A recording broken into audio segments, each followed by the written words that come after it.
We get to kick off another day here at Malta for Blast Slam 6. It is day number 5, if you can believe it already. And we've already said goodbye to 2 teams, and we've merged our 2 panels that happened yesterday, 4 of us on this lovely desk. We're going to start with Kezu today. Wow. Wow, yeah, I know. To what do I owe the pleasure? First time? What, first time being first? Yeah. To be mentioned? Apparently so. It's usually the guy on the corner. I feel like because you always go like here and then you go. It's because your eyes either naturally go to the person at the end or the person directly next to you. That's true, but today it's me. Doing great, doing good. I made the conscious effort to think of you, Kezu. I appreciate that. Might be the first time for you as well. It might be too.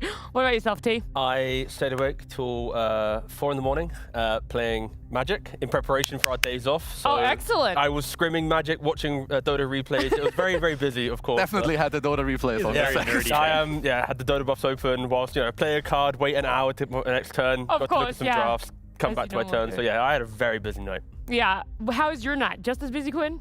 I had McDonald's, and I went I also had McDonald's. Hashtag not sponsored. Okay. Not sponsored. Yeah. Sorry, I had a fast food brand. Yes. An ambiguous fast food I think we brand. all had a fast food brand last We night. all did have The a same fast food brand. I did not. I abstained from the fast food. Good job to you. That's I was fasting my food. That Not was really food. kind of cringe. Ugh. Is it Yeah. unhealthy to have 20 chicken pieces with a burger for your fast food? That's what I had. I don't know, but it might not be unhealthy for fast food, but I think our There we go. viewers might be losing a couple of brain cells. So I'll save you all the trauma that is about to ensure and give you a recap of what happened with our best of 3s yesterday. The jump, they'll throw the raw down onto him. I mean, the whole team going at him. He's pretty tacky. In fact, the Requiem's still able to go off. They'll finally kill him. Can they get more heroic? Whisper looks towards the low. Puts the BKB, but he's very low on Whisper. Will hide in the corner. They'll kill off Chikroy. Whisper does die, but Heroic on towards In Your Dream. They're going to drop down the pit here, Reconics. And Raw's already come out. The jump's been made over towards Dillon. They've caught the bat. They'll take Dillon out. Varish to fall. Both supports dead. Get the BKB off. Whispers away. Jump back in. Has the hook in on towards Chikroy. Will have the Lincoln to protect him for now, but he doesn't have another end. Well, that's not going to be what they want to go on, and Eric's going to get jumped first. Whisper, he's in on towards them. That's what the BKBs. FBC's been caught by the Dismember. Can they free him in time? He'll try to run, but there's King goes in with the jump, gets the Black Hole lockdown. They've caught Chikroy. They'll kill the Windbreaker off as he'll fall. No buyback on him. Running Delo is going to try for some avalanche tossback, but the Hex is there. They're caught in the bushwhack. GG is called. Heroic. They'll close up the game. DSF at the start. Combo into Ice Path, half HP, but a disruption going off. Now he's going to BKB here. It looks like he got a Lotus or bounce back. So Fatal bonded up. Requiem from behind, catching Chrysalis, pushing him back into the rest of the team. He pops his ultimate. They're going to toss in on the Underlord again. And he's going to die. That is a die back. Meanwhile, Fade just activates his blade mail. Out mid one, hits Fade instead. And so mid one does go down. RCY in his second life is cooking though. He has got on to Chrysalis, trying to finish off this big damage though from the burning barrage. And he's able to protect himself, gets off the Guardian Angel, so he stops taking damage to Chrysalis, and he takes the fight to Chrysalis now, trying to get a cookie to get Clinks out of here. But again, you really just can't disengage from this lineup. They are going to stick on top of you. In fact, RCY is now looking for the kill on the mid one as well. Good hook back from Yamich, but again, it's just blink after blink, and his base damage is 257, so he's hitting damn hard, and that is Mouse eliminated from Blast Slam. Gamer Legion will make their way through. It was a lot of fun getting to see yesterday's action. Heroic took it in a 2-0. Gamer Legion 2-1 for themselves with a Omni Knight in their quote-unquote borderline elimination game 3 there, and it leaves our play-ins brackets to look a little bit like this. Saying goodbye to both Reconics and Mouse. We do have Heroic advancing coming up against Tundra, Gamer Legion against Liquid, but there's a little bit of a break before we see those guys. They're happening tomorrow. For today, it was those other 4 teams that we saw there in our play-ins bracket. Yandex, Spirit, Falcons, and Xtreme Gaming. Yeah, honestly, it's hard to believe that these are not, they're not on the stage yet, They're not here yet. These are series to get to play here, which I think is really, we were talking about it off screen, but I think the level of Dota at this tournament is some of the most even there has ever been at a Tier 1 event. The fact that Na'Vi and OG, the top 2, I think nobody predicted this. The top 4, where Falcons are, it's honestly really exciting, and I think a great place for Dota to be in. Yeah, to me, it's just, I think the faster playstyle is quite good, which is, in my opinion, also why we see Na'Vi and OG at the top. And I will say the top dogs, they seem not fully in shape to me. When we look at, the Falcons, the Tundras, the Spirits, there's quite a few mistakes and mishaps happening, whether it's individually, but also as a team. Yeah, I mean, that is true. I'm trying to find a positive now quickly. XG Falcons, even team, you know, anyone's game. Because there's like... Yeah, they could both make it to a TI finals.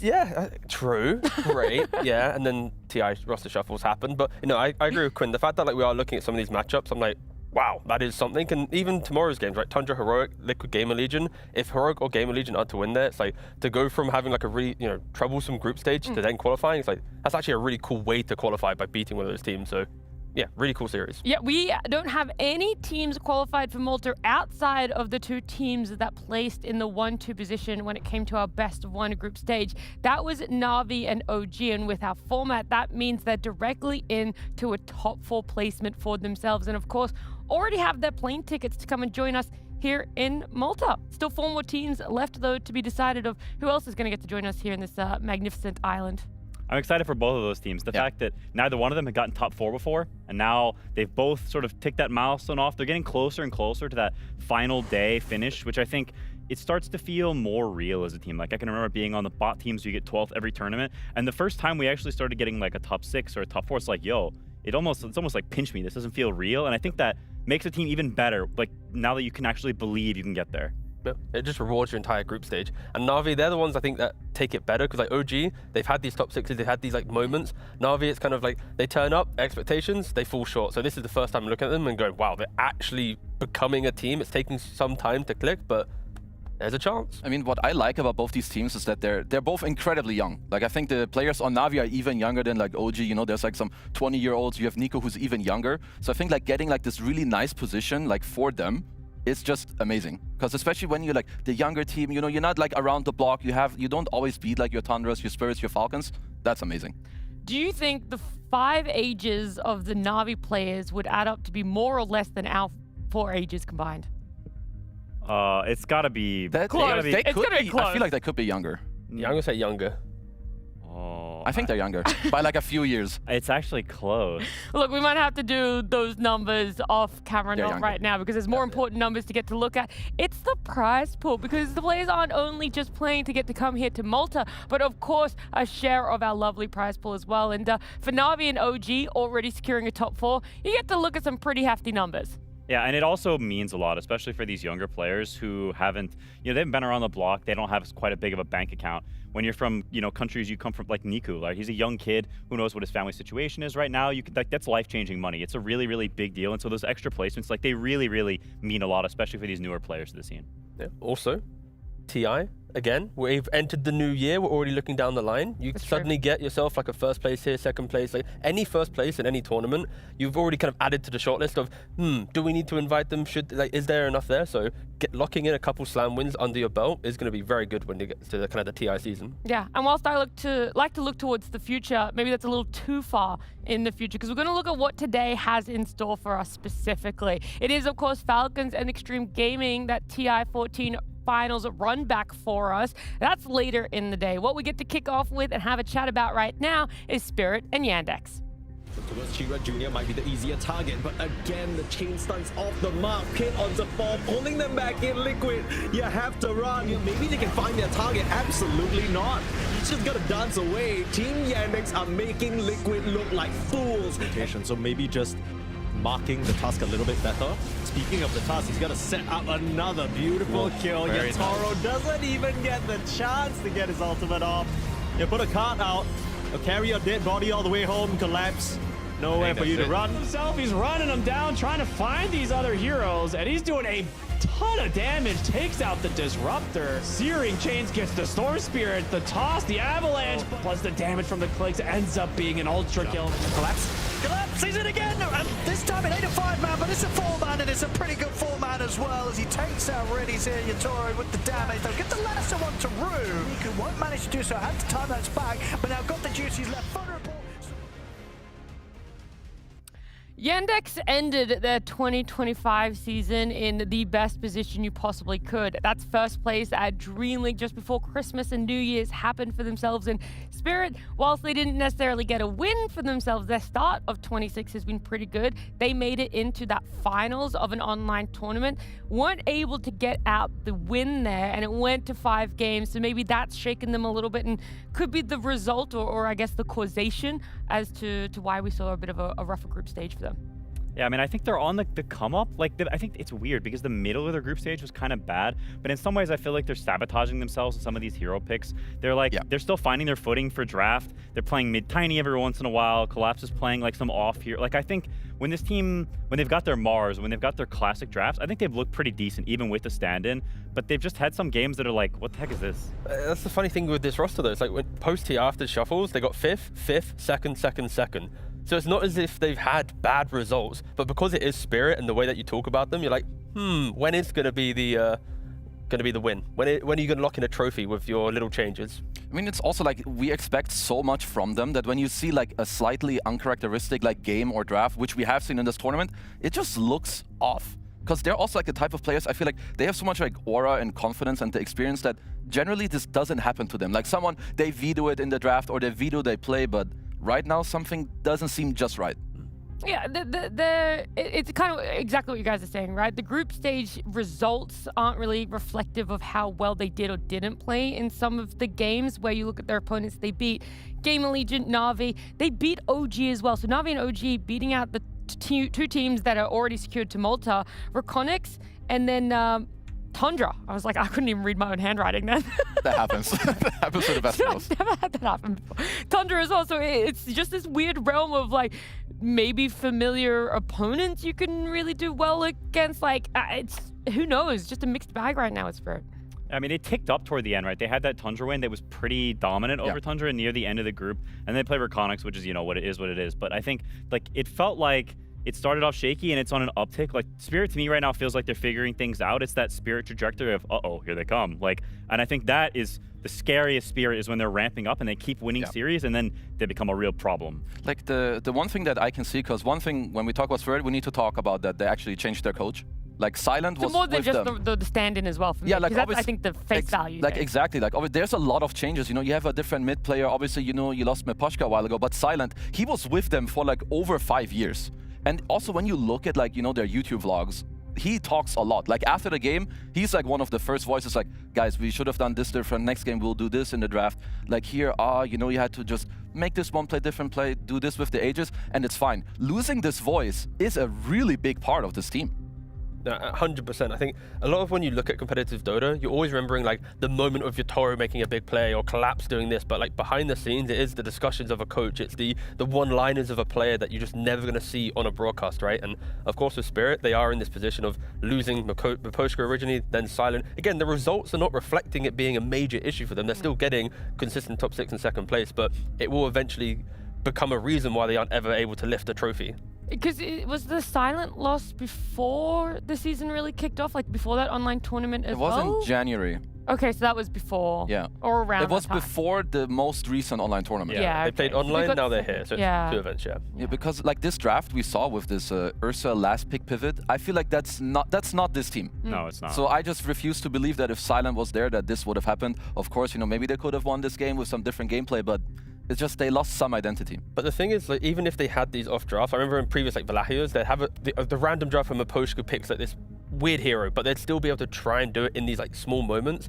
I think at the like we have some highlight to show you, but like there's these like little bits in Dota that Spirit aren't finessing the same way as the previous year. Because like here, you have Collapse walking, sorry, not Collapse, sorry, you have your Toro going into the pit, but look at the positioning of Spirit. They're just kind of clumped up on the low ground. They're not preparing themselves for the inevitable contest. Because if you look at the minimap, Xtreme are ready to fight this. They have a Mars, they have a Primal, a Shadow Fiend, heroes that want to get into the fight. This is not a good position from Spirit. We can play out the clip, and it is going to pretty much unfold this way where nothing stays going in. Panto's walking up the high ground and turning back around to use Golem. He's not ready with the Golem. And like this type of replay review after the game, they just go, we need to be cleaner here.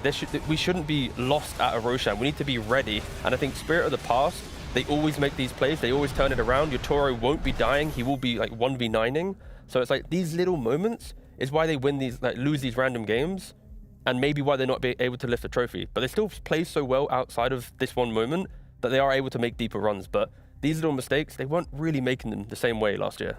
Yeah, I mean, I think this team historically has this almost feeling of like inevitability. Kezu said aura, and I think different teams, as you win more and more, you do have this actual sort of feeling, this presence almost. When teams play against you, they play worse. And I think Spirit has actually lost that to some extent. I think because they've lost so much and they've been shaky, teams aren't scared versus them anymore. And I think that impacts like your ability to win these games as they go the stretch, because teams aren't playing shaky. You may be playing confident, but so are they. And so the game is much more even. Yeah, because I think it's also interesting. Like, they're so good that it becomes so like apparent when they get clutched from full to zero. Like, you don't see this from Yatoro. You don't generally see this from a player like Amar, where they just find this moment where, oops, I died from full to zero. You guys weren't ready. Like, what's happening? But what I also want to talk about for Spirit is that they're a bit weird in terms of who they lost to and who they beat. Because they beat a lot of the top teams, like when you look at it. They beat Na'Vi, they beat OG, they beat Tundra, and then, you know, they beat Reconics and Gamer Legion on the bottom. But they lost to a lot of the middle pack of the groups, and they're usually just not that, I would say, like, inconsistent, but it also goes to show you that they've obviously got the skill when they are in form, when they do have a good game, they will wipe the floor with you. I would argue, though, historically, Spirit are always a dominant best-of-3 team, best-of-5 team, because of the adjustments that they make, right? The people that we mentioned kind of leaving the roster of Spirit are the people that would, during a Game 1 loss, they'd go, this is the adjustment, and Game 2 draft identity would be very different. I would argue in best-of-1 Spirit, of course, you don't have that adjustment, so it's just draft what you have, go for the play, lean on the aura in the game, lean on the kind of the camaraderie, knowing exactly what you need to do. If you make mistakes, sure, but I think Spirit at least has shown us that they need the full stretch of a best-of-3 to kind of showcase the years of experience they have. And it's definitely backed up by seeing just how close some of their games are. It's like you look at it, they're a team that's sitting there, they're 5-6, but the Falcons game, that was pretty close as well. Same with the Heroic one, they had a nice start for themselves, so it doesn't really feel as straightforward, but all those clutch moments you guys talked about, whether they're present or not right now in Spirit, at least it is now leaning towards their favor of being in a best-of-3, and they're coming up against Yandex, right? We talked about it. They ended the year of 25 beautifully. They've been able to come into 26, and it isn't necessarily winning straight off the back of that, you know, a little bit of time off, but they're still having good games, and now it feels like this best-of-1 might have a similar sort of story where they are a best-of-3 team. They like to make those adjustments within themselves. Yeah, I think they're a team that's still finding their footing in some sense. Like, I look at this team in some ways similarly to Spirit, where I look at their drafts, and there's some drafts where I feel they just shoot themselves in the foot. There's strange decisions that are made, and they also have played this tiny mid a whole bunch. To me, I look at the series, can you stay away from this hero? Like, who stays away from it further? I think you look at Chira Jr., he's played almost exclusively melee heroes throughout this tournament, and I think there is actually a dynamic of him playing with Soxa, where Soxa is generally a player that plays more catching-based heroes. Yeah. He's lower damage, but he's set up, and I think that sort of coincides with Chira Jr., where they're both playing these catchy bros, and I think that can create weirdness in their drafts, where if Watson's not playing like a ranged hero, like a TA or a Drow type dynamic, then you can run out of damage. That tier list, the Tiny, was an S tier, but you said you hated it? Like, this is a melee list. Melee range. Yeah, melee versus range. He likes melee. So the next tier list would then have Tiny in a lower position? Yeah, they wouldn't even make the tier list. This is not, see, you notice the top tier is red. What is red typically associated with? Really good. Yeah, exactly. I love red. Okay, some tier list education is required on this panel. I feel like we've done more than enough tier lists. Maybe you guys can We have. That is, We've done so many times at Slam. We could maybe tier list the impact of Yandex players right now, because we're talking about an overlap for that sounded really mean, and I did not. So toxic, I mean for it to be all that right, hard. start with the worst. Don't worry, guys. You take it away. Guys, I got this one. Don't worry. Okay. We need to talk about Soxa. We talk about him a lot, but what I want to show. And he said, the worst? No. No, I'm just trying. This guy's the best. Go. Let me take it away, because this guy, Post 4 can be kind of like a tourist and like a griefer role. But I want to show what this guy does. He goes to mid. Look how he fogs now. We're going to show Niku's perspective, because when Niku goes to this water rune, he doesn't know where Soxa is. He even misses the scan, because he's like, oh, he's going to still come from the triangle. But the thing is, one play in Dota will lead into the next one all the time. So he secures his offlaner by pulling. He gets the first kill mid. Because they got the kill at minute 4, it actually means that Niku is level 6 after the Void Spirit. So in this clip, he's still level 5 on the Storm. They get the kill here. So 4-minute play, plays into the 6-minute play. Now later he dies. They have to TP back to the mid lane. Even their offlaner TPs. So there's more chaos, more stuff happening. So you have all these clips that play into each other. Now Soxa's like, okay, job's done in the mid lane. I'm going to TP into the offlane. because of the chaos in the mid lane, got the juice TP'd off lane to help the Wisdom Shrine. Now they know he's coming through the gate, so they go here. So it's like all these things that you can do from just one player. Setting up mid, setting up his offlaner, because his safe lane is in Ursa. They're totally chilling against the Bristleback. And if you then, after this, get to look at the networks, look at this early game. Bro went mid twice to kill the mid guy, so his mid guy is super chill. His offlaner is free farming, his carry is free farming. So the entire early game, this guy is the main point of this team. He is, but don't forget, there's an underlord in the offlane. The tanky blob that exists, right? It's like the same logic of like 9 class when P-Vision was doing well. If your offlaner can't be stable and like do his job, everything you just mentioned will potentially create a problem elsewhere. But when you have the offlaner who's just like an absolute rock, Saxa has all the freedom to do all these creative plays and this information that, you know, Kezi was talking about. Yeah, there's inconsistencies on both sides. That's why neither of these teams have secured their place right now at Malta. But after this best of 3, one of them will definitely have their ticket. So let's get on into it and let's start this BO3 with a Game 1 draft.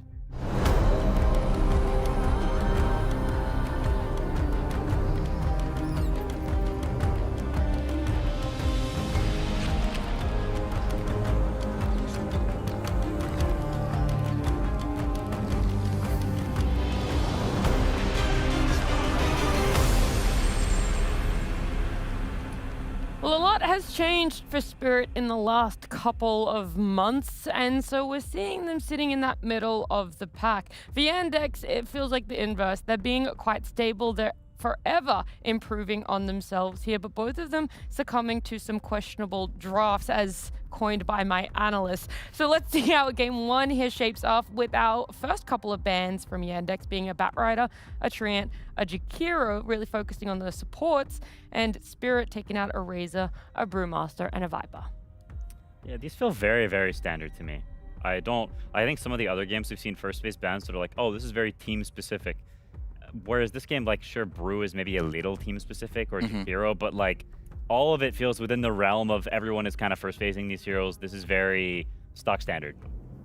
Yeah, nothing crazy, I think, from either team. So, which does mean that you get a lot of like the normal heroes, like in the meta, especially like maybe heroes that you're also like scrimming or that are more new on the block. I know that Spirit have dabbled more and more with the Largo. They have played it on, I think it's been both on Panto, but also Collapse. So could be something that later down the line they could be looking towards. The Shadow Demon hero is just such a solid, stable first pick. He's good against so many things. And even the stuff that's good against him is like, yeah, sure, you're sort of good against him, but like he's a support and he's preventing a buttload of cores. Yeah. He's great against really big items. Like the hero is just, it's a very powerful hero. I thought he would lose a little bit of value when Crimson became undispellable and they nerfed his facet a little bit, but it just seems like the hero is a good laner. He's stable and he does all the things you just mentioned. Surprisingly, Spirit actually haven't played it yet in Blast Flame. I thought maybe in... Really? Yeah, I know. I thought maybe in one of their 11 best of ones, it either would have gotten through or they would have had the potential to pick it up, but nope, not yet. It's kind of crazy. Entering the tournament, it was banned against them. Then there was a couple games where it was just kind of ignored. Yeah. And yeah, it's... Just sat there. A hero that's just been kind of sitting there along the drafts. But for Spirit, though, I would argue it is a shift away from how they were able to win their last couple of games, right? When you look at the last kind of support duos, it is aggression, map play. They had clocks and shamans and, you know, hoodwinks, like heroes that want to do things. And then you look at Shadow Demon again, it's more of a chill reactionary hero, but I think sometimes Spirit can draft themselves these like low damage lineups that need time and scaling and kind of patience to get online. It's why, of course, whenever you see like Spirit XG, the games are always great because the teams kind of can do the same thing, but trying to consider, Spirit haven't been utilizing this pacing to win games in Slam so far. I really like the Chen response into the SD. I think SD struggles to deal with this hero. Also, if you think what SD wants to do later is like, he singles out one guy with his ult. Divine Favor is undispellable. You have a lot of heals also to like buff up this one guy that SD traditionally kind of wants to kill. And I think it also pairs well with most of the support duels that Saxa and Malady like to play. You know, the Chen with the melee tusk, the melee tiny that makes stuff happen. I think they've got a really nice setup so far. Yeah. Then you put in the Mars to play around with the vision as well. So it's like a Shadow Demon that's trying to like save people that you can't because there's a Mars, and there's the laning that can get uncomfortable because of a Chen. So yeah, Yandex have done a good job to try and annoy him. Because Warlock, we've seen this like I think several times this tournament so far, in response to Mars, is very, very good against that hero. I I think so far both teams are making very reasonable responses here. I don't think there's anything that sticks out to me. I think they're very solid. It makes sense. You see the offlaner in Mars, so you respond with carry, and they're just deliberating on what their 5 is. This Kez hero is also, like, it's interesting because this hero ebbs and flows in popularity so much. Yeah. The hero just keeps winning. It feels like even whenever it's unpopular or popular, it continues to win. So I wonder what it is that makes teams shy away from it more. It's a hero that I think is not fully understood because it's so new and it's also so weird and people don't even know what half the spells do. Again, it's like, as long as you feel like you have a good lane, you probably can pick it right. It's able to play into most carry matchups. It's just a matter of, are you actually going to help your team or are you griefing your team by winning or losing your lane?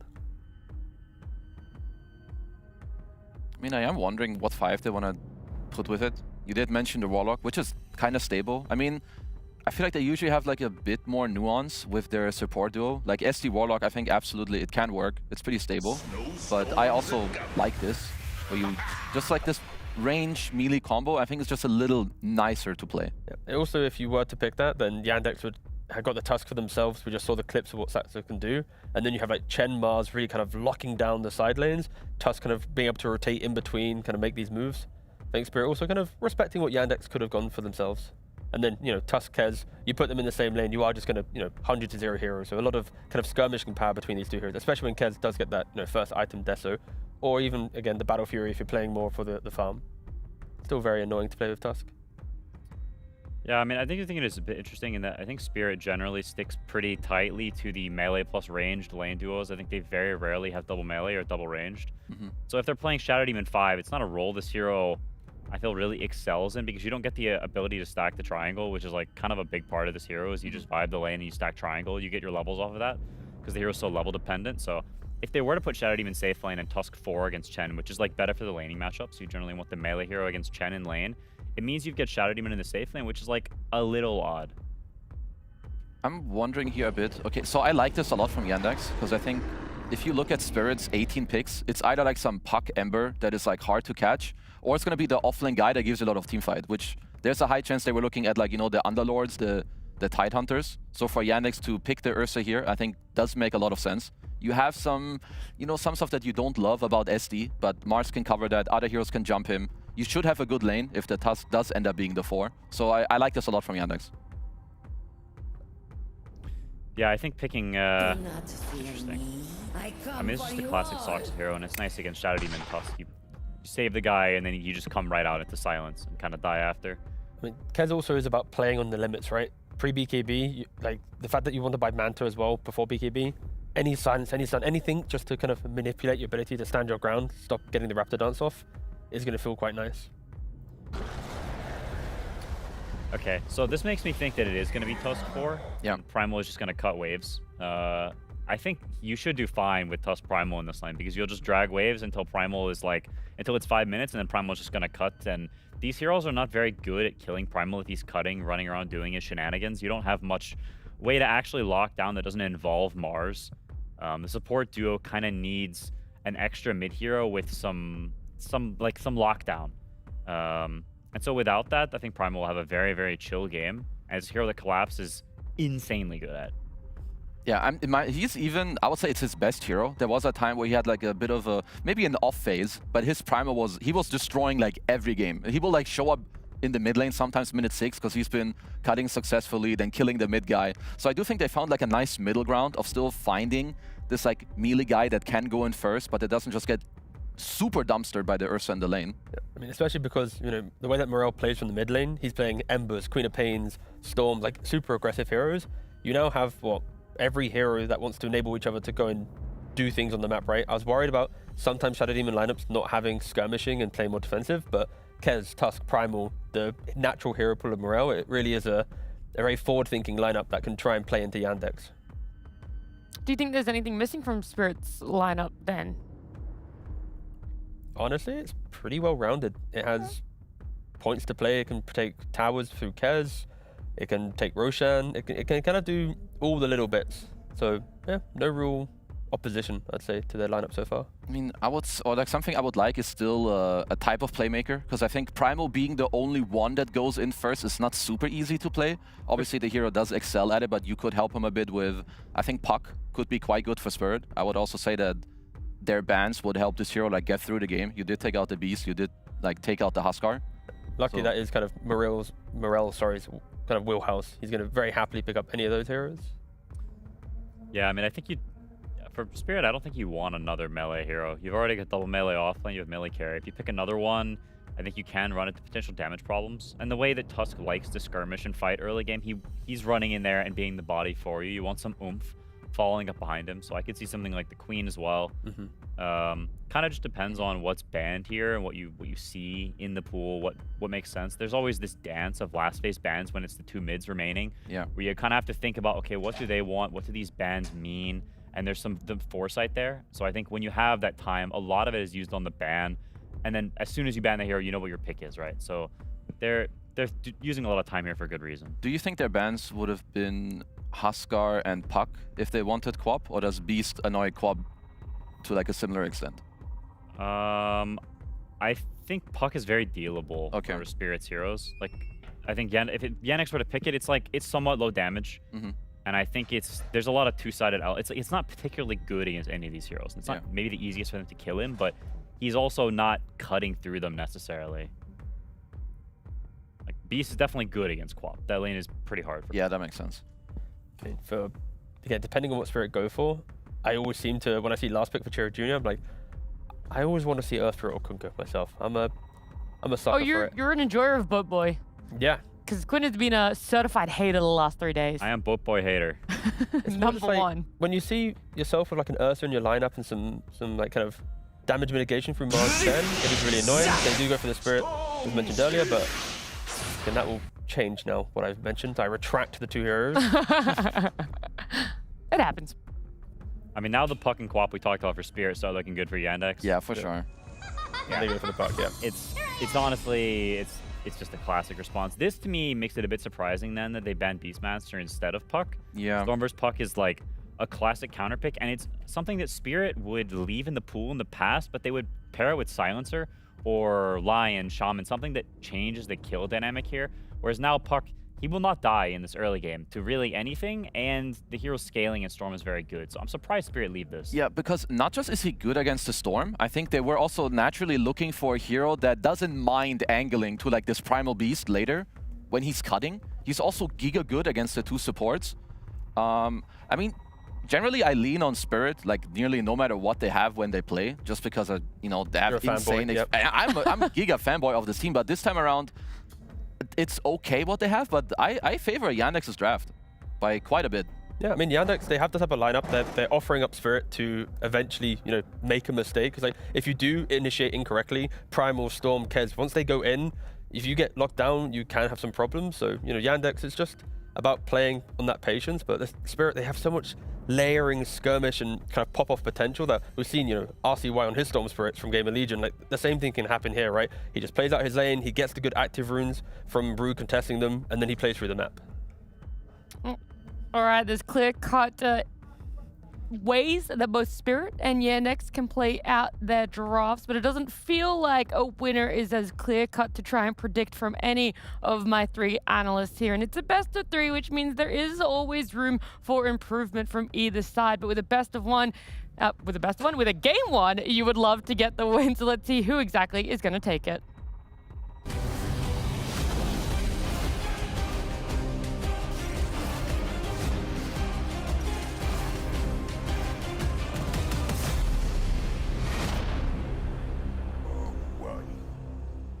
Time to get into the action, ladies and gentlemen, here between Team Spirit and Yandex. Fogged. Looking forward to this one. We've got 2 lineups. So, yeah, I think the thing to talk about mostly is, indeed, as the panel was touching upon, letting the Puck through. It comes through as this last pick for Yandex. And you got to say, right, when you look at it, Spirit's cores, they're all pretty reliant on the mobility. The Dream Coils and control from Chira Jr. could go pretty hard this game. Very good Dream Coil game for sure, and some harder abilities to catch sometimes versus the Puck, right? Like, you can see some of these coming in until there's a blink on the Primal or something. You know, you can usually be able to play around either a Storm zipping into Vortex you, a Tusk running into cast his spell, so can definitely be elusive. I'm looking forward to this one. I also did want to highlight one other thing, because I don't think I've ever seen anyone do this without Gyrocopter, except when it was broken, but Tusk has Drinking Buddy Zone. And I think it's a pretty interesting game. Yeah, that's pretty rare. Right, yeah. He's not playing with gyro, but he is playing with extremely explosive damage, but he's playing with primal in lane. So this hero benefits massively from Drinking Buddies, literally the double benefit. Tag team does literally nothing. Drinking Buddies is damage and movement speed, which is damage. That's So true. kind of cool. Yeah, that could be. Yeah, I mean, because what? Right? If you look at the matchup that they're up against, you know how scared is the safe lane duo going to be on Yandex's side of things? They're going to be pretty scared. Yeah, like it's a Chen. Chen sometimes like overall the first level or so can be a bit weak unless he gets like that kill with the penitence and the blood grenade. And yeah, you can definitely take advantage of it. So a cool approach. We'll try to talk about that Drinking Buddies potential later too, because the saving potential this game is something we're gonna have to talk about also for Spirit, since they have the Tusk and the SD versus the Mars. Yeah, we're in for a treat. I also, Saksa playing the Muerta. I feel like I haven't seen them play this in a while, so we have a lot to talk about. Yeah, looking forward to see the skill shots coming out from that lane in particular, right? Yeah, Saksa and Noticed. So you're gonna get their eyes on Yatoro. Not gonna get the angle for any sort of setup. Yeah, God's Rebuke just out of range as it was. Yeah, Yandex's level 1 is not the greatest to get a kill, I would say. Spirits is actually infinitely better to go for those type of first bloods, so can't quite go for it. Yeah, no, they'll get the setup for the 3 bounty runes. And we'll see down bottom. Malady. It'll be annoying. He's going to try and mess around with Yatoro as he tries to get to the lane. And they'll, of course, get the block on so they can get that first wave meeting underneath the tower just to try and make Yatoro's start as tough as possible. Almost lost the creep. We'll get denied. Saksa will be able to take that one out, but almost ends up getting it. So 30 seconds, they won't have a creep up top. So that pressure that we were talking about could be there. Maybe at least a couple creeps. I like that attempt there as well from Saksa. He threw out a dead shot just in case, the sort of TP from Yatoro to the lane was in the area. As it was, it didn't connect, but you can definitely see what he's trying to do. They'll go fully aggressive onto Noticed immediately, once he doesn't have Saksa by his side. Try and set the lane up for a good start for themselves. I gotta be honest, though. I really like the lane setups for Spirit. I actually want to say that they can, maybe not win all 3 lanes, but can come out pretty even or ahead in all 3 lanes. Because bottom lane, we've seen this SD plus Kez versus Mars a few times. It can do pretty well. And it's a risky lane, as we said, volatile lane for the side of Yandex because of the skill shots. Storm versus Puck, historically, can be pretty good for the Storm nowadays. And yeah, this Tusk and Primal, they're going to get stuff top since Chen can't prevent the creep pulling. Yeah, and we're seeing already, so we obviously saw this the other day on Skeeter, right? I don't know if it's Skeeter who necessarily started it, but Yatoro's also going to be going for this Vlad's build first on the Kez, as opposed to the Falcon blades that we kind of used to see, be built first all the time on the safe lane Kez. Which is really cool. So I actually, I'm glad you actually said that because I did talk to them about that specifically, and they were saying that Mickey, I believe, had started it, but I think he was doing it on like Luna and stuff. So bottom, good dead shot. Well, see them turn to Panto. They get the angle with the spear. That should be first blood. Saksa Noticed able to get a very nice angle there to catch out Panto. Getting caught a little too far forward. And that's the thing, right? You said it's a volatile lane. If they hit the skill shots, and these guys pretty good. They don't miss an awful lot here. These two, they can set up some pretty cool plays between the two of them. 100%. I think Muerta is probably one of the most I want to say least impact or high impact in terms of laning phase. Because if you just miss both abilities drastically, it's dreadful and they're very expensive. But if you hit them, they're very potent in the laning phase. Yeah, mid-matchup so far, we're seeing that sort of lead that I think you were expecting, right? Morel getting that advantage in this Storm versus Puck matchup, which is definitely only going to continue to be a bit difficult for Chira Jr., at least until sort of the 6 is online and he starts getting rotations coming in from his supports to try and punish the Storm. But that could be hard, because if Morel's able to get this sort of lead, keep this XP advantage, it's unlikely to be a game, right, where they're going to be able to make a move on the Storm at a stage where the Puck hits the 6 before the Storm. Because with this sort of start, Morel should be hitting his 6 first. See bottom, attempting to go aggressive here around the Lotus. Spear from Notice will push Yatoro back out. So they'll be able to get the Lotus secured here on Yandex. Pretty low. Panto is going to go for the disruption setup onto Notice. Deadshot's going to push back Yatoro. Yatoro's still able to jump in, but the God's Rebuke was ready for Notice to push him back once again. They're dealing with this well, again, with the two of them. The Deadshots, the Rebukes, the Spears, pushing back Spirit each time Spirit try and go on them. They're protecting themselves nicely. See, over towards the top. Bit of a chase down there. Forever. Watson was able to run down Rue. He was not giving up on that one. Chased him pretty far out of the lanes to get the kill, but he will succeed in that and take him down.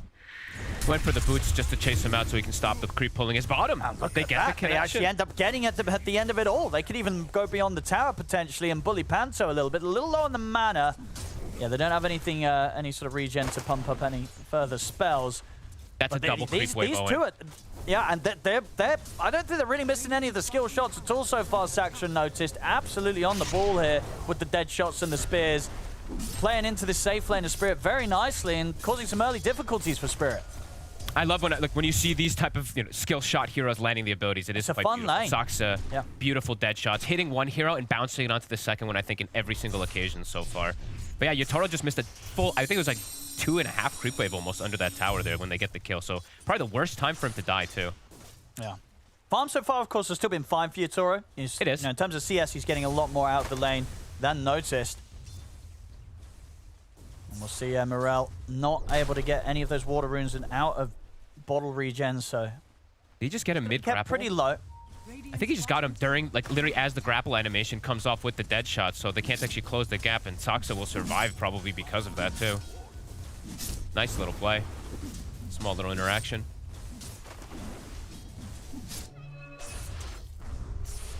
Both very close to the 6. Morel's still that little bit closer, so... Might just back up and clear up a neutral camp to ensure that he's got that safety. And is So even not though too vulnerable to ganks. Even though they've gotten they've gotten these 3 kills, which puts them a little bit ahead, but if you look at the actual net worth, it's looking still pretty solid, as we were mentioning. You know, Spirit's lane still very safe in terms of just farming. It's just these kills that, you know, we do see that Yandex has been able to get has put themselves at least an even or slightly ahead point inside the laning phase for now. But still missing some CS. You know, the Mars noticed that although he's gotten a kill, he's actually bottom of the cores. Since he is playing versus that tough lane matchup still.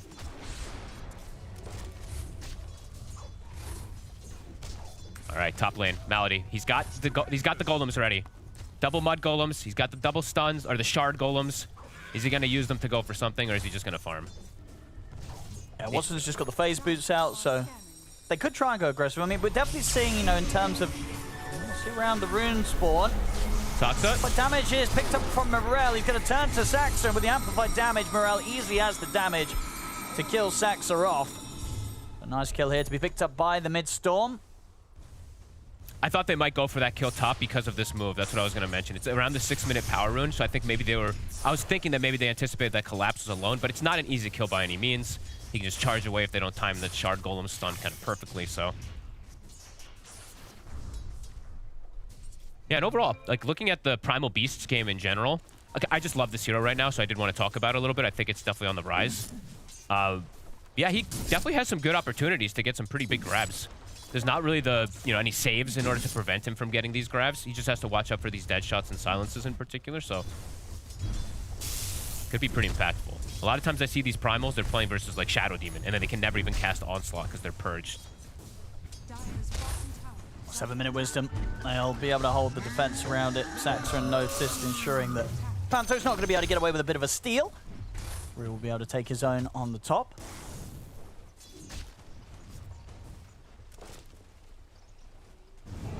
Panto. Okay, Panto's just putting down some defensive ward, maybe expecting a rotation for Malady at some point soon, because Chen has hit 5. Radiant are scanning. Radiant's top tower is under attack. Saxa Noticed to see if they get the angle. Both teams probably calling that the mids are missing, right? We both see Chira and Morel both off the map right now. I think that it's going to be kind of a posture. They got to prepare for that next power rune, but also be prepared for those potential ganks on the side lanes. Chira Jr., both of them just immediately back to the mid. I don't see an opportunity to go quite yet for the side lanes. They want to try and maintain control of mid here for the 8-minute power rune.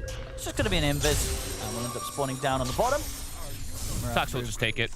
Deal with the creeps, yeah. Not really something too crazy for either of the mids to get their hands on. No.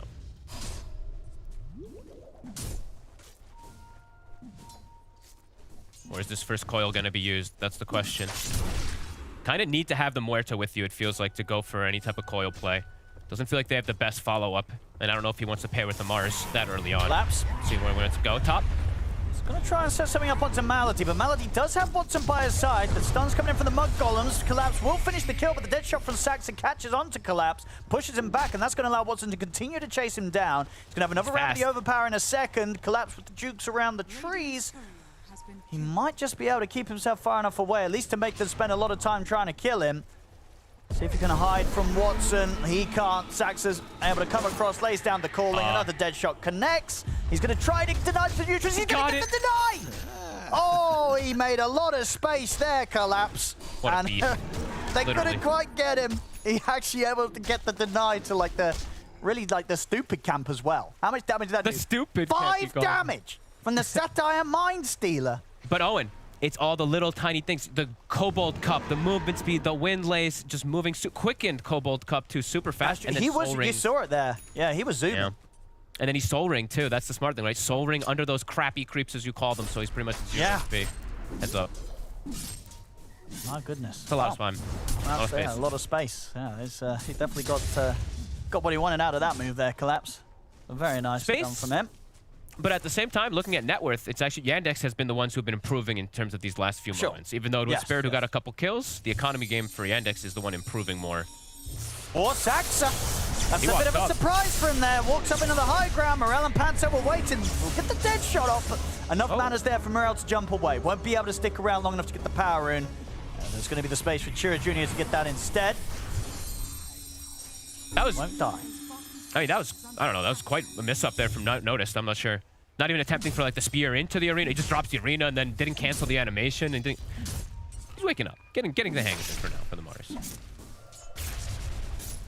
Slight mistake. Around the middle. Where did Panto and Rue want to try and make a play?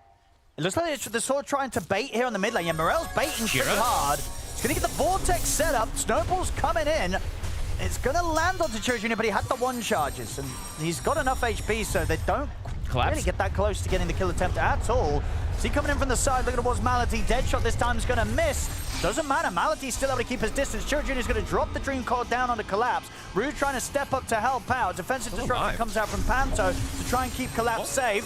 Got the Snowball as well, buying safety for him, allows him to back away. Nobody's going to be going down. Everybody gets out. Not only do they have double save supports on Spirit, they both got the Ash Legion shield. So they can both barrier their allies as well, too. So they have double save two supports. That's pretty great. Does that barrier stack if 2 people press it? Do you get the double, or do you have to wait for 1 to wear off? That is actually one I don't know, because I usually don't end up stacking with that. I haven't tested that. That's a really good question. I imagine it probably works as individual instances, right? We'll see. We'll try and do the math, see if they get like a 280 barrier coming up. I'll try to watch. Yeah, it might just override the original. Yeah, either way, just keeping one another alive. Now Collapse is able to back off, clear up this pretty big Ancient stack. It's going to be a lot of money here going towards him. Pretty much the Blink Dagger, in fact. He's going to be very close after he farms this. That's huge for Collapse, and overall for the side of Spirit, honestly, because their initiation is kind of lackluster, as we were saying. They're counter-initiators with the Tusk and the Shadow Demon for now. That might be enough to just go for the puck in a lot of situations. We'll have to watch. Got the Dream Coil back up. Will not want to use it just for root. Yeah, it could get hard for them to make the moves. I mean, because they have all the setup, they have the catch for the 3 cores, but there's so much save on Spirit.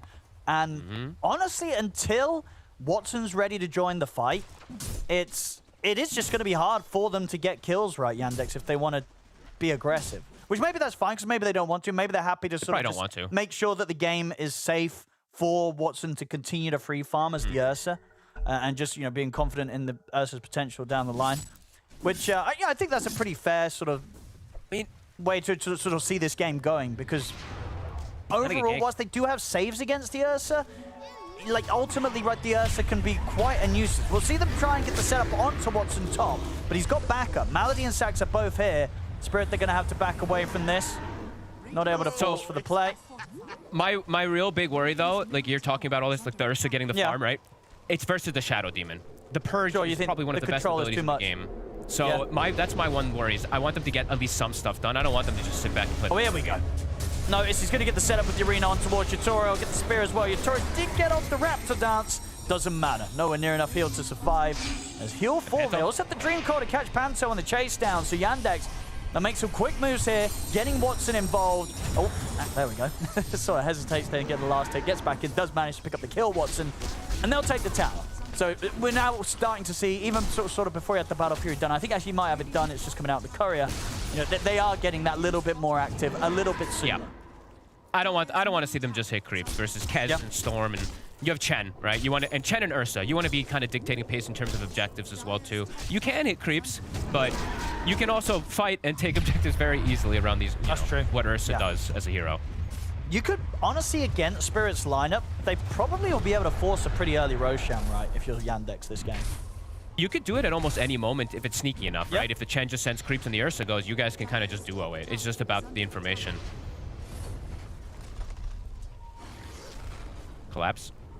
With this early blink, didn't find a kill, so notice now with his blink dagger picked up at the same time, has a way to also counteract versus this primal. And so I did want to point this out also. I'm seeing a lot more people doing it, and I'm happy about it. People are buying Primal Shard pretty fast. It's like second item now. Yeah, that is early. Okay, well, why do you think it's sort of bumped up in priority? Well, seeing the trees, Malady is going to be found. Spirit catching him hanging around. But yeah, what do you think? Like, what's so good about getting this shard early? You know, I think it's underrated for a long time. It's very low mana cost. It's great for your extra cast. You can combo chain stun with a lot of different things. It's great with the facet as well. Yeah, I think it's like an amazing item that people just kind of underrated for some time, and then it got buffed. Because you also get uproar, right? So if you hit people, you get uproar stacks too. So you can go in with full uproar stacks if you get. So there's like a million different reasons that it can be good. It does slow down your BKB timing though, which can be a concern. So maybe in this type of game, when he's playing versus Mars and Puck, he could still accelerate and just look for the BKB, so he can just get the hard lockdown since there's nothing to pierce it. But yeah, we'll say when we get there. Looking on the mid tier 1. See progress for Yatoro. He is about 1,100 gold away from having the Desolator done on top of the Vladimir's. Okay. Watson's got a nice little ancient stack to clear up here. About half the way towards his Blink Dagger. Here's the move, though, from the rest of Yandex. So actually, just the three of them looking for this play around the Dream Coil and Arena. Scan does connect. Yatoro will be okay. Did expect that move to come in. Bit of a slower paced game we've got going on here. 4 to 5, 16 minutes. I think me and you, at least, have had a lot of high kill count games. We've had a couple of these heroic ones, of course, too, so strap yourselves in. This one a bit more of that creep hitting, perhaps waiting for that objective timing. For right now, though, Yandex, they have this mech and this Arena combo, so they are very strong rallied around Malady. Unless he gets picked off before the fight. Sir Junior. He's going to go for the jump forward again. Yeah, doesn't want to drop the Dream Coil just for a Tusk. I mean, Spirit are doing a pretty good job of avoiding any sort of attempts from Yandex at this stage of the game. You know, you can only imagine, you know, Yatoro is very happy with the amount of space that he's being given. This next wave will pretty much give him that Desolator, so he's going to have his big item pickup. And Farm Fortress is still fantastic. Blink Dagger now picked up, so Blink Battle Fury, 16 minutes. Again, super fast on the Ursa this game. Those objectives are soon, like you said, those are soon going to start going onto the menu here. 16 minutes, Roche can be a possibility, but Tormentor in the next 3 minutes. Looks like they are looking to secure the area, at least on the side of Yandex. Perhaps get some extra vision. There's already a ward and a sentry placed from the side of Spirit. Collapse did commit, by the way, so he did end up committing for that shard. It means he can also play at more of a distance sometimes, too, rather than having to wait or, you know, go in first. Like, he can throw this rock into an arena and then pick and choose his target, too. So he's got, yeah, a lot of different opportunities, perhaps, with this. And seeing Morel, this is cool. Not something you see every game, but the Storm Spirit this game, even though he's got double save, he's actually queuing up the BKB. The silences from the Puck and the Muerta, perhaps something that I mean, that's a very, very safe build from him. Yeah. Yeah. Which, of course, is going to be very difficult to kill this Storm, unless they do find him with some sort of Arena Spear opening, but that's never easy to do. You know, outside of that, in terms of instant stuns, there's not a lot. So he's going to get to press this BKB, and even if he, as you say, even if he does get clipped by that Spear, they're going to have saves to get him out. So, yeah, you know, he's going to be pretty invincible in these early fights. I mean, which leads me to believe, I imagine, once the BKB's there, now because they do have the Deso done coming out as well. See, talking about the Kez, Toro is going to get jumped here down on the bottom lane. And not a bad kill at all for Yandex to find. They do need to slow this Kez down. perfect timing. He was finding, same time up on top. They'll get a trade kill, Collapse and Rue finding Malady. But you know, with Yatoro being dead once again, I mean, they managed to kill him off a fair few times. You look at the carries so far, right? Yatoro's been killed off 3 times. On the other side, Watson, he's yet to be found. 2-0-2, having a very, very smooth start here on the Ursa. And it's a Battle Fury, you know, well, of course it's a Battle Fury, because it always is, but it's a Battle Fury versus a non-Battle Fury, not farming. Yeah, he's That's off lads, so more about maybe perhaps slam my fighting style. So you'll definitely see that Ursa probably continue to go forward here, as Yatoro's actually now the bottom of the course himself. We haven't seen the SD versus the Ursa in the matchup, right, in terms of the Purge and stuff, but right now, yeah, definitely some concerns, at least for the side of Spirit, in terms of getting Yatoro online. Yeah, now I'm looking forward to see what Spirit do with this, considering the builds, right? Because you know, you mentioned obviously the chance of what we'll actually see a Dream Coil here and a pushback. Nice pull there from the Drinking Buddies, actually pulling him out of the spear, so he didn't get like forced through the Dream Coil. It probably cost Rue his life, but a very cute save there with the Drinking Buddies. Spirit, they're going to try and turn, look towards Watson. Yatoro charging forward, but he's still got to be careful. It's not easy to fight into them. The blink into the spear is going to be there. Yatoro's going to get sent back into the rest of the team and taken out. Chira Jr. gets the double kill, and they're trying to chase on for more Yandex. Watson jumps in, dead shot comes through from Zach, so that's Panto dead. Very nice team plays from Yandex, despite that very cute little save at the start with the Drinking Buddies. It didn't matter on Spirit's side. They still lose 3 heroes. That's going to open up the space for Yandex to step into the pit. This sort of the early to mid-game macro plays are just that little bit tighter today from Yandex in comparison to what Spirit's bringing. Spirit's got to go for a steal.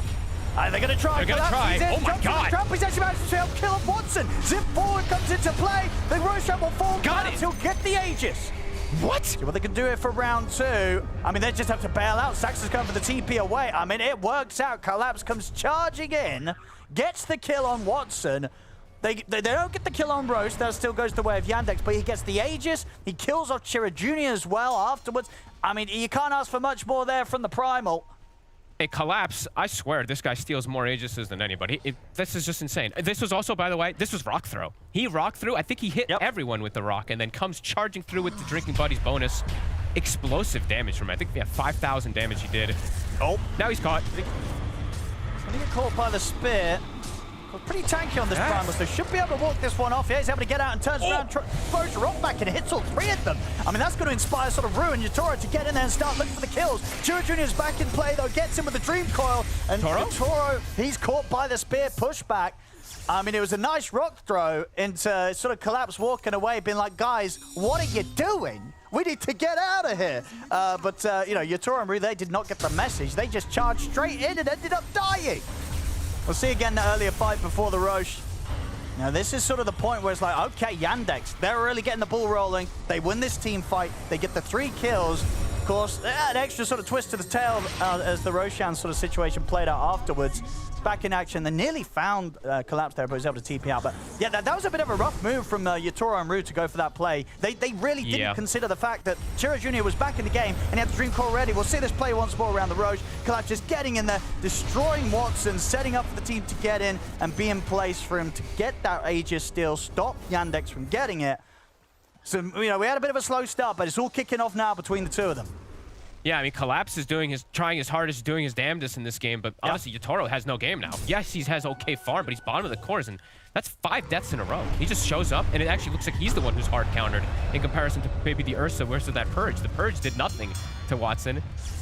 Well, on the flip side, yeah, Yatoro can't stick on these targets. They're too tanky. They have great ways to reset, and then he's chain silenced. There's a call. It's tough. I mean, silence as well.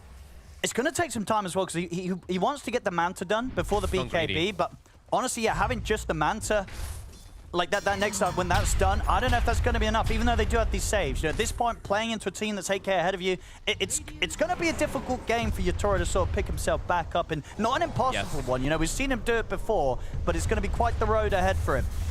Especially because the other thing is they don't have the auras, something we like to talk about too.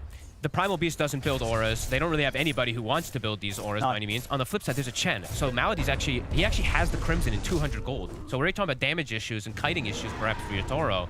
Throwing this mech, throwing this Crimson. These extra elements starting to make the game look a little difficult, or quite difficult for Spirit, in fact. Yeah, Yandex coming up to close to a 10K lead here. 22 minutes in. You know, this of course all despite that Aegis steal. Yeah. They weren't really able to make too much happen with that Spirit after they got tripped up by that puck respawn from Chira Jr. and punishing that aggressive move that the two of them went for, Yatoro and Root. And for Morel this game, too, he's had a bit of a quiet one, not dying a lot. 2-1-1, 8 Galvanized. He has the BKB now, but he doesn't have that ease of sometimes in a Storm game where you have a ideal target that you want to just jump. Because if he jumps the Chen has tons of healing, so it could get a little problematic, and then, you know, Storm versus heals isn't always the best. Versus Muerta, if he gets the ult off, can probably just live. So it's difficult targets that Morel actually has to go for in this game. Noticed. Eyes around the middle, pretty much what both offlaners have at the BKB for the next fight. Just one way. Creeps will give it to Noticed, and Collapse also 100 gold away. So we'll see sort of the Primal and Mars turn up with their respective BKBs. BKB's also online for Watson on the Ursa. Okay. Well, the other thing also is for Yandex, they don't have any BKB piercing disables until way later, right? Until the puck has, you know, his in particular 25 or whatever it is. On Spirit, they will always have these BKB piercing disables in control, so can never really count them out in terms of the fight, depending on how it goes. So they have the Shadow Demon Purge, they have the Punch, they have the Primal Beast Pulverize, which also bypasses that status resistance. They have quite a bit of different tools in order to go through these BKBs, depending on initiation. And I guess in terms of what he's up against as well, because of the draft, you know, it's nice for Chira Jr., right, that he's been able to get away with this aggressive build, right? Just blink into the pool for Asma this game. The jump on Notice will force the BKB out of him. He's not got any backup anywhere near, so if Spirit realized that, they should be able to push for the kill. I mean, they've been a bit careful about it. They're going to try for the jump now. Collapse, he's in. The Hand of God will be popped in to try and keep Noticed alive. It won't keep him alive completely, though. They push for the kill, they'll get it. I mean, you definitely feel that. Obviously, Spirit, they were being kind of careful about that because they were like, hang on, can we actually get away with that? But it was a good sort of aggressive move. You know, they played safe, but then realized that there was no help coming for Noticed. It's a pretty good kill, and it's a pretty big slip-up, I would say, from Notice, because now if they smoke, if they can find a second sequence of kills, it could be pretty massive for them. He was so deep in the river. Chira? He's going to jump in aggressively here for Morel. Again, turn from the wall, one for Rue. Committing straight over towards Saxa there. Morel popping the BKB. Not messing around as he wants to commit for the kill. They get themselves another. So Spirit, starting to sort of get the chance to take away little bits of that lead that Yandex had going. Yandex are still down here on this bottom lane, though. Chira Jr. backed up by Watson. So Spirit, we'll see if they try and push for more. They might get a bit of a nasty surprise, though, if they end up walking into this Ursa. Toro and Rio are going to see if they can get an opportunity to snipe someone, but yeah, the puck in particular, very hard for Spirit to go for. When they have Rue's Blink, they can go for the puck. Then they can do the, Blink, Chain Stun, plus Silence with the Kez if they can actually find him. So he's very close to having it, so they can actually start to build their kill threat onto that puck as well. And these small little sequences of kills, they really matter, right? Killing Noticed mid, then killing even Soxa bottom. Sure, you use BKB on Storm, but if it isn't punished, it's pretty massive because it's going to give time to this Kez, Yatoro, to get that BKB that we were mentioning. He went greedy for Manta. He's getting there. Got it. Yeah. He's got the Ogre Club. He's catching up. Absolutely. Yeah, if they're able to stabilize the game until he has the BKB, that recovery will come out from Yatoro. They're absolutely getting that sort of window to progress with the Kez. And then there's no BKB piercing disables on the side of, Yandex, and there's a lot on the side of Spirit. Yes, so it's going to be a lot easier. Just the bash really on Watson once he has that one online. True, yeah. Morel? If they can get the setup, they can't quite. He's out with the ball lightning. Morel's away. BKB was 3 seconds on cooldown when they initially jumped him, by the way, so it would have been a pretty good if they had got that. Yeah. That's always a hard one to find, though, jump at the storm like that. Oh, wow. So they bought him a gem as well, too, very early. It's 26 minutes in, so they're probably feeling a bit of that map pressure. So really trying to always have the initiation tools themselves, making sure they don't get jumped on first because of this. This is cool. You don't see it always picked up as often at the 26-minute mark. Yeah, starting to just sort of react to really the way that Yandex want to play the game. And Spirit are kind of responding pretty nicely at this point now. Yeah, I will say the same thing, yeah. I'm looking forward to see this too. I saw Morel queued up before, and then he, wanted his own items first. He's queued up the Shard. I'm curious to see how potent this can be with Kez too. How much damage he's just gonna burst out.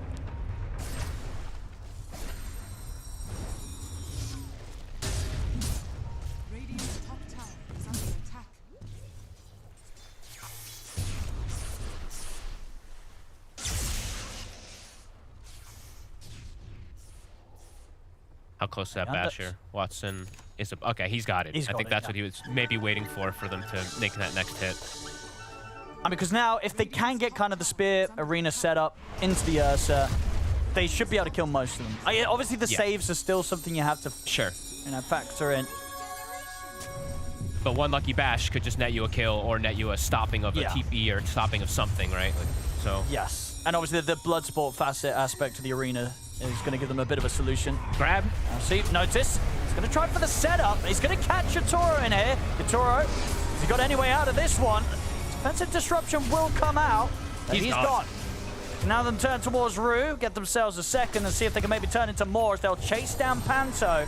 Notice, gets the angle to push him back with the spear, and off to the side, Watson, he wants more. He's actually able to get the jump on and collapse as well. So whilst the rest of the team deal with Panto, Watson makes sure he's got his sight set for collapse and ensures that they don't just get the 3 kills, they get the 4 kills. And the big one there at the end, putting an end to Collapse's streak. That was so smart, actually, from Yandex. They baited the hell out of him there. They just put him in a position on the puck to them think that they can go on him, but everybody's there on Yandex, and there's the beat, not the lack of the BKB on the Kez, does nothing. Jumps in, gets caught inside the arena, 100-0. Really good fight from Yandex. Perfect position. And this time around, there's no Collapse alive to do any Aegis stealing. So Yandex, they can take this Roche with a sigh of relief, as this Aegis will be theirs. Watson's claim it. Feels like Spirit has to be a bit kind of crazy and chaotic in this game in order to really fully reestablish things. The setup there. Yeah, they're going to be able to force the BKB out of Morel. Nicely done there. The spear into the calling. Has to BKB zip TP to get out of this. We'll see again here on the replay. Now notice it will get that spear, but honestly works out kind of nicely because it pushes the rest out and keeps only Yatoro in. I don't know if that was the intention, but it allows them to very safely take the Kez down with too many saves or sort of interruptions coming into play. And just the way they turned it into more. You have the majority of the team chasing down Panto, but Watson, he knows that collapses off there over to the side, jumps over towards him, gets him with the bash, and makes sure that this team fight is a massive win for Yandex. Teamfight is also, Storm not even there, right? Morel, I believe, was just grabbing a power rune, so he wasn't even involved in any of this, too. The Yandex looking very strong for Spirit. The game feels like it has to be like perfect execution, really, or just hope that Collapse is able to get these big charges through, because I'm still just seeing some lack of damage. Even when Yatoro has BKB, just versus this Crimson, versus the potential pipe that's going to be coming out, there's so many heals, and they're grabbing all the Lotuses, Owen. I do want to point that out. I've been checking, and they have greater healing Lotus on the Mars. They have small Lotuses all over the place, too. So these extra heals, it's very problematic when Spirit is still lacking that damage. Back to a 12k lead now for Yandex. A very, very nice team fight taken by them into the Roshan, into the Tormentor. Really starting to bump up the advantage, keep that pressure on, and just try and do their best to ensure that the game just doesn't get to the point where Yatoro is able to pop off. As you say, at this stage, the BKB is going to come out. It's not as fast as Yatoro would have hoped for, but it's just, it's not going to be enough. He needs that BKB and then the Butterfly to really pose any sort of threat in these team fights. For now, Yandex, they can deal with him.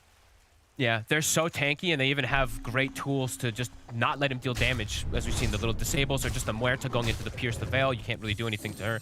And now, speaking of the Muerta, I always wait till they get the item, but this is a really good item in terms of playing versus saving heroes as well, too. When you get the Aghanims on the Muerta, the way that you use Deadshot changes in a way. You can shoot it off of the front hero to the direction that the saving heroes are, and you can just prevent any save. So they're at gonna hit them all. Massive timing right now.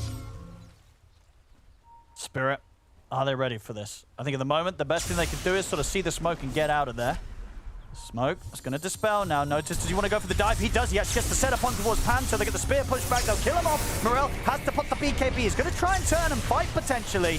I don't know if they can do this though, Spirit. I think they've got to back off. Now they want to try and go for it. Collapse, he's in with the BKB. He's going to try and make the jump over towards Notice, but the BKB comes up from Notice. Buyback will come in from Panto, but the arena's down. They've caught Rue. Their bashes are coming in on towards Yatoro. Yatoro will be able to jump onto the high ground, but they've got to go on full retreat here, Spirit. They cannot fight into Yandex right now. And I think, that they'll realize that after that jump in towards them. A team fight, it just seems impossible for them to take. They do try for it there, Collapse. He wants to commit, wants to get something started, but as soon as they try to get some action started, I think they feel it. They're like, well, we can't actually kill anyone on Yandex right now.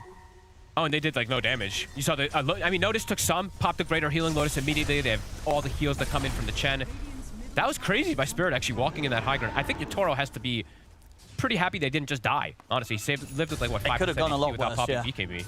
Yeah, So. it was very close to being that risky. And then now they've got that extra aura online. Malady's got the pipe done for the next fight. So Oh jeez. how do they kill anyone? They almost just have to find sort of Yandex splitting up. And Morel's going to try for the jump. On his way for Yatoro, and Morel going to get hit by that dead shot. Cole coming in with the wraparound. They might catch Collapse. Collapse is super low. He's just dead. They've killed Collapse. So BKB comes out from Yatoro, but the bash is there straight away from Watson. They're falling apart. I don't know if they can recover in this game, folks. 3 dead on Spirit. Yandex, the timings and just the overall macro plays from them this game. Too much for Spirit to deal with. They sort of had a bit of a highlight play around that Roche steal from Collapse, but outside of that, was it. Spirit, they're just getting outplayed. Morel's he's not able to do much of anything. He's 2-1-3. He's not dying, but he's not able to jump in. The heals, the sustain. Yandex, yeah, this game is truly feeling impossible. Yatoro just can't do damage. 2-7. Rallied around each other perfectly. Chira now had, we saw the Aghanims displayed right there, killing Collapse. Great approach. It's going to be the top ranks at least.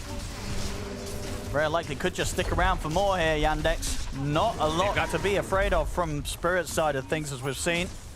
They've got everything still up. The Hand of God is back up as well. Will they back up? At least give them some respect. It looks like they will for the moment. Does feel like they could have perhaps stayed lingering around, but we'll back up, pick up all those items that they got from their gold. A full Aghanims now for the Ursa as well. Has ways to just play around any of the disables, even if they do catch him now. Yeah, really good, just really good macro play from Yandex, honestly, in these last 10-15 minutes. And just, yeah, we're really seeing sort of the draft work out very nicely. You know, the puck last pick, you know, Trigioni's playing it perfectly, only died the once. Instead of getting to go for this full aggressive play, the blink into Parasma Aghanims, we're seeing the effect of that. And I can only imagine, do you think after this game, if indeed, you know, Spirit aren't able to turn this one, you know, what's sort of going to be the topic of conversation? Is it going to be, you know, the Chen's got to go? You know, what are they looking at about this game and saying, you know, this in particular just completely destroyed what we wanted to do in this game? Honestly, yeah, the Chen and the puck are two good ones. The puck may be less idle, but like the Chen has this invisible factor that you can't really ever like, I mean, you can feel absolutely in this game, but it could be one of those that you just have to get rid of because it's just a specialty hero that you have to ban if the team is just very good at playing around it. And so far as we see Yandex just fighting around the Chen auras over and over again. Yatoro. So the BKB there from Yatoro. Up to BKB and run. Still a fair bit away from having that butterfly. Further big lockdown coming out from Yandex now that Noticed has the Hex done. Honestly, this is bottom lane also. It's not like you can really prepare to ban for versus like a Mars or anything, but Noticed and Saksa played their skill shots beautifully in this game, getting those extra kills in bottom and just their rotations. Not really missing much at all. And the arenas have been, although it hasn't caught like a two-man spear or anything, they've been pretty perfect in terms of controlling the fight. Spirit getting a little bit of breathing room. We'll see what they can try and gather together to prepare for the inevitable high ground defense against Yandex. Can they find some sort of way to piece together a team fight to get a kill? Because maybe if they can get like that one kill, they can try and start some snowball effect of the team fight, but it's just seeming so hard. You know, if the 5-man of Yandex comes running at you, it's just sort of very difficult to envision anybody dying on Yandex right now with the way that the last few team fights have gone. Yandex, this game, they made pretty few mistakes, right? Like the last mistakes they really made was Noticed getting caught in the mid lane and then the sequence afterwards where they got the secondary kill. But before that, I don't even remember. I guess it was the Roche that they gave up the steal, but that's not even really too much of a mistake. That's just an opportunity. No, that's just an outplay, from Collapse. So. That's just Collapse things, That's just Collapse things. So yeah, honestly, Yandex, these last 15-16 minutes or so have been pretty perfect the way that they've rallied around, playing with the Chen. Smoked up, Spirit's gonna try. They're gonna try for the jump, but he was ready with that, and now the counterplay comes in. Notice he's gonna get caught by the Vortex, but Watson's in on top of the Storm Spirit and just takes out Morel through the bashes.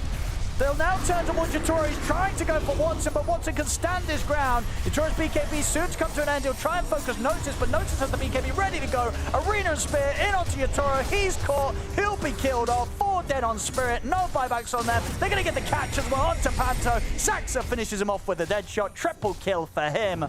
They're all Well, full health. I think this game's over.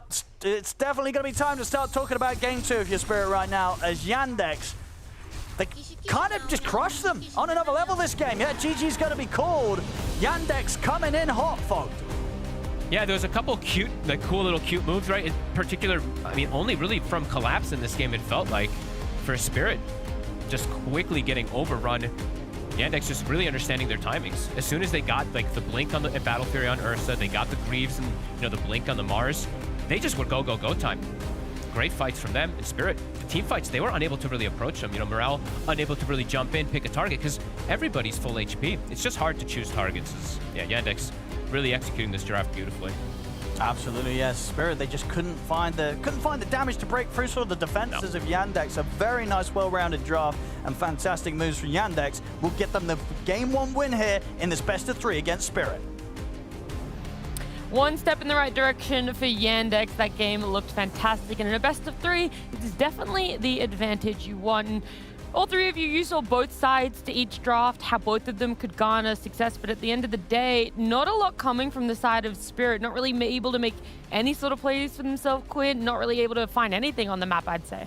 Yeah, I think they woke up on the wrong side of the bed because it was very uninspiring from them. I feel like for the majority of this game, they kind of just sat around and let it happen. Yandex also were not playing the fastest Dota, but they did make some good moves. There were some really nice individual plays from them. I think Sasha specifically had some great team fighting and spell casting in some of these moments, but overall, Spirit, they kind of just twiddled their thumbs and then slowly lost. Yeah, it feels like Yandex just knew what they wanted to do in the early game to break down the map. Like even here, Saxa, seeing the Kez, then getting the dead shot, layering it into the silence to then have Notice come into play. Yotaro ended this game 2-8, right? Like he just didn't have the carry performance that you normally see from Yotaro. And it always goes back to like earlier on, even in the laning phase, when they're just bringing this like conga line of aggression through the twin gate. They throw down the arena on Yotaro, then they kill him with everyone else, taking the tier 1 tower. It just felt like they knew what they had to do. He's going Vlad's Deso on the Kez, Battle Fury's on the Ursa.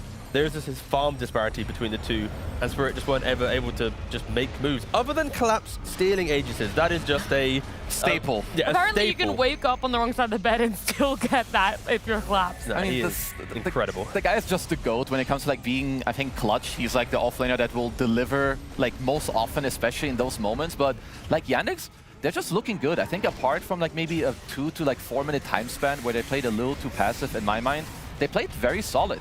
Like they understood what they needed to do, what they had to wait for, kind of like when to strike, when to bait people. Because Spirit, I'm not really sure what it is. Like maybe when Yotaro has an off game, which doesn't happen that often, maybe there's just a voice missing because he will usually take over like the mid to late games. But this Kez, I feel like just maybe skip it for the next game. Whereas if you're Yandex, I think they were very happy with a lot of trades in this draft, closing the first phase with the Chen into the SD. I think Watson is undefeated on this Ursa. His scoreline might be like 65 to like 40 when it comes to like the KDA. Like this guy is dropping like 13 zeros, 15 zeros. He has like what, 10 and 1? Like you gotta respect this hero more.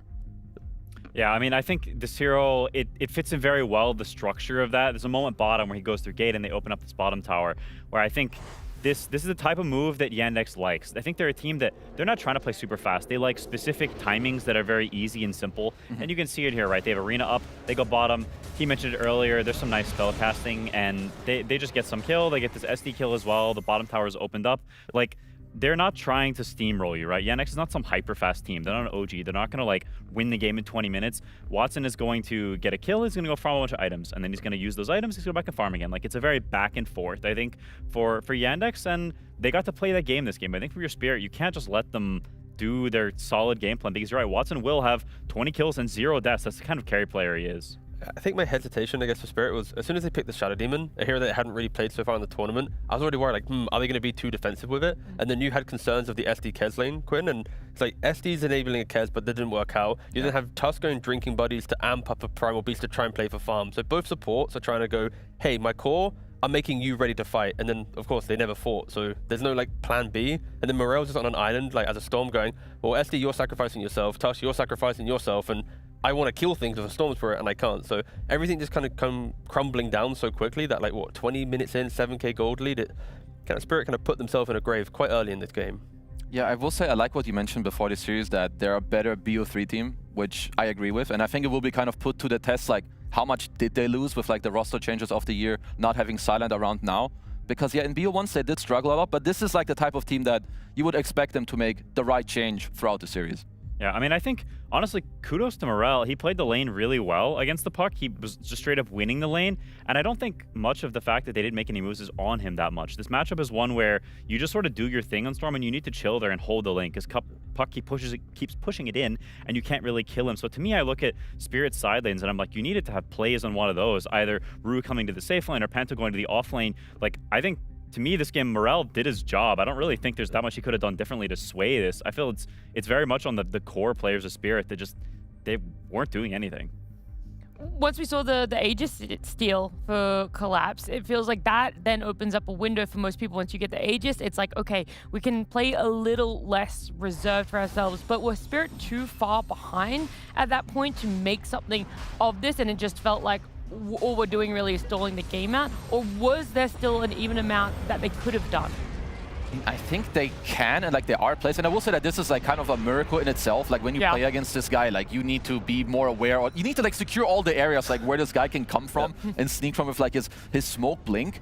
But like later, because I will have a graphic to show where it will just kind of maybe like make it more obvious why it was hard for like Spirit to do a specific thing. Because while they do get like a really nice play here, Yandex get a lot of tools like later on in this game that just makes it a lot easier for them to like fight and hold their areas. Like if you look here, like again, you know, it's maybe a little bit of a meme, but they've got the Greaves Crimson, and at the same time, if you're Yatoro, you don't have to be KB yet. So sure, you stopped them like a few minutes ago in this play, but I think because Yatoro had an off game, which we talked about, they are still not ready to fight, and even if they do, there is so much garbage you have to fight into that I think it's honestly too hard.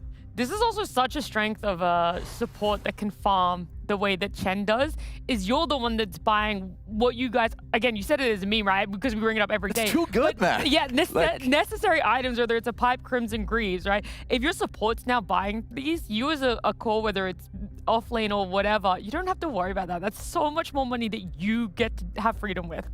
Yeah, I mean, I think it's also, for these teams specifically, their offlaners are not big aura buyers. I think they're both big, like, blink enjoyers. And so they can Aegis steal. Yeah, exactly. That's right. And so whenever you have Chen on your team, like you said, it means that I think it fits them very well. Like, whereas Spirit, I think historically, this team really struggles in pipe and aura metas because Collapse doesn't like to buy these items. Spirit doesn't like to play with this. They want to play off the scaling and the jump ability. And so they don't have it on the 5, right? They don't have the Chen. They have the Shadow Demon, who didn't really do anything. And they've got a blink offlane, which means if you're playing against the pipe Greaves, it's coming eventually, and when it gets there, you can't fight anymore. Yeah, like Panto? Sorry, you go. No, like I mean, he could be playing Chen. I assume that's something okay, But like the thing is, like you have this SD5 who's like kind of a bot in this game, not necessarily his fault. But then you compare it to the Chen, who's a Chat. The hero has like one of the most stupid level 10 talents. You get 150 attack speed on some dumb tomato guy who runs down lanes. That's the reason why he has Greaves and Crimson. Just don't pick Shadow Demon. Like, what do you mean? Like, I don't want to see the hero. That's it. I don't mind it, but like I need a bit more nuance to it. I've already said it. I'm gonna just keep saying it again. Yandex, they're just super chilling. Like when you have Chen and Mars on your team, you don't want to have any early pressure against you. You want to be the ones kind of chilling, doing your job. In Spirit, they just had a misread. I think they had high expectations on their lanes going better. They thought Yatoro would have the Deso earlier. He's buying Vlad's Deso. You pair that with a Blink for Primal. Like in their heads, they were meant to be winning the lanes, meant to be doing a bit more to explore the map. Lanes went badly, everything falls apart. So don't pick SD, have a better lane. Okay, I need to clarify that. When you're saying don't pick SD, you're just not really enjoying the hero. You're like, don't run it 5. If you guys want it, save it a little bit and put it in 4. That's where it's better suited. I mean, I've seen the way that Spirit's been playing at the moment. I don't think I want to see it at all. Okay, in for their them, draft. you're like, Spirit, no one, other teams. But it's like, the thing is as well with Spirit, it's like if you see 2-3 heroes, then you can maybe pick it if you see a reason. But like the way that they've been drafting and winning games, I'm seeing aggression and moves that makes Yatoro's build feel good. He's playing Clinks because he has people going in front. Like when you're playing SD, you're conceding lane in the 5 position, and you're just going, yay, my team's gonna do something at some point. Like that's not how Spirit's winning. So again, SD, very good hero. The way Spirit's playing doesn't feel like it should be a first priority for them. Yeah, I mean, I think it's also a really big deal they have kill threat around mid. Like, I think this team, Spirit, historically, they really like being able to bring supports to the runes and fight you on the runes. I think with Laurel, they really prioritize this. And you've got Storm versus Puck. I think you want a different mid matchup next game, not just because of the lane or the scaling, but because you can't kill the Puck mid. And I think they hate that dynamic when they can't interact with the mid hero because it's just weird. Their supports tend to just hover around mid a lot while they have self-sufficient side lanes farming, getting the solo XP. And so I think in a game like this,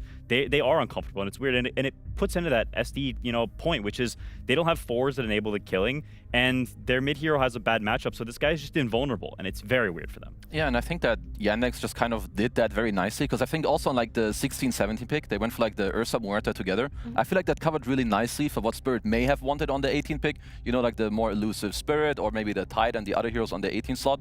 So I think that honestly Spirit, they got God in the draft and in the gameplay. They had the one Roche thing going for them, but that's kind of about it. Kind of got diffed in everything that it sounds like there. And whilst they might not be able to have quick changes to how they're playing, something that is going to be able to be quickly changed, that was a lot of be-ables, is their draft, which is coming up just after this break.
We're continuing our best of three here between Spirit and Yandex.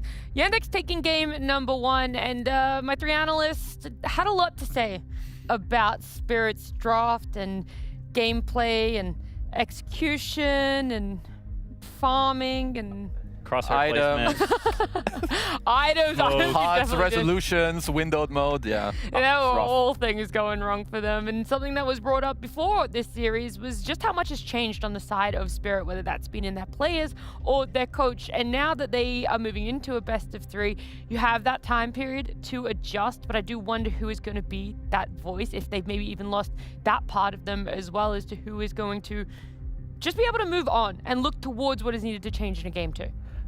It's one of those ones where we just won't have the answer because it is. I can tell you who it isn't. Who is Morelli, because he's just Not standing. silent. He ain't there. True.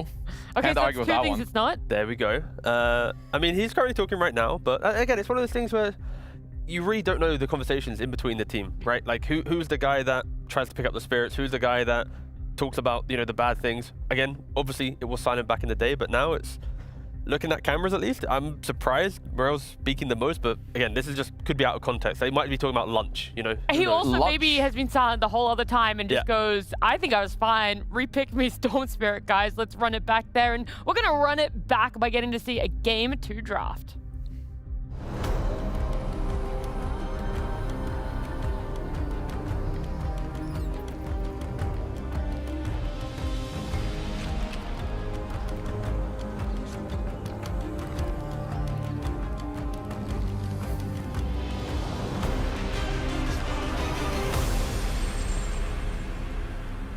Adjustments needed on the side of Spirit. As for Yandex, well, with a Game 1 win, is it still going to be satisfactory for them, or is there also going to be some change-ups in what they're bringing to a best of 3 right now? What is not being changed up at all is the fact that a Shadow Fiend, a Treant Protector, a Jakiro is banned, but now for Yandex, actually putting a little bit of a stock in that Shadow Demon. They banned it out in the first phase. Yeah, again, for the reason for the Shadow Demon ban, even though we didn't like it, Spirit being second pick, they'll respond with a different hero. Pick one hero, C3, then you can maybe entertain it later down the line. So again, a bit more of an investment ban, and Yandex, they always do respect the supports, but yeah, I think just because of pick order, I don't mind it. I wonder if they'll prioritize the Mars on first pick. They took it on 13 before, and it's something that I feel like Spirit after that is like, okay, you won with the Mars, we've won with the Mars before, it's a collapsed classic. Are we going to prioritize it? So I could definitely see it be picked in this first phase. Wow. This guy's good. Wow, yeah, you should like coming out. Mars! I mean, the one... We have to give him Zero some time. reaction, like no one actually can. Where's my yes and? Yes, and you're super cool, Quinn. Thank you. I don't know about Plus that one. aura We'll right talk about there. that later. Riz. Plus aura. All facts, no printer. In our panel W review. Riz. I mean, I will say... Are you going to scream every hero? that gets No, picked? no, he will not do that. Do it. Underlord! Oh, this That's is not bad. intense. Wow. This feels like a series that's, you know, playing for Malta. Oof. Oof. Oof. You say it now, Kezu. What, Underlord? Oof. Woof. Thank you. There you go. That sounded more like a woof. Woof. There's That's no what he W does in there. private. That's Yeah, a he does, OOF. Keep that in private. Yeah, That's Costa what you didn't want. like that one. Because you're the only one that gets it. How do you guys like the exchange of a Mars for Underlord, Underlord for Mars type vibe? I think Spirit, you could argue, is quite happy. Mars, again, historically, is always the initiating hero that doesn't do damage and needs other heroes to shine. Underlord counterplays that beautifully because you just TP in, you press your double aura. You also feel like you can farm, you know, slightly quicker than a Mars. So I think, yeah, on paper, Underlord feels better. The difference is just the speed of map play. Of course, Underlord is kind of waiting for a fight to happen, locked into his ultimate cooldown, and Mars, he can play on Blink, Yule, Shard. He doesn't always need these specific timings to feel good. Again, he just needs teammates to help him. I feel lied to. Quinn, you said that Collapse doesn't play the auras. Generally. I mean, he can. I would say, like, on some, maybe, right? And I think on Underlord, it's, like, the most easy bot that will do it. Because the thing is, you don't really need other items to, like, do something, because, like, your innate kid just allows you to free farm and be the fat guy anyway. Ooh. Well, actually, no, Quinn is right. I'm right? Yeah, Collapse doesn't play auras. Because the last time he played Underlord, the game ended in 15 minutes and Collapse ended with Nothing. only a cloak and a headdress. He didn't even get the aura. So That's right. He isn't actually an aura But player. there was a game like a Giga Stomp? Yeah, it was the 15 That was the minute- mouse game. That was Yeah, the mouse, 19 and yeah. 1, lost to mouse. So yeah, again, Quinn technically correct. Actually. Actually. Dark Willow! Sorry, I just forgot to announce it. No, that's okay. Just gotta chip it in. How good's your versus? Ooh. No, his versus is good. I've Yeah, heard that nice. before. That's Bust good? that out. Are you I've heard better ones. You try, hang on. We're trying to like hype each other up over here. All right? Hype us up, For man. anyone who can't see us on camera, by the way, it is me sitting on the opposite end of the platform and then the 3 boys sitting next to each other. Checks Hey, out. little pig. Boink. All right. There's a. Do you want to do it?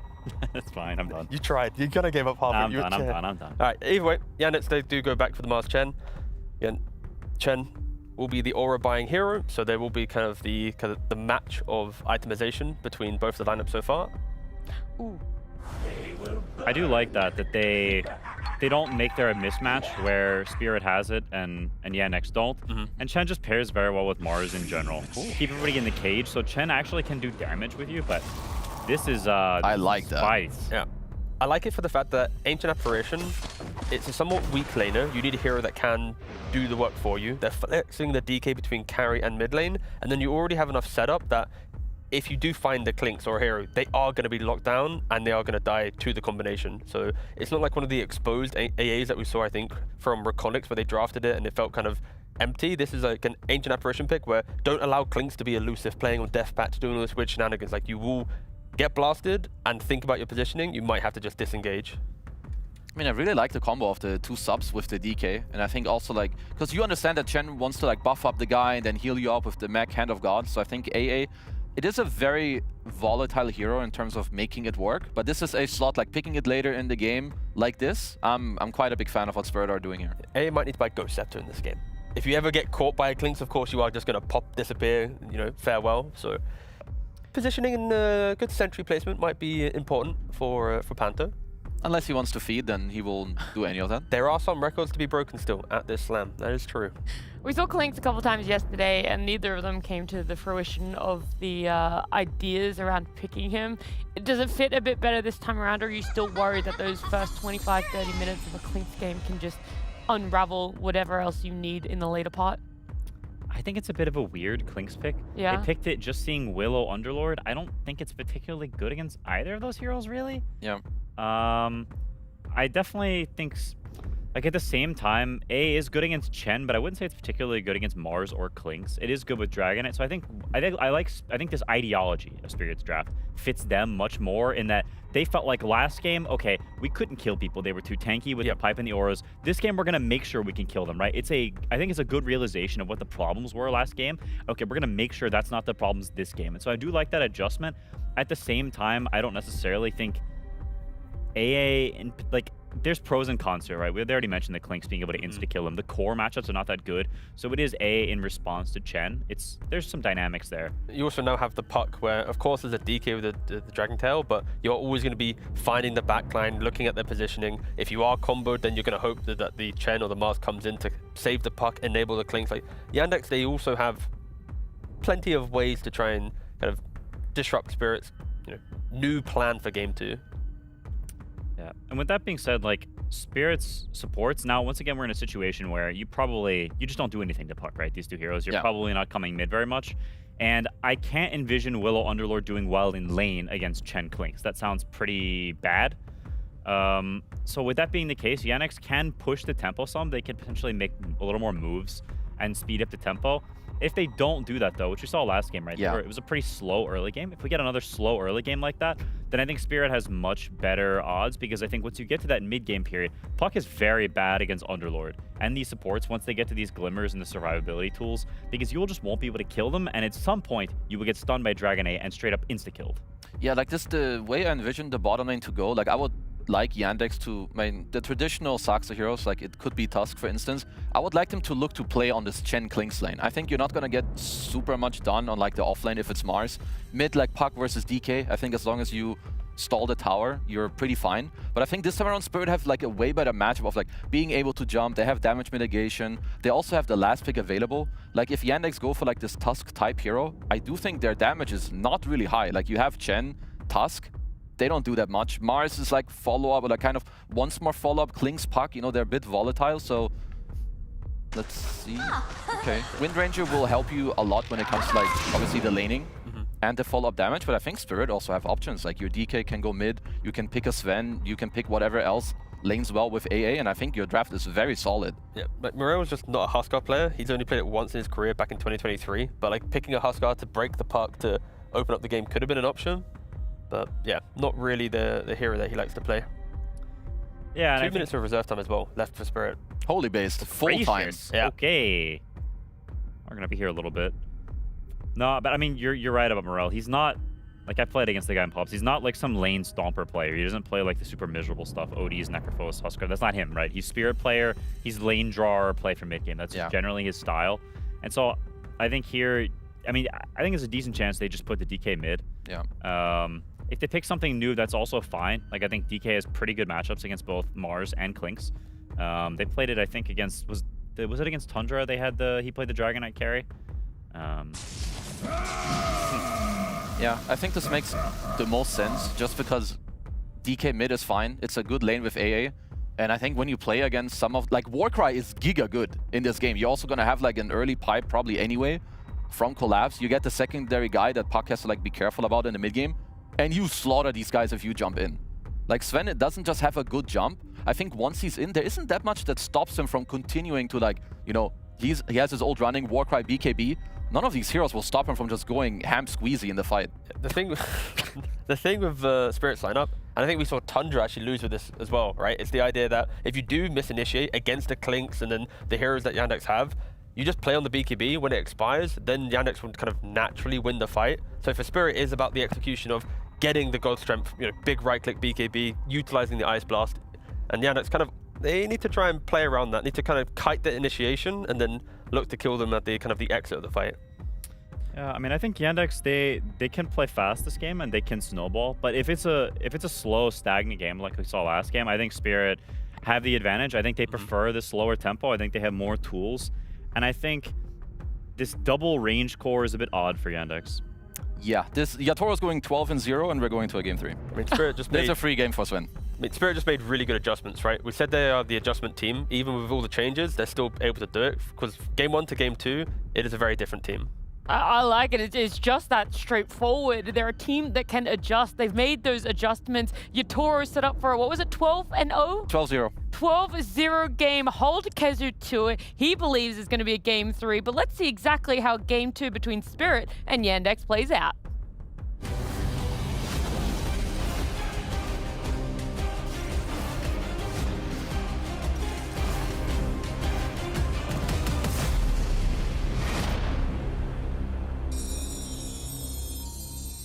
Here we go, ladies and gentlemen. Time for game 2 here between Team Spirit and Yandex. Vogt, we heard from the panel, they seem to really like the change-ups that Spirit's coming into this game 2 with. Do you agree, or do you think Yandex is actually going to be able to give them quite a tough task once again here in this game 2? I like the tanky bruisers versus the Klinks. It seemed to work for a lot of teams. Warcry in particular, too, is just... It seems like it's a really good, just right on paper. You Warcry, you have a DK and an Underlord running down to Klinks.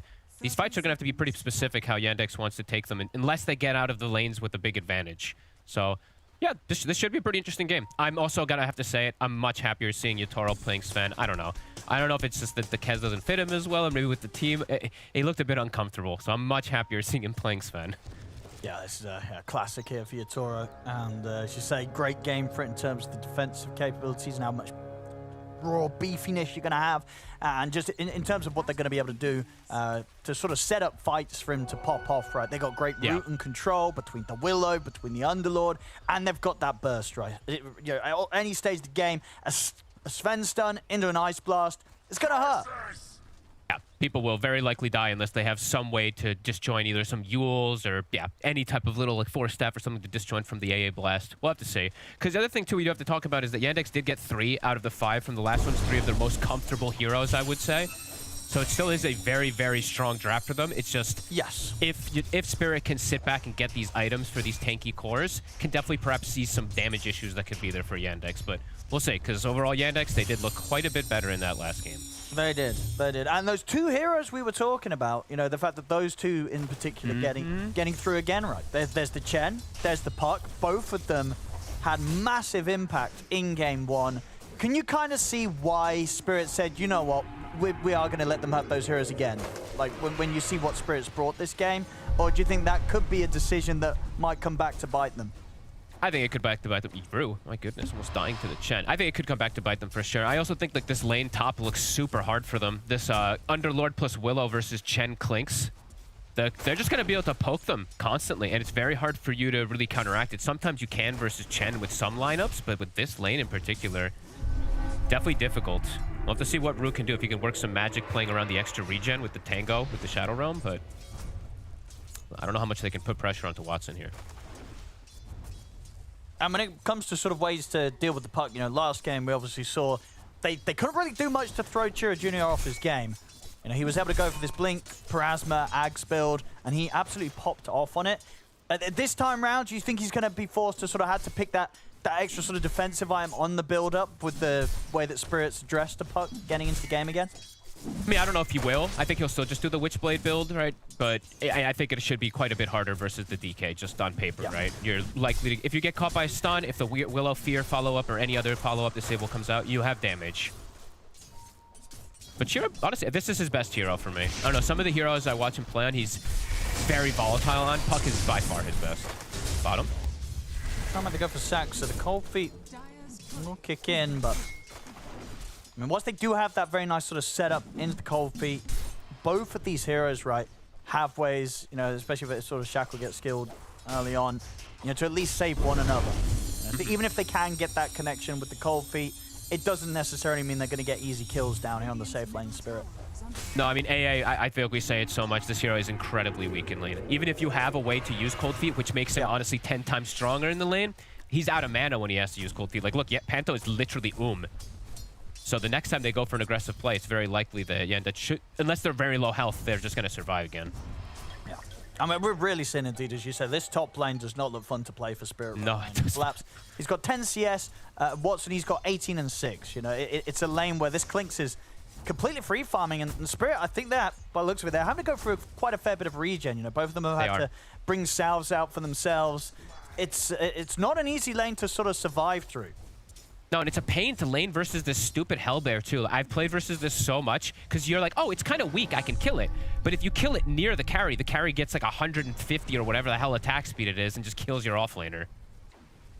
Yeah, and that sort of comboed with the boost from the Penitence means that Collapse. You're in trouble. And Collapse, he is in trouble. He's got a Fairy Fire, but that's not going to save him. That's just first blood here for the safe lane duo of Yandex, and I don't see this sort of top lane changing sort of the outcome anytime soon. This looks to be Watson very much set up for success here on the Clinks in the safe lane, and a big part of it is because they get that Chen in the draft again. Malady, he was so farmed last game. The items were flying out for him. They get the sort of start got first again. blood. Yeah, yeah, that's going to start him on that sort of same path once more in game 2. So if they can try and kill him off here, they've caught him in the root, but it's not enough control. He's perfectly fine. Very, very difficult off lane here for Spirit to try and just utilize to punish this safe lane of Yandex. Chira, we'll get a courier snipe. Nice little play there. Uses the waiting rift onto the high ground to get the second hit. And overall, Morel, 26-6, but Chira is handling it. 22-2. There's those extra denies, but not too shabby by any means. He's getting some runes as well. Going very nicely from Chira Jr. You know, considering, as you say, that matchup, we've definitely seen outcomes of this DK puck where the denies would be even higher than this situation. So making the best of what can be a bit of a tough time there in that 1v1. He's keeping him like, he's poking and prodding, keeping around that half HP too. So if there is, I mean, their heroes actually are not really the best at rotating around even when the 6 hits. If with double supports perhaps, but with one support, it's pretty lackluster with the coil.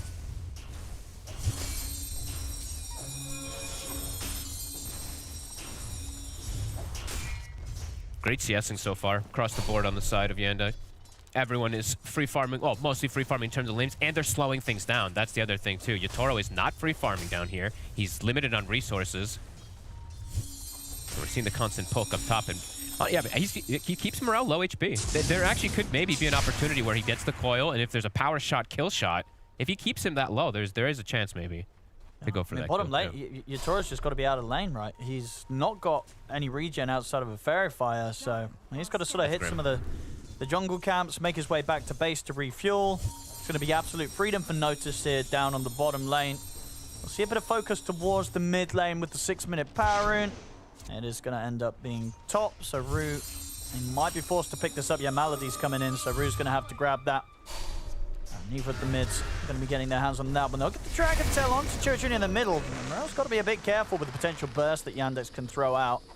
Yeah, I'm glad he has the raindrop. That's the first thing I checked for on the DK. Have to be able to have that. A little bit of extra HP versus the burst that can come out. They're really trying to put emphasis with this catapult here with the 6 timing with the 2 supports. Malady here to help out on the defense, though. Means that... no damage. Yeah, pretty much. Barely a scratch done to the tier 1 tower here around that dragon form with the way that Yandex, they're able to push back Spirit when they try and group up for these moves early. Really smart stuff, honestly, because at the same time that it was all happening, right, they sent Yatoro back to base. So Saksa was like, okay, I don't have to beat bottom. Notice is getting full XP. He's getting full free farm. I can just walk mid and be able to contest that attempted aggression. It's just in the laning phase, it's a 2K lead. That's pretty substantial.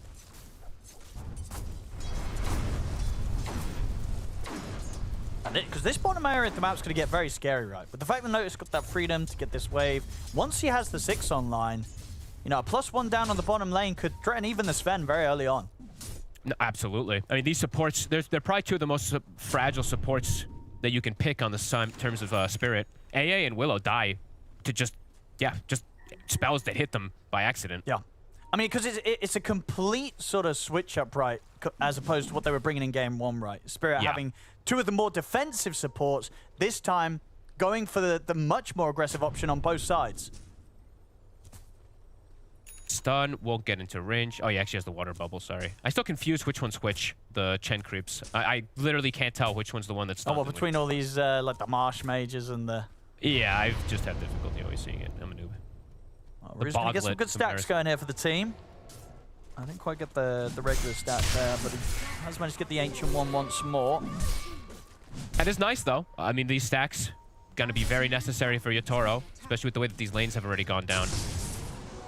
I mean, Sax is coming across to sort of mess around with Yatoro, though. Get the Shackle into the power shot and the blood grenade. That's going to set up potentially to close the gap here.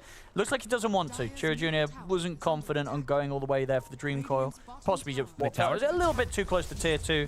Almost certainly expecting mass TPs to be coming in from Spirit, which wasn't the case. You know, Spirit actually focused on just using this opening on the mid to get some damage done now with the second round of the Elder Dragon form. This time around, they'll be able to give the tier 1 a fair bit of a beating. Dream Coil's going to be popped down. See if they can punish him for this. TP's coming in. They certainly can. So Arena's there, so whilst a fair bit of damage might have been done to the tier 1 this time round, they've got that setup. Dream Coil, TP into an arena.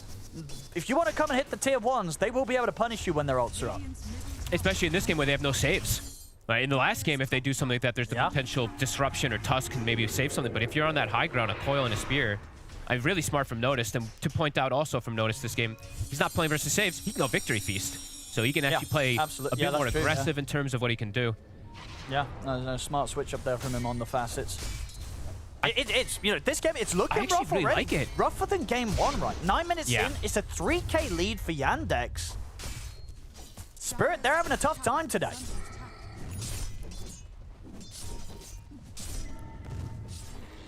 Having a rough time and a rough start versus a lineup that is very strong if they can get these timings around the Chen again, who this Chen in Malady already approaching some core net worth, and he's level 6, so it's very early that he's been able to find this.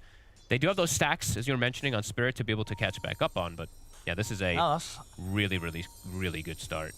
Because when it comes to Spirit's lineup, you know, coming into this game once the draft was done, do you think, like, is it expected that the lanes would be this tough? Or is this a lot more worse than you could imagine Spirit was sort of preparing themselves for the outcome of the lanes to be? I had a feeling it would be rough, but not this rough. Because it's an AA in one lane, and then it's an Underlord versus double range in the other. So it was kind of designed to be difficult, but perhaps, I don't think this difficult. Yeah, around the mid. They go for the Dream Coil here, up towards the tier 2. They'll try and turn for Saxa. I mean, Rue's already dead. Hand of God comes out. We'll see Yatoro coming in from the side, but his God Strength's on cooldown, of course. Had to use it to farm right now, so he's not really going to have any interest in getting stuck into the fight. I mean, they're getting away with a lot, Yandex. The fact that they can just sort of walk up 10 minutes in, casually go for these sort of kills on the supports with Dream Coils around the tier 2s, and nothing's to be done from Spirit. It's starting to look worrying for Spirit. It's looking very worrying. The supports are also completely, not completely, but quite core reliant, I would say. Willow and AA aren't really these heroes that can make moves as much alone. Willow slightly, but they completely rely on levels and having their cores having a good time. And right now, I mean, Morel is kind of the only one. We're seeing the Underlord start to catch up, but they need the Blink and they need the AA6 before they really can kind of break this mold that we do see Yandex just following. They're about to have Mech finished up on Malady.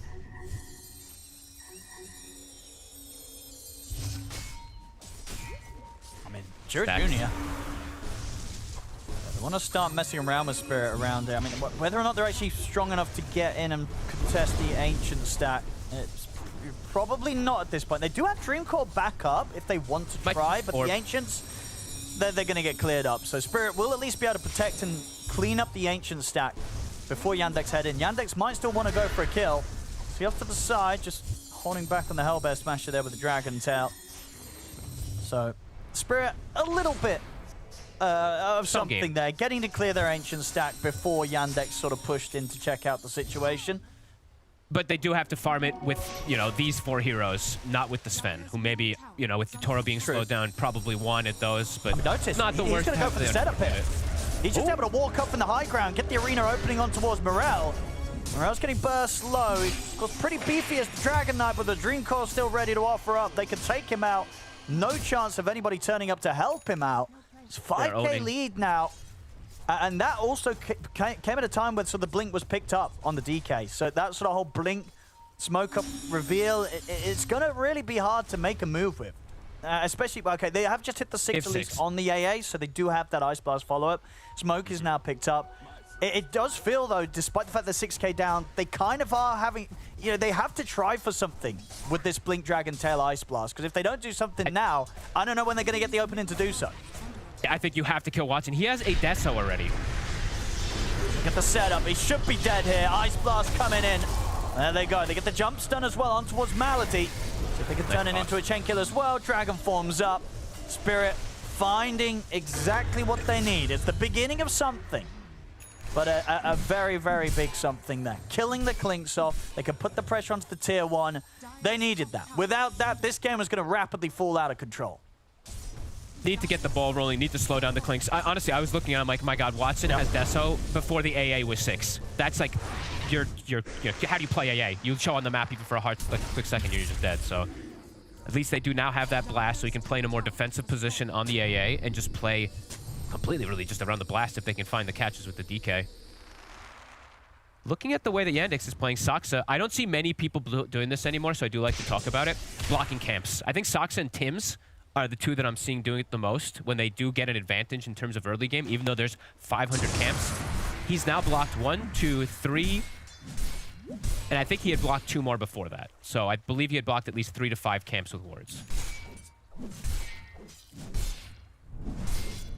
So very smart to prevent, you know, Sven, one of the fastest junglers, if he's given the opportunity to get the stacks and all that. That's going to really slow down the momentum and growth there for Yotoro.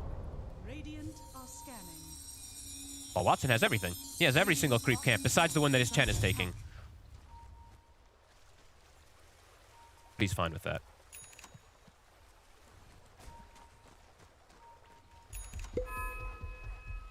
Pipe is finished. Pretty solid timing, at least on that. It's going to reduce a fair bit of the damage. Sure, not the Clinks, but the Puck and the Mars could turn some of these fights if they don't have the full numbers there on the side of Yandex and the Underlord comes in. You see Spirit on a very defensive posture, though, just looking to farm and recover. DK form is up. They have vision on the high ground, trying to catch this Puck. Does have a shield rune.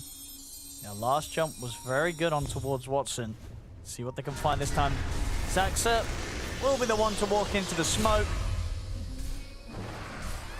Nothing crazy. It's fine with that. Of course. So yeah, it's one of those situations where, you know, Watson, he's going to be very happy on the other side of the map. He's like, all right, okay, I don't have to worry about that smoke coming for me.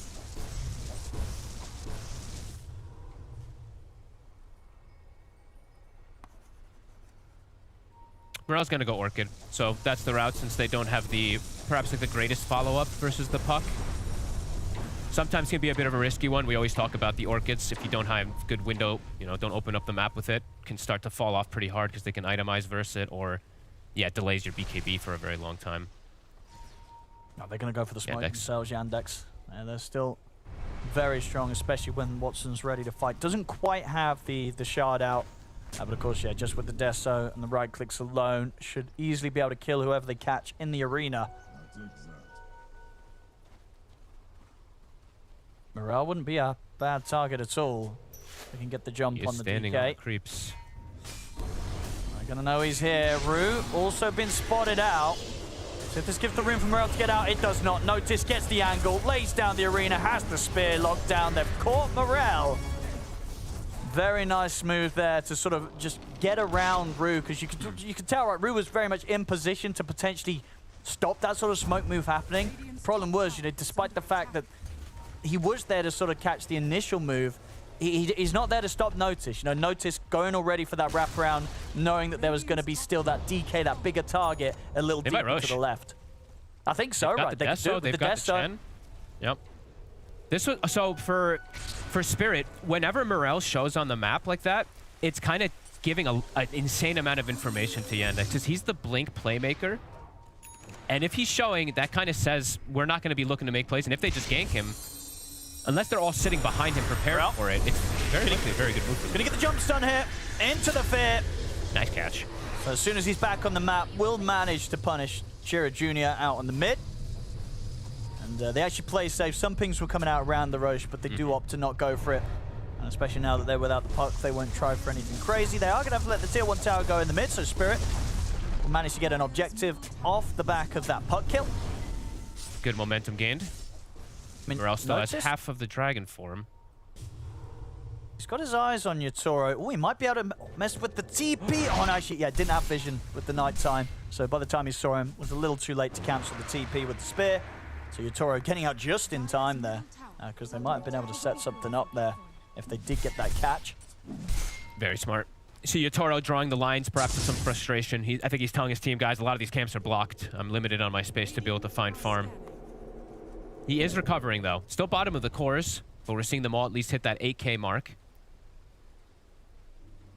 Yeah, and they'll be careful up here as well, because Yandex will bring the numbers in, but Scam was thrown out on the twin gate, so Spirit know that a move is coming in from this angle.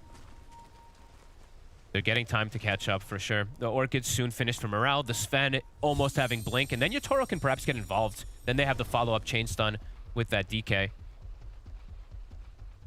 And there's definitely some fragile heroes, as we can see for the side of Yandex. Yes, they have the heals that can come out from the Chen, and perhaps the mech and pipe when he gets it, but if they do get caught from the initial stuns, I mean, someone's going to die to AA Blast. Morel. Smoke time.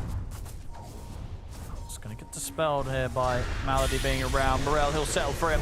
In with a jump stun, and the Orchid follow up. Nice kill. Much more confident this game, I can see on Morel on the DK than on the Storm. He was a bit hesitant to make any aggressive moves on that Storm in the last game.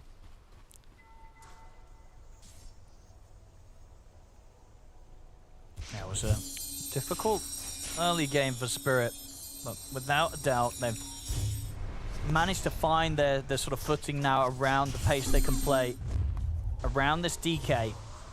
They're slowing down the lead of Yandex. Yandex, of course, still at the moment with that advantage with how much Watson's got.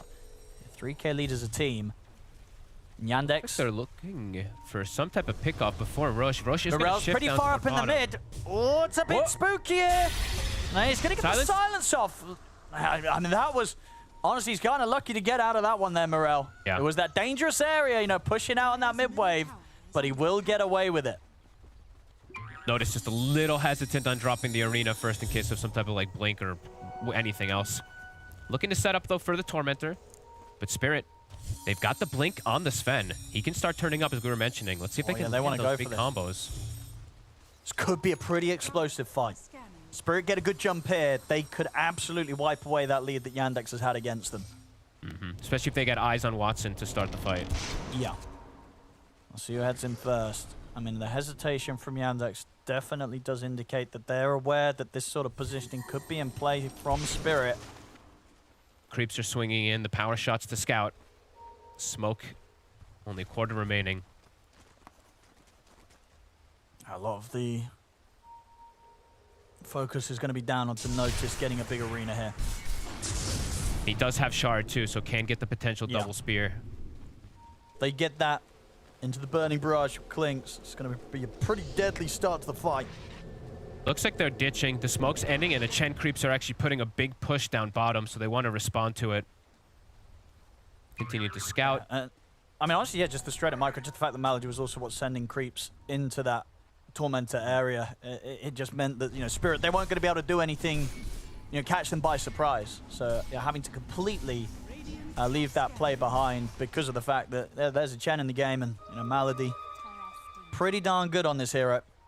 Yeah, power of Chen, even Clinks, right? Just information gatherer as well for Spirit. Yep. They don't really have a hero that can information gather. It's Ice Vortex, I guess, in a way.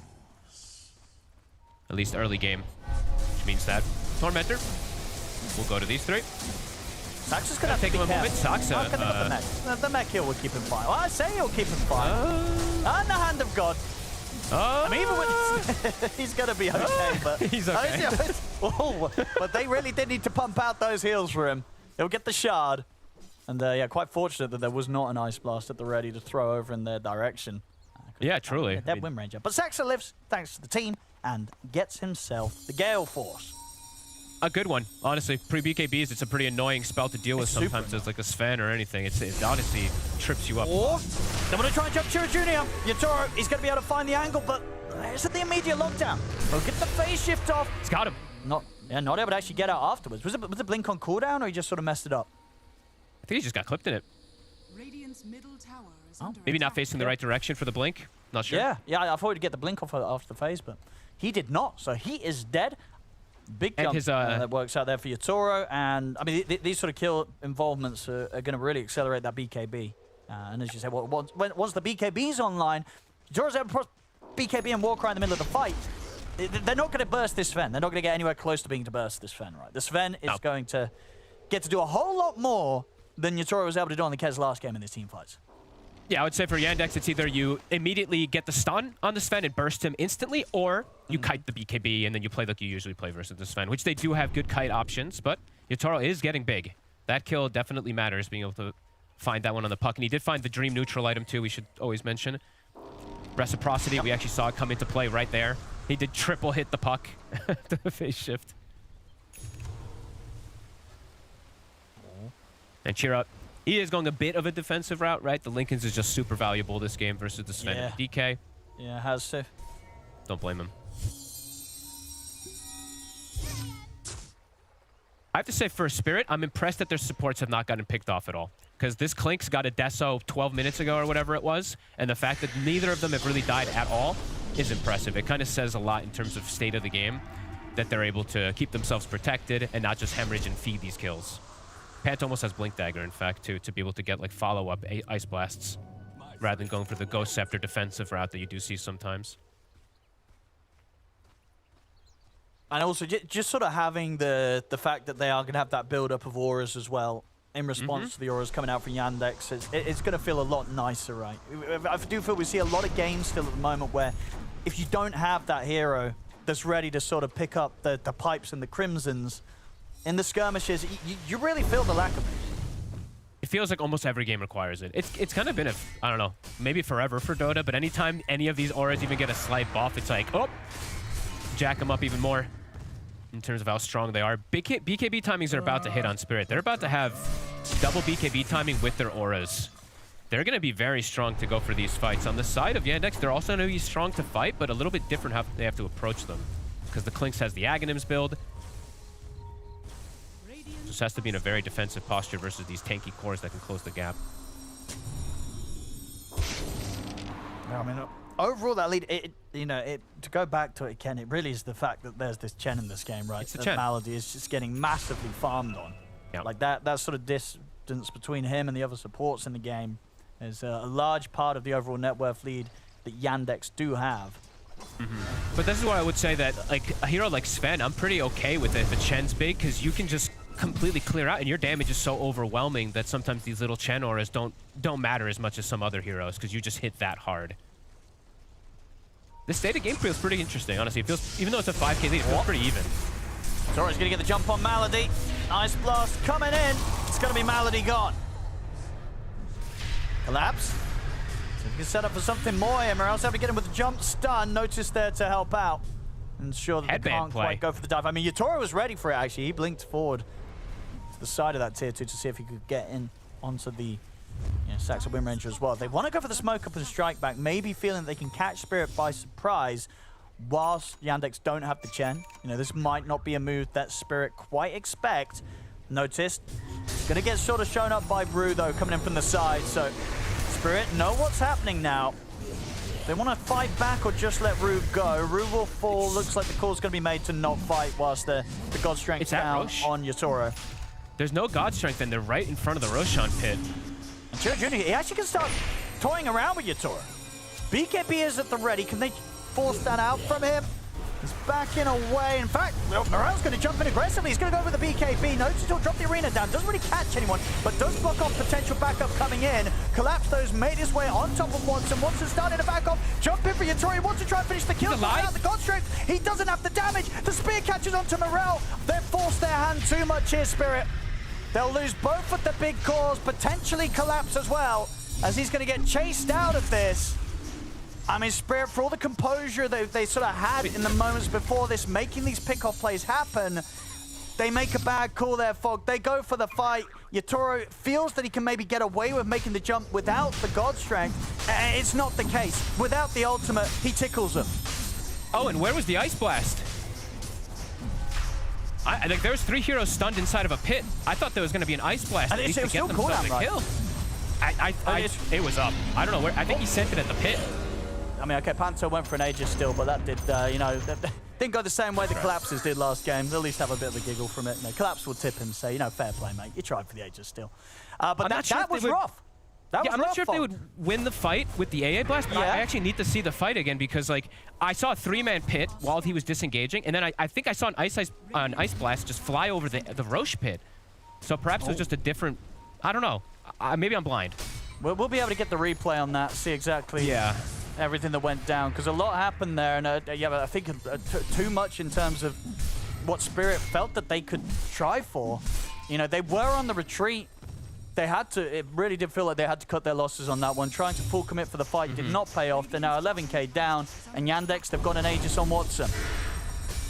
Yeah, I don't know if the blast would have... They would have killed the Clinks, and perhaps would have changed at least some type of outcome, so... Either way, the God Strength was wearing off, and it was a great opportunity for Yandex to at least seize and go for that fight, but...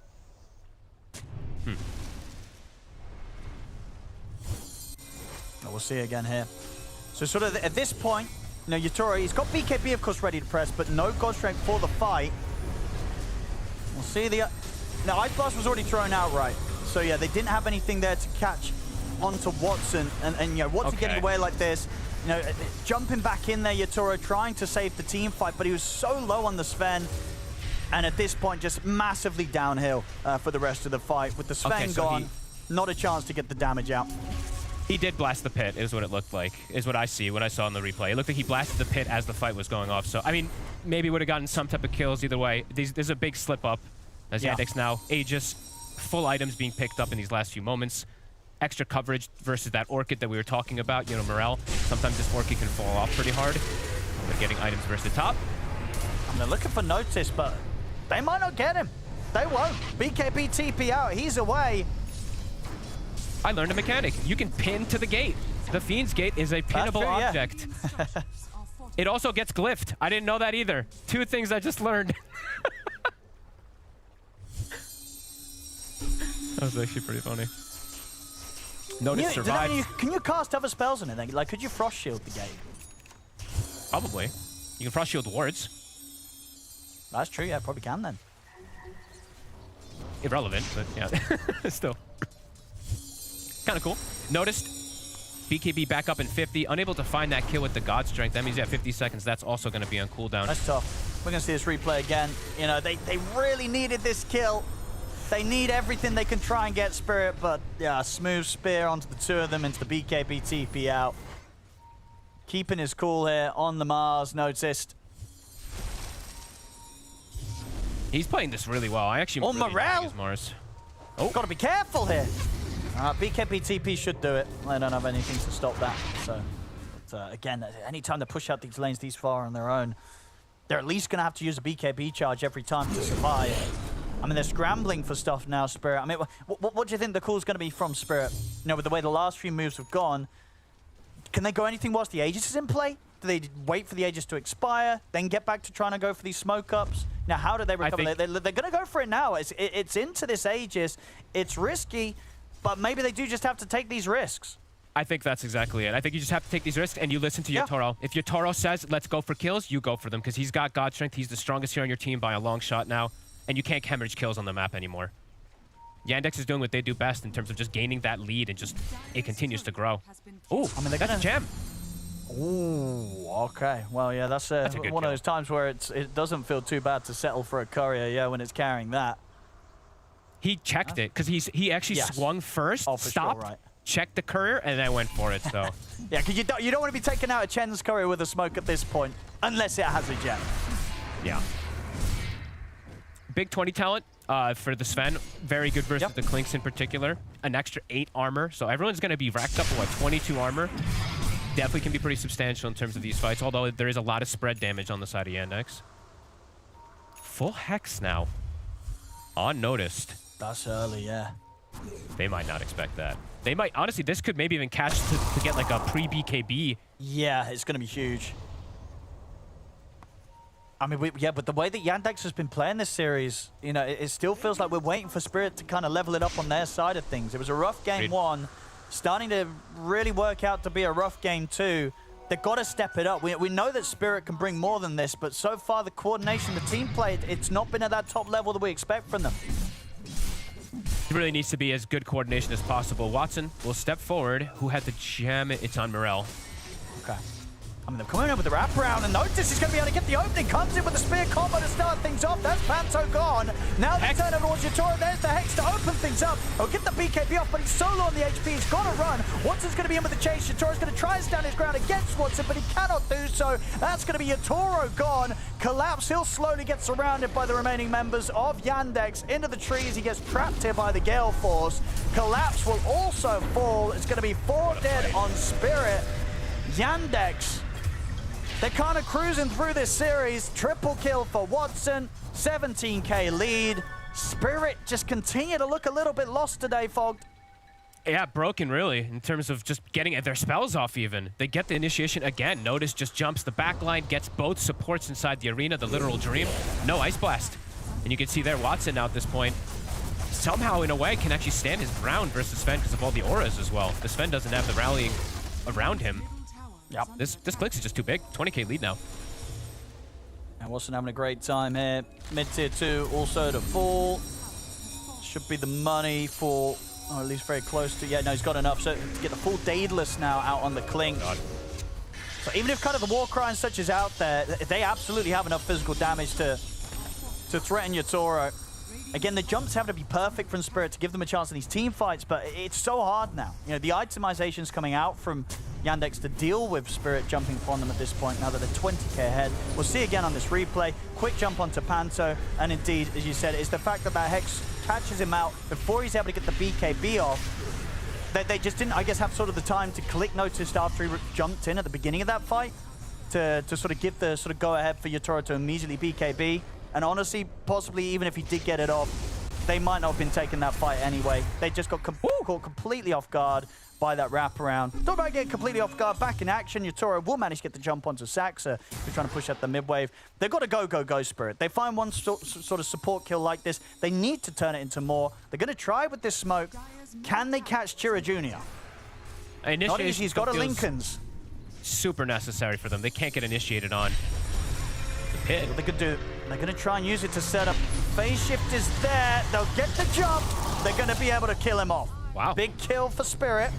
We'll be able to set up for them to take the Shrine of Wisdom. They'll turn it into a tier 1 push as well. Can they turn it into any more? God Strength still cooldown for 50 seconds, but if you can continue to sequence these kills, never let them group up with their 5-man, could be pretty nice. I don't think Yandex will give that type of opportunity, though. I think after hemorrhaging the puck especially, we're probably going to see them just group up to not let them get picked off again. Good move, though. You know, all things considered from Spirit, following Yotaro. Yeah, they'll take what they can get right now and how far behind they are overall. I like the pit, too. That was really clever from Collapse, the way that they set that gank up. Vision is placed. Saxa, they see Yotaro. I mean, they're happy to fight without their puck. They don't need the puck. Notice. Ooh, does he get the spear latch? Will still get the chance to pop that Hex down onto Watson. Now the arena's laid out. Watson ready to bring in the damage. BKB from Yotaro. He has to run. Get out of the arena. He'll get away. Rue will get left behind. Spirit at least will keep their cores safe, will allow Yatoro to retreat. Says a lot about their read of the game for Yandex. If they go for those type of plays without the puck, feeling that they have enough to just kind of cruise through versus Spirit anyway. And the sort of initiation potential and the turnaround from Noticed is it's pretty terrifying if you're Spirit. Right now that he's got the Xeon disc, you're not going to stop him from getting his spells, his Hex off in these team fights.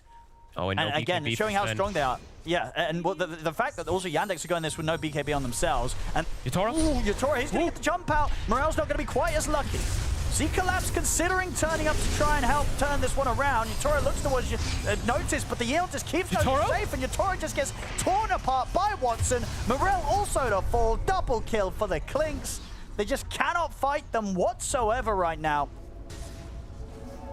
Man, and this Aeon disc purchase, he tries to go for the cheeky little play with the Sven to just one-shot him because he's facing the back. But the Aeon disc procs, they get a little bit of slow, and it's enough to just chase out the no BKB Sven. It just really feels like they're in their element again. And it's not too much of a surprise, right, when a team, after the way they execute in Game 1, comes into Game 2 and gets, what, 3 of the same heroes that they're popping off on again, folks. Yeah, I think this Chen Mars, you know, we mentioned it like halfway and even toward the tail end of that last game, what they were able to do. I'm feeling the same thing. Like this puck, sure, Chira, he's amazing on it. He's doing great. The Clinks is also godly. But yeah, it really feels like a lot of it is rallied around the arena and then the Chen Auras. It's enabling so much out of their team. For sure. I don't think other teams are going to let them get these two that easily. No. Here's the push. Watson? Lab's trying to lead in. Still a fair few seconds without the mid and carry Spirit.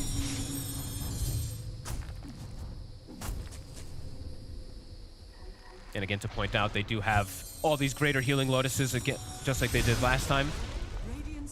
So extra healing on top of the Greaves and the Crimson that's going to be coming out any second now for Malady. 26k lead, it has grown massively.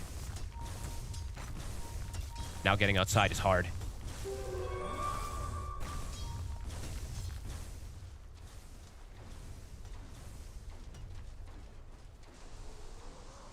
I noticed. How's look for that refresher next. I mean, already these... Oh, Morel. They're going to use Collapse to try and get the catch, but yeah, they won't commit through the gate on that. It's so hard for Yatoro in these fights too, because his BKB is down to the 6 seconds already. We mentioned that, yeah, it has to be pretty much as explosive as possible in those 6 seconds because they have the waste to kite. And yeah, they are starting to get way too tanky. You know, I thought maybe with the Sven damage versus the Chen Auras would be overwhelming, but when I saw that last fight... Oh, Yatoro! Oh! The shackles there into the Hex! Sax are able to interrupt Yatoro trying to get through the twin gate. He'll pop the BKB, but he is not getting out of this one. He'll at least be able to bring down Malady with him. But that's Yatoro dead for 90 seconds. And he's a little short on the money for buyback as well. Might even be looking to set up for another one. Soxa at least looking for top. Collapse will get out before it. I mean, nice little one-shot at least. Yatoro does just delete Malady, but... his team, they're getting nothing. Nobody's able to step outside. There we go. Noticed. I mean, they're going to look towards him. I don't know if you want to mess around with this Mars. Could just casually turn with the Hex stun on towards Collapse. And Watson's coming in with the side to bring the damage. Collapse has at least got the Ghost Scepter to get away from the Clinks. Oh, that's actually interesting too from Noticed. He took the God Rebuke crit. I thought he was going to take the regen this game with how things were going, but... I mean, because he's like, nobody's dying. Apart from Malady, if he gets one shot by the Sven, but you know, outside of that, nobody's dying. Getting on the big damage. He can he can actually one-shot the support kind of in this way, right? So he's been caught and his BKB's still on cooldown. So he's gone as well. Dead for 80. No buyback on him. Great ward coverage again. This was another one that they placed either Malady or Soxa, just overall throughout this whole game. And Watson's just always in on the seeming push. to know. Get the fortification now. It's got nothing to be afraid of right now. Backup's coming in. Still has the Aegis for nearly 2 minutes. There's no Dragon Knight to sort of open up a play onto him. Collapse will now start to push him back. Pressure on all fronts though. Double catapults, all 3 waves. Yatoro goes bottom. He'll be able to clear that one. Looks like Yandex will be a bit patient here. Looking for another catch, Yatoro. Tough game for That him was to actually carry. scary. Well, it's nearly Yeah. nearly level 25. Maybe if he can get that next time online, you know, we have seen the damage potential when it came to hitting the Chen. Obviously, when he's hitting the cores, it might be a bit of a different story. But like maybe if they can still get that jump, kind of everything thrown down, Ice Blast onto one of the cores, they can start the fight off in a way that gives them a chance. But if that jump goes wrong, the fight's going to be over, the game's going to be over, and the hopes here at Blast Slam 6 will come to an end. I think this is actually, I was going to say, I think they have to kind of go for like this YOLO wraparound play and just delete a target, because he has to delete a target without BKB and then get the follow-up targets with the short duration of the BKB. So it's just very complicated for him to do so. I'll see if they can find it here. It's all right. Ready with the God Strength. They're going to go straight for Notice, but Notice, he's got the Neon Disc, going to BKB. He's also got the Hex. He's able to target the Hex up on a Yatoro. Won't miss the Spear. Yatoro now to put the BKB to run away. Jump forward. And you notice he's ready with that second arena. Lock him down. They do get the stun on the Chira Jr. Chira Jr. actually in trouble. He's going to fall. Spirit, they get the kills this time. They've killed Notice. They've killed Chira Jr. Can they push for more here? They've got the numbers, Spirit. They'll make the Dragon Tail stun on towards Watson. Watson, the Aegis about to expire, but he'll get the BKB off. He's up to the high ground. He has the BKB TP out of him. Malady also goes for the TP. Actually makes it away. They didn't have the damage this time to cut through the Chen. They get two big kills there. Spirit actually able to make it work. It looked a bit awkward there with how they were trying to commit onto Notice with the fact that he has kind of with the refresh, the double Eon disc, these two arenas. But they're actually able to find the damage to bring him down. They managed to trip up Chira Jr. You know, obviously at the moment he's only got the Lincoln Sphere to protect him. If they can break through that, they confine him with these stuns and silences. They're going to keep the game going. That could have been the beginning of the end, but Spirit, they find a way to hold on. It's a cool way to start the fight, too, because it puts Notice in a position to make mistakes. And he did, right? Like a couple of these, he maybe could have insta-speared or maybe could have insta-refreshed, etc. Yeah. He ends up missing both, ends up going back in and then dying. Chira Jr. overplaying his hand and jumping in. Spirit have another life in this game, because Aegis was also getting reclaimed at the same time. So Watson was like, it just went. Yeah, no, if he didn't get that BKB off, he might have been dead as well. Spirit, they've got to try and push for as much as they can here. See the defender start. He's actually going to get the jump on Watson. The Ice Blast is coming in. Watson's in trouble. It's going to fall pretty low. Yatoro will die, but at the cost of Watson's life in return. So it'll be a trade between the carries. Solid Shackle coming in from Saxo. Catches onto Panto and Morel. Goes Scepter, going to buy a little bit of safety for Panto. Should still get finished off at deep of the base. I said actually it gets the blink and goes for the TP, but the Dream Coil will be thrown down on towards him. At least the space though for Morel to get out of there. I mean, they obviously hold, but yeah, well, when you're taking a carry for carry trade when you're 21k down, you're probably not too fussed about that. You know, you take that if you're Spirit right now in the situation you're in. Yeah, and Soxa, you know, you see them running in and you're like, oh, this is such a great situation for my Gale Force. He actually Gale Forced the Sven right on top of the Clink, so a little unfortunate for that one. But either way, they do get the trade kills, just the Klinkstead. But Spirit, I think they'll still be, you know, relatively happy because they need to start causing this type of chaos in order to be able to try to bring this game back. If they can keep pulling these plays off, you know, sort of whilst they're 20, you know, over 20k net worth behind, you know, maybe that sort of Spirit magic can be rekindled here at the moment that it's needed the most. That's an AC. Taken That's out a painful there. Courier Snipe. Yeah, that's going to be out of the game for 3 minutes. Pretty much there. Collapse losing that one. The really sad thing is that Yatoro is dead for so long, right? So you do see that they can't farm. Without Yatoro, they can't really step out, and everyone on the side of Yandex can just farm. So they do really recover that net worth back to what it was. Already still crazy farmed. Another Hex about to be finished too for Soxa. So again, this low duration BKB. Malady? He's going to be found pretty far up on this lane. And they'll deal with that. So that's a dead Chen. Have to be careful if you're Yandex, you know, when you are this far ahead as a team, if you do start to lose these, you know, even these support kills at this point, it definitely sort of slows down that momentum, even though the lead they have is so large. At least the space will be there for Yandex to get the Tormentor. They'll get the Shard for Chira Jr. You know, he's going to have a big boost up in potential in the next fight, you know, getting gifted the Shard. And also the fact that he has been playing with sort of with this 7k gold unspent. Same to pretty much set for Watson. Right. A lot of this lead that they have right now is not invested in items. When they spend that up, we're probably going to start to feel that advantage that they have right now against Spirit again. Yeah, especially when they're all 5 as a unit, right? They did that started that whole situation was because Spirit caught them kind of off guard, which caused Notice to make mistakes, which caused Chira to make mistakes. So it's a sequence of things. Now that they're going to have the 5 with all these next items, let's see how Spirit takes it. Like you said, it's like full items on 3 heroes almost. It's massive pickups. Yeah. Miona's picked and up. 25s. Chira Jr. Watson, where's he going to go with his items? He's looking at the Bloodthorn. I imagine... I mean, yeah, because what's he going to switch out? Is he selling the treads? Is he waiting to eat the Ags? Eat the Ags, yeah, for sure. Ooh, butterfly for Yatoro. Spear. Did he get the opening it? Arena onto the 3 of them. He, in fact, gets the heads on towards Yatoro. Yatoro's going to get blown up. He didn't get the chance to put the BKB. The Spear came out to his 2 teammates, and he sort of hesitated, did not press BKB. They're going to get cleaned up because of that. It's 3 dead on Spirit.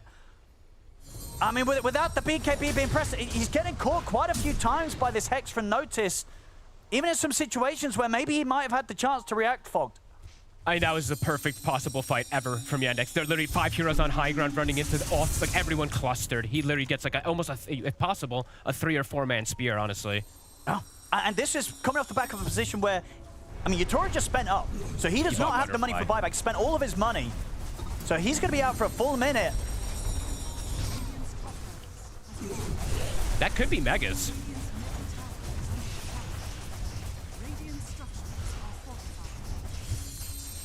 Even if he gets, yeah, I mean, obviously he has to get the BKB, but they have things now. They have so many tools. The Aghanims puck, or sorry, the 25 puck as well. Yeah, that's gotta be Megas. Easily bringing in the damage here, Yandex. Now they'll get the Hex on the walls, collapse it. Catching him under the towers. He's pretty tanky, but not tanky enough with the whole team being into him. I'd say that actually, maybe with the Ghost Scepter, a little bit of hope to survive that little bit longer. It won't be much longer. He goes down. Ice Blast going to be pretty much whiffed there. Doesn't catch on to anyone. Little bit of time still until Morel is back in the game with Yatoro. As Yandex beating onto the tier 4s. They'll take the 2 tier 4s down. They'll respect the respawns coming in, starting to retreat. Yandex, they'll do the damage, and they know not to sort of overstep the mark here. They're in a very comfortable spot. Only the Ancient left standing on Team Spirit. Collapse obviously having used the buyback there as well. Yandex, they can gather up, take this Roshan, and then go for the killing blow. The Spirit, they know it. They can't sit back. They've got to go for these risks. They've got to get out on the map and see if they can get that jump onto Yandex before Yandex gets another chance to start the fight onto them. Look at Yandex taking, they're even being as careful as possible. Look at this positioning. Not even on the enemy high ground. They're playing on this side, so they're going to get some good information. They see the Willow Bramble, so they know that they're in the area here smoked.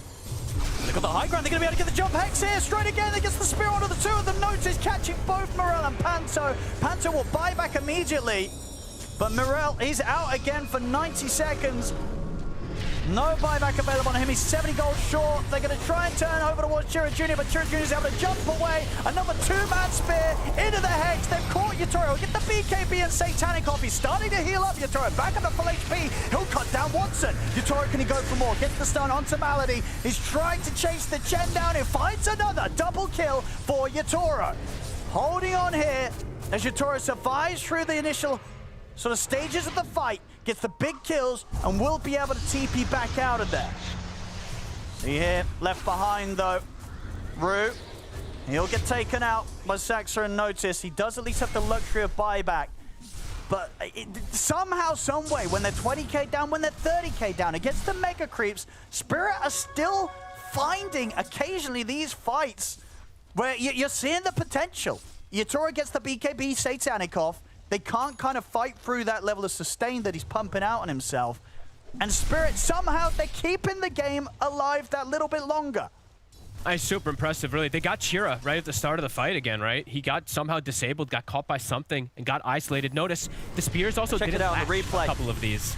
Like this play right here, when they're able to isolate the puck for a bit, it caused kind of a problem. And then that spear not latching, it actually gets him right on top of the clinks. So before, like we saw the Gale Force get him on top of the clinks, that one was actually the spear. Actually.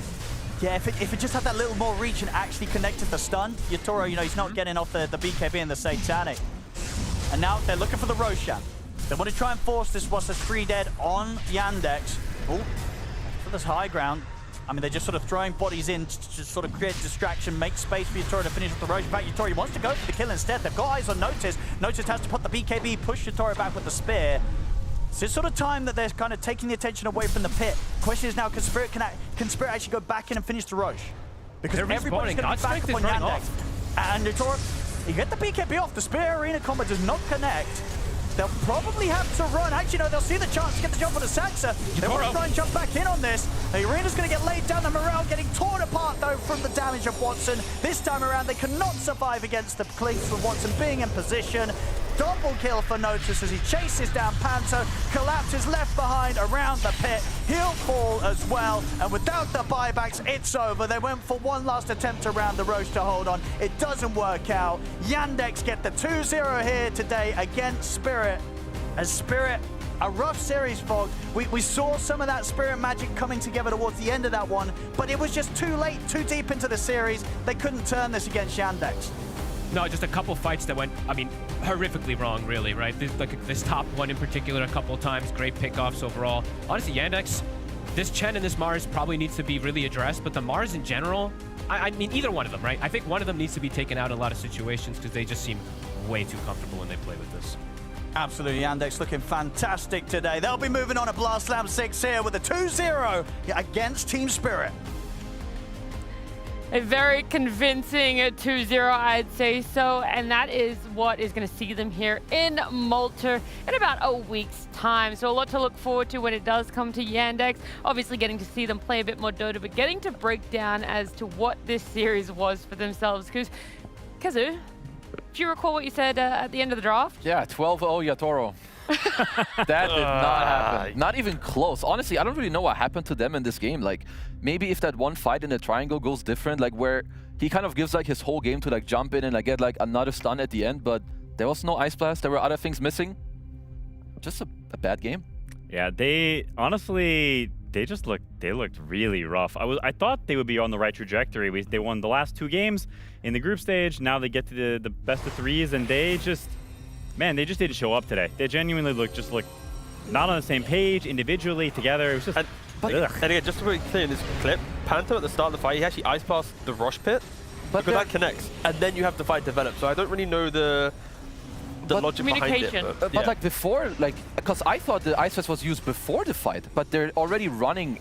They're running away, he's blasting the Roshan, and then after the blast is used, then they go back in again. So Spirit, throughout this entire game, just showing multiple points of just not connecting on the spells, not having those moments where, again, if you rewind the clock, even to the online event we just saw, they would at least find these connections. But in this tournament, in this game, there was nothing to Spirit that you can truly praise. That ice path was so imperative as well, because the fights that they ended up winning when they were that 20, 30k down was because ice path connects on at least 2 or 3 heroes, and then Utoro is able to do whatever he wants. Yeah, no, for sure. And of course, that goes back towards Yandex, right? Like how strong they were in their laning phase. Yeah. They pretty much put Spirit in this like awkward position of like, if you don't initiate correctly, if you don't get this one pick off, we're already cruising through the game. Like the Chen, the Clinks did everything you wanted in that safe lane. Mars got what he wanted. Puck was like, Yandex was pretty much on cruise control, right? And that alone is another problem that Spirit had to deal with, because Yandex just so good in the early game. Yeah, they just looked so much better. Like, not just from the laning, but also like a lot of their spell casting. I would say, like, noticed he had one big blunder like later where Yatoro got to then like kill him. But apart from that, I think their itemization was really good. The way they cast their spells, team fighting, their mid game, like, you know, they know, I feel like, really nicely when to step on the gas and when to like chill a bit, take a step back, wait. So honestly, this team, they're looking quite hot. Yeah, I think it's also totally fine to be a slower team. Like, there's nothing wrong with it. There have been a lot of slower teams throughout Dota history. I think that being a conscious choice, which I think it is for them, right? They are a bit of a slower team, and they're okay with that. They make some moves early, and then they chill, they get items, and they play with their item timings. They did it very well this game, and I think they looked like a cohesive unit, and Spirit did not. And I think that was honestly the biggest difference. Would you say there were other areas that were also maybe diffed a bit? I mean, I don't know. I think this safe lane is just such a problem. Like, I did not anticipate the lane going as badly as it did. I said it in draft. I thought it would be the Clinks fixes whatever, but it was not whatever. They got turbo stomped. Yeah. This problem, I don't know. You can't play like this. This Underlord has no game. He's just AFK farming neutrals, and the Clinks is just shooting him in the head with a bow the entire time. It's not Dota like this, and I think Spirit doesn't function very well whenever Collapse plays from such a behind position. Yeah, but I do feel like they had the tools in like the mid game to then like take over, right? You've got the DK like morale to like take it over with the Ice Pass. You had your Toro, who had a bit of a maybe like a slower game, but he had a blink at an okay timing as well. I really thought that they could make up for it, because I still like Spirit's draft. I think today it's more of a gameplay problem to me. No, for sure. I mean, Panther, he rushed the blink dagger, as you can see from the scoreboard, right? He goes for that blink, and when you get that, you're expecting Rue and Morel, even your Toro, depending on his blink dagger timing, to sync up and try and make moves. But it felt like Yandex just knew where to be on the map to exploit that. Like as soon as you see the itemization on Spirit, it's like, okay, you know what? Be ready for that one move, because if they do get the pick off, sure, the game can get a little bit awkward. They're playing on every God's Jump, they're playing on every Fiend's Gate, but Yandex, they just went, you know what, fine. We see your aggression, we wait for it, and then we break you when we're ready. Well, Yandex doing everything so right, getting the 2-0 does also mean that they're going to be here in Malta, but until they're here with us, we'll just have to settle with an online interview. Watson, thank you so much for joining us. Congratulations on the win. Did you expect a 2-0 like that against Spirit? No. A man of many words, as always. I do have to ask, what would you say is your favorite thing in your room? If you had to pick one item that you love more than anything else, is there one? Maybe further behind you? Queen. Pepe and Queen. Pepe and Quinn. Is there a story behind the Quinn fan? No, I just got it in like when we played in Gladiators on China tournament, so I bring it home. I love it so much, and I'm sure Quinn has some questions as well. Yeah, there were a lot of those fans there. It was a little too much. I was curious how you felt about Collapse and Rue in this game, because in the past they were like really strong lane.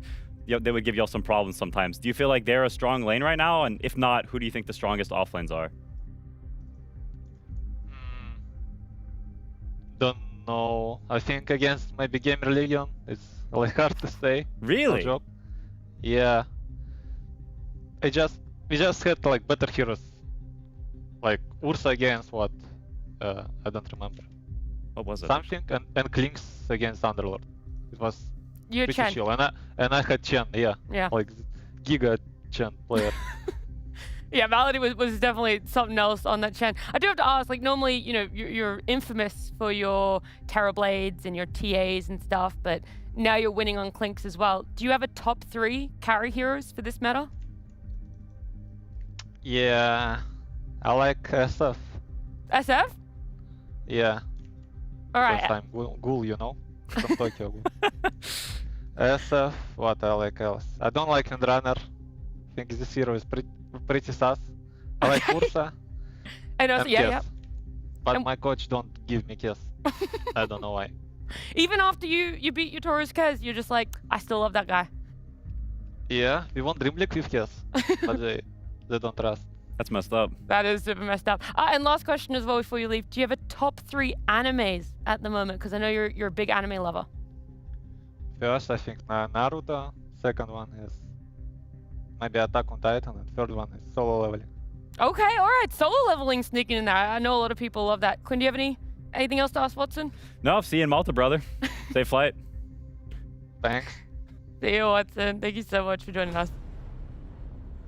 I'm just happy he didn't say the egoisto football thingy, What, right? the Where it's like, Kuroko no Basco? yeah, no, the football one's way worse. Where it's like, oh, I gotta be the best. No, he went for some other stuff. Again, I don't really know anime, but I either way, only know Naruto from the list he mentioned. That one is goated. The solo leveling one, it was massive. It was a manga for ages. People loved it, thought it was pretty good. And then it got turned into an anime, I want to say like 2 years ago. And BSJ was trying to convert every talent that existed to go and watch it. He's like, this shit is the best thing you'll ever watch. I've never seen an anime so good. And yeah, so I was surprised that it snuck into Watson's top 3 because he's a big JJK lover. So I was surprised it's not there in the top 3. Jujutsu Kaisen or something. I don't. Yes, I have that was no exactly idea. it. That was so exactly many words it. I did not understand. JJK, by the way. James and Kyle. Exactly. Love those guys. Crazy. I can't be passionate about something other than Dota without getting flamed on this fucking panel, apparently. Take the L's, man. Let's go. Yeah, only Dota. It's a Dota panel for a reason, okay? Yeah. This is not the anime panel. There right? it is. And keep it back to Dota. Yandex. Last time we saw them, they got slapped. Bam! 3-0 by Tundra at Slam 5 finals. Now they're returning to Malta.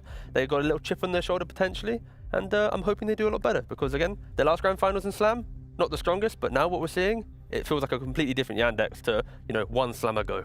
Yeah, this is only quarterfinals that they make their path to, right? There's still, of course, OG and Na'Vi sitting in that semifinals, and we only have half of our teams qualified to Malta right now, guys. Do you want to put out any more bold predictions as to who the other 3 teams are going to be? Because I didn't get to ask you that. Normally I ask that at the start of play-ins. All of my predictions are bold. Ooh. Okay, Bold and bold. Yeah, okay. Wordplay. That's Yeah, good. That's good. Thanks. That's good stuff. Thanks, guys. I'm conflicted because I've got ex-teammates on Liquid, and Gamer Legion is the last remaining NA hope. So for me, I'm that's a tough series. I'm split fiction there, but I think off of Gamer Legion's prior win, I'm putting all my eggs in the Fade basket. Just really? That's where my eggs are. I got no eggs anywhere else. I don't care about the other teams. They're getting whacked in that series. Liquid are 2-0ing them. You just heard Watson said the hardest offlane to lane against is Gamer Legion. I mean, That's from the horse's mouth. I want to see it. I'll wait to see it because something's weird about that. I think you guys might have the wrong schedule, though, because they're not playing until tomorrow. Our final best of 3 for today is Falcons up against Xtreme Gaming right after this break. So what throws your team into chaos? What gets you guys really making mistakes, huh? When Amar is off balance, because he is like doing the drafting for us. After a game, he's like the first voice, like him and AUI. So if he like has something that throws him off balance, like that will kind of mess with the team a little bit. That's probably the biggest factor, I'd say. In a perfect scenario, what makes a team balanced to you? We have a very mixed group of people, and I think everyone understands their role on the team. We all come from different teams. Like that kind of helped us understand different perspectives and like a lot of like capabilities in terms of helping each other and like understanding different frustrations and stuff. Let's talk about failure, something that you're quite accustomed to. Crit, you failed many times in your career. Through all those horrific failures, what did you hold on to the most? Some of the TI losses, like when I think back on it, like that's what hurt me the most. But at the end of the day, like it's also part of the process of you like learn from your mistakes, you know, like we would probably not have won TI this year if I hadn't lost so many already. So, you know, it's part of the process for me. Speaking of learning, what do you take away from a failure? We need to be all on the same page. And for us to do that, like you need to have these fundamentals in Dota that you kind of follow every time. If somebody goes off script, I guess, in some way, like that needs to be addressed. Like it's fine to do it, but like you need to understand your team doesn't know what's going on because you're going off of what's normal. That's very important for us to fix it. Crit, what feeds your undying hunger to continue playing this game? You already have gotten everything. You've crushed everyone beneath your heel, and yet you pound them into the dirt. Why? I do love this game. Like I would not be able to play the game if I didn't love it because it's very intense. So like that's probably the biggest thing. Part of it was also after like we lost TI in Copenhagen. That was pretty rough. I wanted to kind of make up for that, and I think winning TI this year was kind of like the last step for me. So like now it's just I'm just here for the ride, you know. I like my team a lot, so I think that helps. What about you keep grinding because you love the challenge? What you have in Dota, like you can't find something else like that. Like I spent 20 years playing this game and I don't think I'm gonna be competitive in anything else that's really meaningful. So yeah, it is a big part.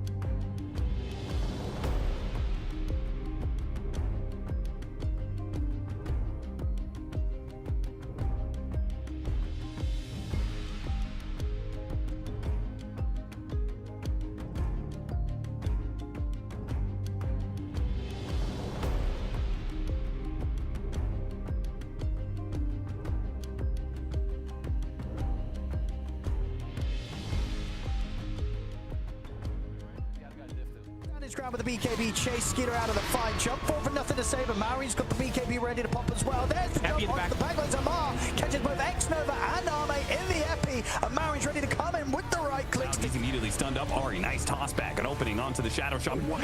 Jackal shot though.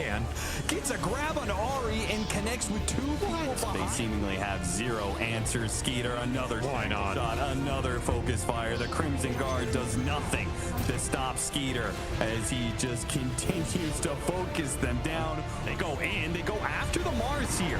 Instant pulverize on the Dragon Knight. Oh my god, he died fast, man. He died instantly. Ame is doing way too much damage. Second round of pulverize on a collapse. Ame is getting a free heroic. Just go all in for it with Eye of the Storm activated. The Crimson Guard is blocking a lot of damage though. He's blocking a lot of damage. They are not able to finish this road at all. It's just beating on the ancient. They gotta stop Ame. They gotta stop this Alchemist. The Alchemist just hitting it. It's done. Xtreme have made the cut.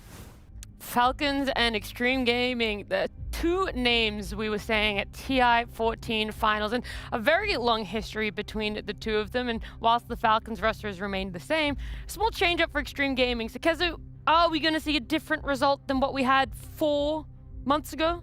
I don't know, because these teams, they kind of split the wins. You know, you don't really know what is happening like with them. But the one thing that is for sure, you know, apart from the one outlier on the game 2 in the Dream League groups, they play against each other for a quite long time. Obviously, these 2 teams, you know, they're very good. They understand how to like lane, how to drag the games out. But generally speaking, Falcons get the better in the lanes. But XG, they care more about the mid game and the team fighting. So that's where they come back. So what you're saying is we could all go and make a little bit of popcorn, maybe a cup of tea. Yeah, chill a bit. Come back at like minute 28. That's when the first fight, bam, it comes out. Bam! First blood, 28 minutes. Okay, so kind of what we saw from the last series, but different flair, regional flair shift.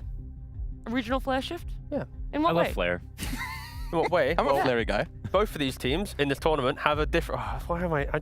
You broke me. I looked across the panel. Sorry. I just saw 3 different faces. But either way, Falcons versus Xtreme. Let's look in real quick, guys. Look into the numbers right now, all right? Everyone talks about throwing. Who's been throwing the most out of these 2 teams? Falcons. They're playing basketball over here with 3 of their games just getting thrown out of the window. XG yet to throw a game, actually, but they are the comeback kings. Look at them. Woo-wee! 4 games that they have been able to find a comeback in. Sure, that means that they are losing a little bit that early and mid-game shenanigans, so maybe the early game from XG ain't looking too clean, but they are able to claw their way back into the game. Unlike the Falcons, they got no claws on that bird. Was that... And that's why they're throwing. Because they can't keep it in the claws. There it is. Boom. Just for clarity, there are no windows in basketball. Well, they're throwing like just a ball in general. Like, throw it. What do you mean? All good. XCL. We have 3 different sport faces. has windows in it, by the way? I don't know. The window throwing sport? Yeah. That's my favorite one. I love that one. Look, I'll let you guys think about it, and for the rest of us, we can all focus up on Falcons, really put our heads in the games here, because these guys have been together for quite some time. We've already talked about it, splitting the wins for themselves, the fact that they're a little bit shaky right now, but Quinn, you've given us nothing of value right now, so please. Yeah, step it up. Enlighten us. I think I agree with their shakiness, and I think if you compare their stance now to where they were in the prior blast, it's not only surprising, I mean, the win rate, obviously they're doing worse, but I think the game length is considerably different. Their games are going way, way longer, and I think that's because of that messiness, the sort of sloppiness in their gameplay. We don't see the clean, pristine Falcons that we normally do, which is you win lanes, you slowly build a gold lead, almost painstakingly over 30-some-odd minutes, and then you close the game out with a gigantic gold lead, right? We're seeing slower games that are messy, they're back and forth, because almost a 10-minute difference between last slam and this slam in their game length. And they've also played more heroes in less games this tournament so far. I think that also is a sign to me that they're sort of figuring things out. They don't really understand. There's not that structure. And then we pick Pangolier, and then we pick this stuff. A lot of the heroes they were picking, they're bad now. And so I think they're finding themselves, and they are in a very messy state. They're not calculated like we normally see. I actually found one of the Falcons players earlier today. Skeeter joined me for an interview. Skeeter, I'm gonna ask you a question on behalf of Kezu. When are you gonna shave the mustache? If you really want to, I can do it before the match starts. Would you actually, like, hand on heart, if we see the player cams right now, they're gonna be no mustache? Yes, I look way worse right now. Okay. All right, well, we'll see it. I'll have to believe it to see it. See it to believe it. But you guys obviously having a bit of a rougher Blast Slam group stage right now. What do you think is one of the big causes or reasons for that? I think it's mostly tied to the fact that we've been playing together for so long, and it's just bound to happen. They're gonna like encounter some problems. It's all about how you deal with them, and and that's sort of where we are at right now. We are kind of like in a bad state, but we are trying to get better with each day, and I think throughout this group stage it's been looking pretty good, and today we'll see if it's actually true or not. Yeah, you guys had, I guess, a similar start to last year, so does it feel heavier this time around going through a similar thing, or the fact that you guys ended up winning TI off of a rough start to a year, does it not feel that it's as doom and gloom as it might come across in results? I would say it's worse than last year for sure. And for the main reason, it's hard to really say. It's like a combination of a lot of things. Yeah, that's totally fair. And you guys went back to playing qualifiers. You haven't played qualifiers really since you formed together as a group. So how was it going through that again and being in boot camp so long before playing Blast? We actually have not boot camped for the qualifiers. We played them from home. But I do have to say it reminded me of the first year when we had to play qualifier for everything, especially the very first one we won, the Dream League one. I was like I was very excited after we won. It was kind of like winning a whole tournament, even though it was just some random qualifier. No, that's super wholesome. And then coming up against your opponent today in XG, obviously a TI finals run back. How do you predict the best of 3 is gonna go? I mean, ideally we just win 2-0. I was already telling Amar that he should just pick Magnus to give Ame his PTSD. Hey! What a goat. What an absolute goat. For you, Kezu, who did it. What would you rate him now? What was the mustache rating and the the mustache rating? He drops from like a 8 to a 2. Now he's back up. He should call me. Ooh, goodness gracious. What the hell is this facial hair? No. Mustache, they're not the one. Everyone watching, you're welcome. Mr. Conqueror a bit of it. It was really Oh, you're taking offense. Skinner looking pretty good there. Now you just made him downgrade. He looks good. Now he looks good. Downgraded. If he loses this game, he's lost. That's it. We'll make a poll. Who knows? Okay, maybe losing the mustache. Maybe that's giving him a little bit of more mental fortitude. Maybe he's like, I'm impressing Kezu right now. He is. He's really good. He is. In the mid game, yeah. But he also talked about the fact that they might just pick Magnus to instill some mental damage towards Ame, and that is a question you have to wonder with Xtreme Gaming. As good as they can look, at sometimes they can just rock up, and you wonder where the XG of days gone by have gone. Yeah, I mean, they're a team that I think depends a lot on the draft. Can they get the structure, the formation? I think when they get those good environments, they get the drafts they like, this team can be very dominant. I think they have the potential right now to be a top-tier team. To me, it's just, do they get the comfort? Do they get that late game, that typical XG style that we love to see from them? Yeah, I just want to see FY lock himself in that seat. No more toilet breaks mid-game. No more, other thoughts. Just make yourself really locked in, dialed into the game, not the bathroom. I feel like he looks pretty locked in. In fact, all these 5 players are so locked in, they're already in the lobby, and a draft for our best of 3 to Malta is ready.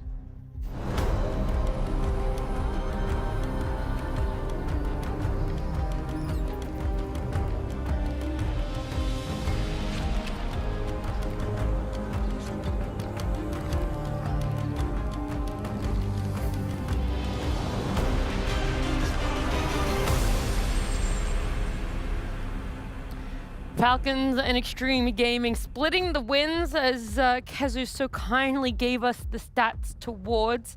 And they've both had pretty rough group stages, definitely not ending up in a position anyone would have expected for the respective teams. And sometimes you just got to take out what's comfort. For Xtreme Gaming, they're taking out the Husker and the Viper, most likely the Razor as well, to really make sure Falcons don't get their hands on anything comfortable. Timbersaw is one of those two, whereas Falcons are taking out a Tree and a Slaughter. Again, from the graphic that I showed earlier about the comebacks and the throwers, XG's early game just hasn't been as consistent. Like, of course, we've always said that they are the mid-game team, late-game team. They want the team fight, they want the scaling, they want Ame to be kind of cushioned by the lockdown so he can do the damage, but that is always something that Falcons can look towards, try and exploit the fact that XG haven't changed their style since TI pretty much. I mean, I like that XG are also, I mean, these are mainly like player bans, right? Like, sure, the Husker Viper, you do take them out in other games too, but especially against this team, same with the Timber, they can flex it, they've got Amar, just take it out. And at the same time, in this entire series, I don't want to see XG touch this hero themselves, because it has looked very poor. But now Razor is in the pool, right? A hero that Falcons have, leaned on. Even to be fair, XG have started playing it themselves, but yeah, Razor is kind of the the biggest one I'd say that now goes for it. Yeah, they do take it. What is the quad ban about? I was wondering the same thing. I think this might just be a future ban type deal in case they want the Sand King or something like that, second phase, that it's pre-banned. Because Falcons don't play it, right? And I think it's a hero that is very good against Malreen's heroes, whether it's the Sand King, the Primal, or other random of these melee dudes. The Quap just happens to be very good against all of them. I mean, I guess that makes sense, because at least in like other metas, you would at least think about picking Quap into Razor, but it's not even a Falcons hero anyway, so yeah, I think that checks out. They would never pick it into Razor, I think. I can't believe Skidder would lie like this. Talking about Magnus in the interview, and then they pick a Mars? Maybe they put it in support. They didn't say where they would play Crit can play Mars. No, the Magnus! Didn't realize Falcons won. No, but he can. They have to flex it to give Amar Magnus, right? Oh, Malreen can play right. Magnus. That's very good. He just said that they might pick it. True. Right. Skater could play Magnus. Okay, relax. I'm not sure how I feel about this first pick Razor for XG specifically. I think this team likes to get their jumper earlier in the draft. Historically, we see XXS on Primal Beast. If you go back to TI, there's the Earthshaker. There's these big jumpy boys. I think that's what they like. And Razor does not fit that theme. It's very much, it does go sort of back to that laning snowball, that fighting, which I don't think is XG's strong suit. And so I have some question marks about this, even though Razor is obviously a very strong hero and a fine first pick on paper. I mean, it could be. I believe Nothing to Say has played it for them. Like He did, yeah. Yeah, so I would assume that maybe that's what you want, and also what you mentioned, Quinn, about Malreen's heroes. I would say that Razor is probably pretty good against most of them, other than maybe like Sniper. Yeah. So that's something Falcons could think about. I mean, for XG, again, the early game being a bit slower, if you have your mid laner as a hero that can shove the wave, somewhat annoying to gank from the mid lane, it does simplify the inevitable support rotation that Falcons like to bring towards the the Malreen lane, trying to fight Nothing to Say. Also, I'd say that Nothing to Say hasn't really shined on some of the playmaking mid heroes that you would argue he did in years in the past. So I don't mind it for the fact that he will just buy pipe, he'll sit mid, he won't die. He can draw heroes to him if he needs on the catapult wave. It just not the most playmaking, but again, kind of respecting Falcons. I like the Clown. I think this is the best team at playing the Clown. Both Crit play it, Snake King as well. It's pretty good. It's a good laner. You've got the box, you've got the wheel. It's chill. It's good. Yeah, it is a lot of stock standard. This tiny pick scares me though. This hero scares me. They might put it mid lane. Or offlane. And if it's 4 tiny, that also means it's probably a Razor offlane, which I do not think is particularly good for XG. I think especially when you have a Warlock, you want an offlaner who can fight with you, because if you end up with just a support tiny and a support Warlock, it can make your hero pairings a little bit odd in the mid game. Doesn't offlane Razor provide that though, through the aura buying? Tiny Warlock, like Warlock going through Twin Gate, putting the Fatal Bonds down, you kill the wave very quickly with like the Plasma and the Avalanche. Like, it's kind of early chip damage, but if the Razor buys auras and you kind of create a tri-lane 5-6 minutes in, it doesn't sound like the worst setup to play on. On paper, I don't disagree. I think for XG specifically though, I think it's not what clicks for them. But I guess that's what the Quap ban was for. So they do the 16-17 Primal. Yeah. It gets protected by the Quap. Lago, now coming back into our games. It was not touched at all yesterday. Yeah, he's been missing. Or earlier, yeah. People were like, yeah, we put too many stocks in this hero. Yeah, people try to play it off lane. Quadrupling down. Yeah, but I don't mind it. Crit playing it in the 4 position, it feels kind of nice. Just being able to be like the melee body that does the generic 4 things. Again, 4 is one of the roles that any hero can technically play it, as long as you respect the lane setups. Do you need to pull? Do you need to block? Can you contest runes? But Largo, you have Croak. He's going to Croak up the Primal. There's still another pick down the line for Falcons to utilize. It's just kind of there. Map playing, enabling hero. And also dispelling Warlock shenanigans. Yeah. I do feel like Falcons have a better thing going on right now. I think they have this sort of tank ability, these classic Falcons heroes, and they've got the potential to pick a little more damage if they need it coming into last pick. And I think the Largo healing, the primal tank ability is very good against this sort of, if you look at Xtreme's heroes, it's a lot of sort of little bits of damage. It's spread out. It's mid-range magic damage, which I think the Largo healing makes a lot of sense against. I think this is a very calculated, logical pick. It's not just we pick the frog because we feel like it. I think it's quite good against what XG have. And so I think thus far, I think Falcons have, I like how they've responded to things a little bit better. I agree. I mean, what do we feel like XG will close it with here? Could it be like some Ursa Sven to like try and punch through like some of the tankiness. Because, I mean, while Razor Warlock works, I think it's a bit like, it doesn't really give me that much. Yeah. I mean, XG themselves don't know. They spent a lot of reserve time. Yeah. I'm always a sucker for Alchemist. Arme is one of the few players that does it, but then, you know, Alch Warlock lane, shoving it out. You are kind of with a beefier boy, you're jumping onto the back. The skirmishing potential of the first 3 heroes can buy enough time for him to get the items, but I'm always hesitant to say the hero. You're both bro! Whoa, boat brother. Boat, dude. Okay. Hello. I mean, for me, I like seeing Kunkka when a team has more survivability and somewhat low damage. Like Falcons, it's Ringmaster, Largo, Mars, just kind of setting up other people to be good.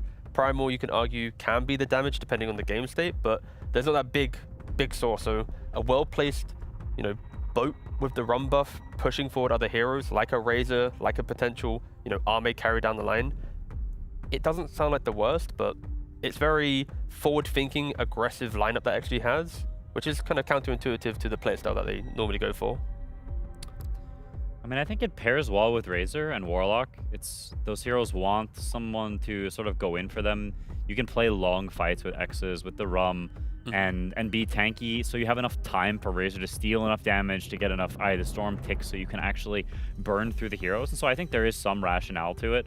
I do think it should be pretty bad against Largo and Ringmaster, because you have a bunch of healing and you have the save, and Kunkka is a hero that is very low damage, so you need it coming from your team. There's a lot of emphasis on Razor right now and him having a good game being a focal point of these heroes so far, so I can see both sides of it. And both lineups are the battle of sustain, right? You've got the auras of a Razor, the displacement of Tiny saving, Warlock heals, and then Kunkka. The other side, we've got the Largo heal that you mentioned, the escape hack that's already been mentioned, Victory Feast potentially on Mars. Like, both teams really are going to try and play the first fight, that secondary fight, really try and drag it out. The one thing I see, I mean, Kunkka used to be one of Nothing to Say's absolute best heroes, but I have a little bit of a problem with like their 3-man. While I understand that Warlock Kunkka give you like crazy good mid-game and like team fighting, if I see the 2 mid laners pair up with their 2 supports, I would rather be the Primal Beast with my 2 bros behind me and like, you know, there's some whip, there's some buffs, I just keep going in. So for XG, I really wouldn't mind if they can find another core that doesn't shy away from joining the earlier rune fights, like minute 6, minute 8, minute 10, like heroes that go there, because I think for now you have 3 guys, they need some help. Or like whoever's playing Razor, that they also look at this fight to like come and join it. Yeah, I mean, I think it's one of those games where you need to combine the cores. I think it could be a slower, maybe first 5-6 minutes, and then you get to a point where Kunkka can connect to Razor, because you're right, him connecting, if these are the 2 supports, him connecting to them is not going to do that much. Rogue pick. We don't see much PA. Bring back the Warlock PA lane. It is a bit more of a, maybe not as active as you said, but it can do it. I'm just thinking like trying to give more purpose to Warlock in the laning phase. You're elusive, it's annoying, and then you got all this layering of tankiness, so then PA can go for a bit more of a damage build utilizing your other heroes. Again, there's some army here. Again, I like Alch and I like PA. They're the 2 that come to mind. So you want something that's melee rather than ranged by the fact that you're saying Alch and PA? I would say so, yes. Yeah? And I think also by the fact that they didn't ban Ursa, I don't really think they're like picking a new offlane that's like a melee guy. I think it's just Razor going there, Kunkka going mid. I mean, I'm still on like the Sven Ursa for them themselves, but then if you're picking Sven, that doesn't check out because you didn't ban Ursa yourself, so I think you kind of have to pick this hero. Yeah. And they banned Wind Ranger. I do think they have very good carry bans. Like in the second phase, they took out Weaver Klings to like benefit of Razor offlane being possible, and now they took out the Skeeter Ranger. Can I just mention, Falcon's last ban was Luna? Yeah, it's interesting. I like the facet with the damage reduction on glaives. I think it's very underrated. And in certain games, when you're talking about longer fights, that's exactly what it can do. Again, Kez just mentioned the Ursa with Enrage. Whenever you see heroes like Mars or Primal Beast just being able to just body a little bit longer, survive longer under their initiation, it's always going to feel good. So yeah. I love it because that means that there is a potential chance at some point we may see a Luna. You know, the fact that it's thought about in the last phase ban, you're like, there could be that 5% chance we get to see her at one point. We should be seeing her at one point in Malta. One point in Malta. I mean, what's the Skitter hero? You kind of want a range guy against Razor, I think, in lane, but both Kunkka and Ursa and Tiny are kind of annoying. I'm looking for like a middle ground. Yeah, I'm genuinely not entirely sure. I don't want to say Gyrocopter. But I think you just want something solid. Like I think it's going to be a very classic Falcons lineup. Man, they're really not sure they're cutting it out of the wire. They go for the Sven. I mean, to me, this is a pick of we're not sure what to pick. Yeah, I don't think absolutely. Sven is good against any of these heroes. I think it's legit bad against maybe 4 of them. You can say it's okay against Warlock. I think it can be okay against Razor because you can overdamage his drain. But it's the early game, right? Like the Tiny, the Razor, the Warlock going through gate. There's this world that XG can just punish the Sven, and we've seen how I think Falcons have been using their TPs quite poorly compared to previous slams, previous events where like Mars is throwing a TP out where normally he just farms. Like that's kind of what I could see here. Like XG, they poke onto the Sven, who's not very high in lane presence. Now Mars is bottom, Arme's farming top. There's a Battle Fury in play. Things can snowball that way, but yeah, it's just kind of like we need a hero, Skidder. I liked Falcons draft a lot more before the last phase came out. I think Falcons got pretty cooked in the both teams' last picks. I will say there are of course like a lot of plays, many openings. Falcons can like abuse a faster early game. But I think Ame Ursa against this team also has a pretty damn good track record. Like they needed this type of giga sustain overtime damage, and I think they got that. Yeah, I mean he also has an incredibly free lane. Ursa Warlock will not. He will have every creep against Mars Largo. I don't think there's much else that will happen there. Maybe they get some Warlock kill, but that's the best they can hope for. So I agree. I think XG, they fixed their draft quite a bit with the last couple picks, and I think I'd probably favor them. I'm just happy to see Tiny in the 4 position. That's it. Yes, I mean, amen. There was that worry. Look, there was that worry. You guys didn't know where this Tiny was going. We can confirm it's in the position 4, so there's way more hope than what it was playing out for on the side of Xtreme Gaming. All of the 5 picks coming together for my 3 analysts here on the side of Falcons, maybe getting undone towards the end there with their last pick. Do you guys want to put anything else out there before we get into the game about how it could go right for either XG or Falcons? I mean, Malrine Primal is just built different, and so I think any game this guy's Primal, you're never really fully sure because sometimes he just kills the guy mid and then just kills everyone and then it's over. Sometimes you just got the Malrine diff for them, but for the side of Falcons, not 100% convinced on what they've got for themselves, but there's still definitely chances for them. It's a best of 3 at the end of the day, and this is only game 1.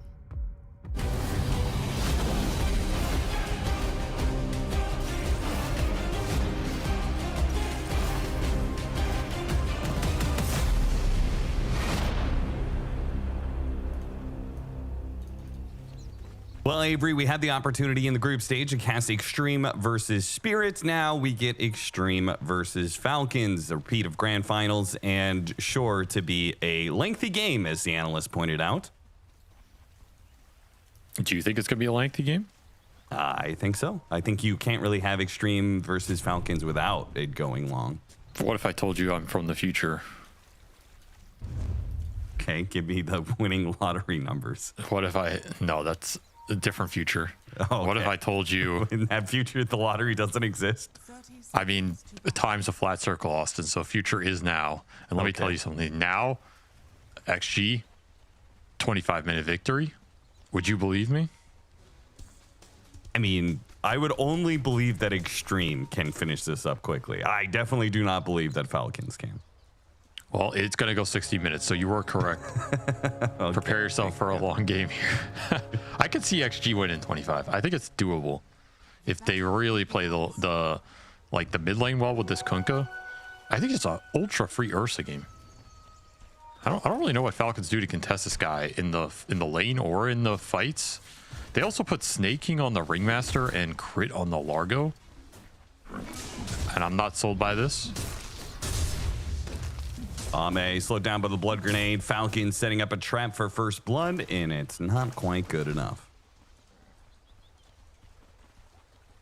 I think Crit is a premier Ringmaster player, and I think the Largo should be a 5 for this team, so I'm not sure why they opted for this exactly, unless Snay just doesn't want to play the Frog. Maybe Snay has no sense of rhythm. That I could actually believe that, yeah. That sounds likely. He definitely does not. I don't think I've ever seen him have anything in that category. It could be they wanted the Ringmaster up here for the Razor lane to try and swing it a little bit for this Sven, because putting Largo, Sven versus Razor sounds real rough. Sure, yeah. I mean, every single time he goes for Link, you just tame the beast. make him run away. That's definitely the best disable they have to break Link. Well, not even that. I don't think the Ringmaster is going to fight the Razor, but I think it's about the Ringmaster against the Tiny. You're not putting a double melee lane against Tiny, where he just can do whatever he wants, contest pulls. I think Ringmaster's a higher chance of fighting Tiny and getting small camps up, getting pulls off, getting something in this lane to help the Sven. I see. Okay. Yeah, that makes sense. So I think that might have been the biggest consideration, because if you put Largo Sven up here, I think you were in big trouble. It's kind of why I like the XG draft. I think their 3 lanes look very solid. I think they have pretty decent scale with this Ursa against the Sven. Very one-sided matchup. Oh, it just looks solid to me.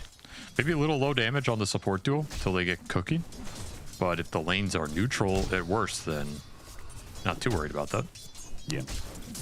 Well, why'd you bring up the Kunkka at the start then? Because I could see Xtreme Gaming running away with the side lanes.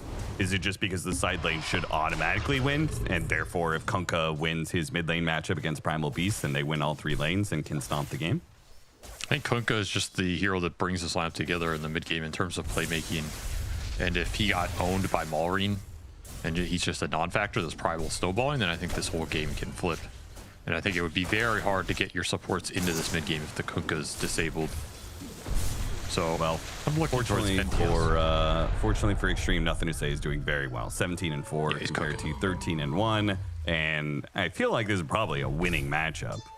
This is not a hero that actually needs to be underneath the Primal Beast getting trampled and gets constant harassment against him. It feels like a Kunkka lane that is actually a clear Kunkka win, which is. I can even see you set up the kill here around the level 5. You keep chipping him with this level 2 Tidebringer, and if Malrine goes for some aggressive trample on the wave, you just X him, you TP in a support, you set up the little nukes on him. I could see Malrine go down here. Of course, he is super experienced on this Primal, so you will know the limits. Tough player to kill in lane. Yeah, probably the best Primal Beast in the world.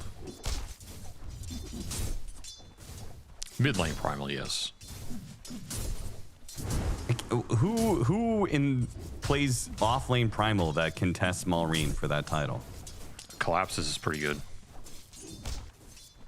I also think XXS's Primal, what we saw yesterday, even though he lost that game, his Primal is kind of sick. Okay.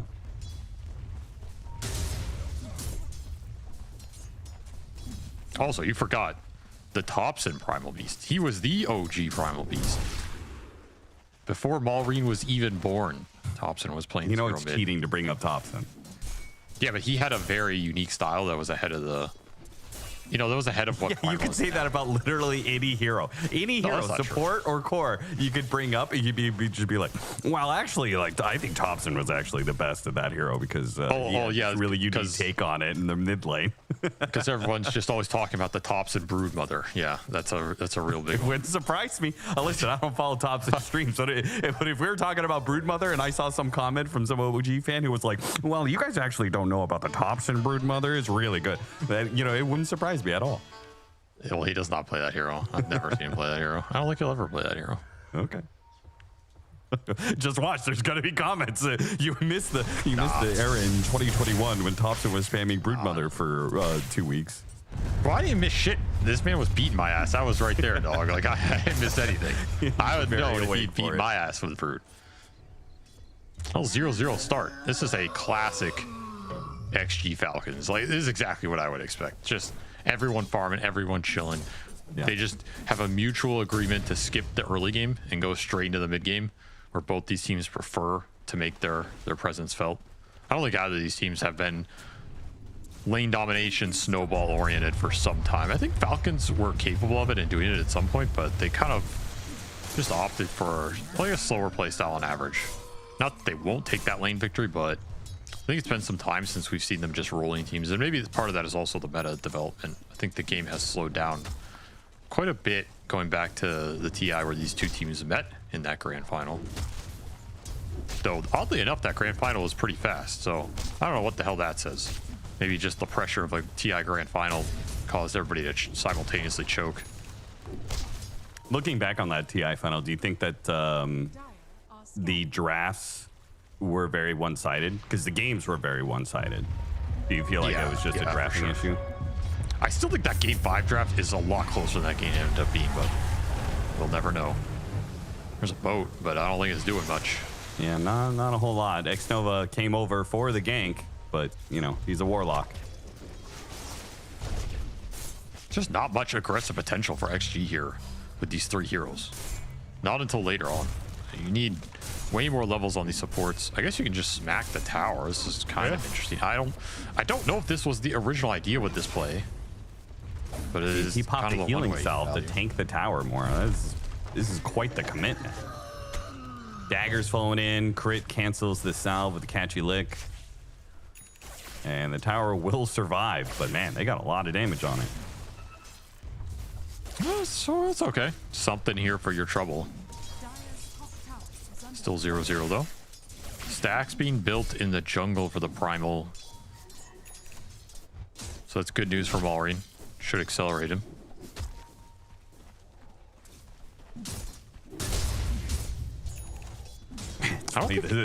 These lanes are so passive that the most exciting thing is the denies. Look at the denies that have happened in this top lane between XXS and Skeeter. 12 denies and 11 denies. Feels like Skeeter has gotten away with a lot more than he should have up here. Sure. Say that. But part of that is the Ringmaster getting some pulls off. Right, giving Tiny the run around. Radiant's bottom tower is under attack. Gonna go back for the 8-minute power rune here. See if they maybe can deny it out from the primal. After that, this mid tower keeps on getting chipped away. Okay, well, there goes that. You now have a haste rune on Primal Beast.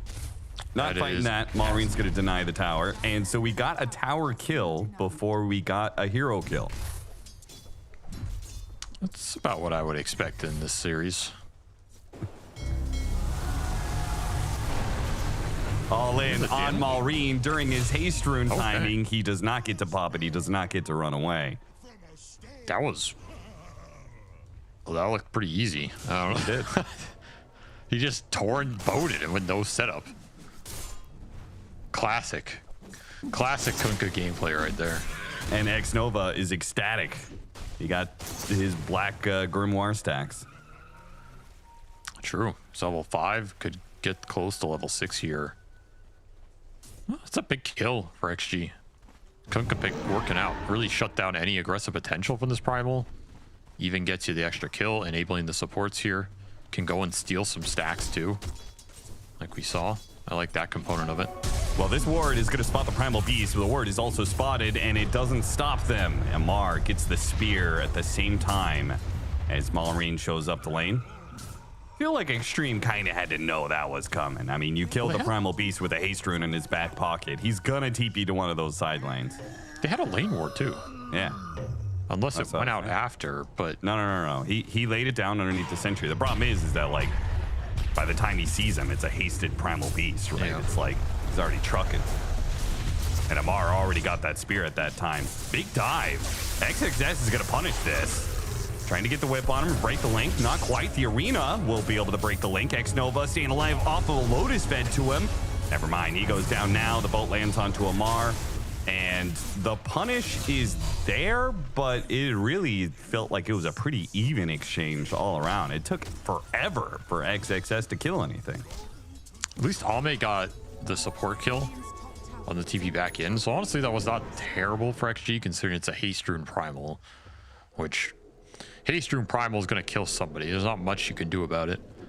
I think they probably could have reacted a little better initially, but they get the cleanup. I mean, the net worths are still looking fine for them out of this laning phase.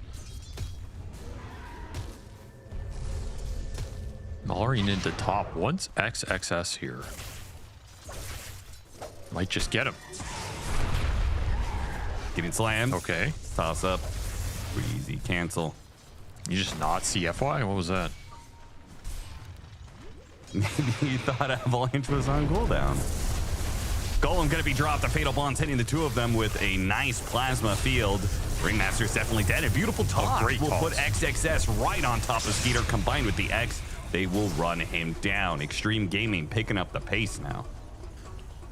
That was a beautiful toss. Every time you connect the link on Razor, or Razor link on Sven this game, you're going to be quite happy.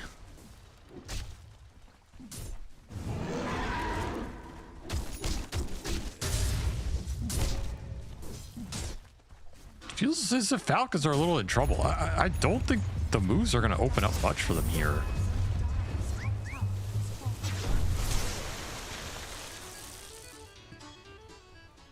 With these early towers falling,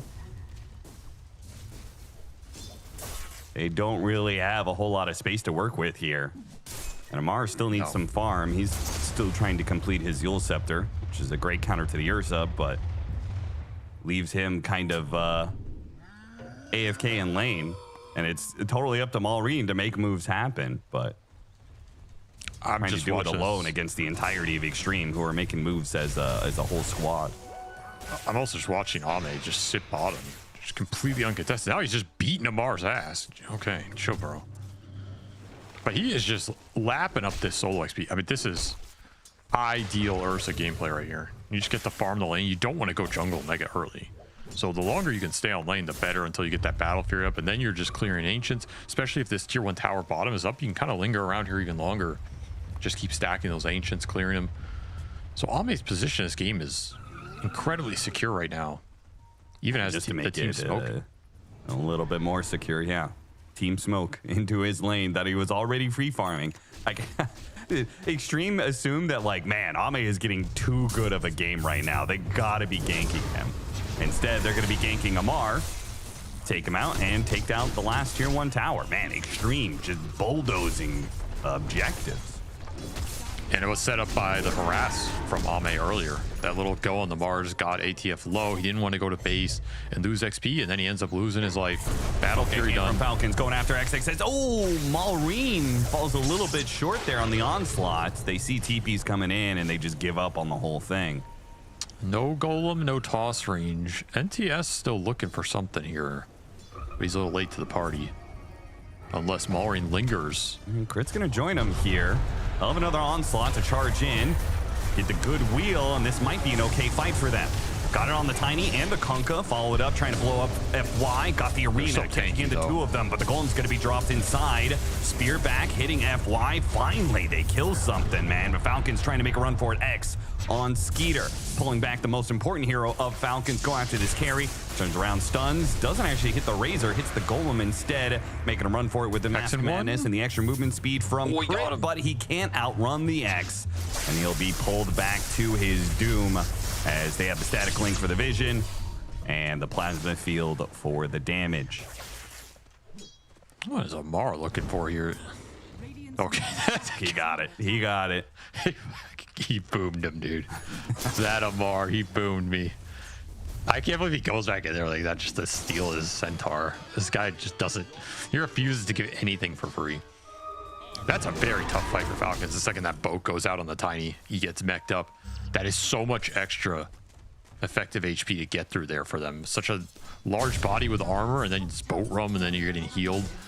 That's a nightmare to try and commit and do this early when you just don't have that good of burst damage. It's very hard for the Primal to connect on heroes in these fights with all the interrupts. The Sven isn't at his max power yet. It's a tough lineup to break in this early mid-game portion. Just a stone wall. I like looking at it more. I like the way Xtreme's draft is set up too, because you have all this HP, right? But it does mean they're a little bit lacking in damage, right? You have the maxed out plasma field on the Razor. You've got Kunkka, which can sometimes be limited in damage, and your support duo is, you know, especially if they fall behind in experience, can be limited. But if you just survive long enough in fights, Razor's going to do a lot of damage off the Eye of the Storm. Speaking of the Razor, he's going to get speared back or not. Avalanche. Now an attempt at a spear. It lands, breaks the link, and trying to push him in the wheel. It's not even necessary. They've already got the kill well in hand. Understandable, though, because Falcons have struggled to be able to kill anybody of Xtreme quickly.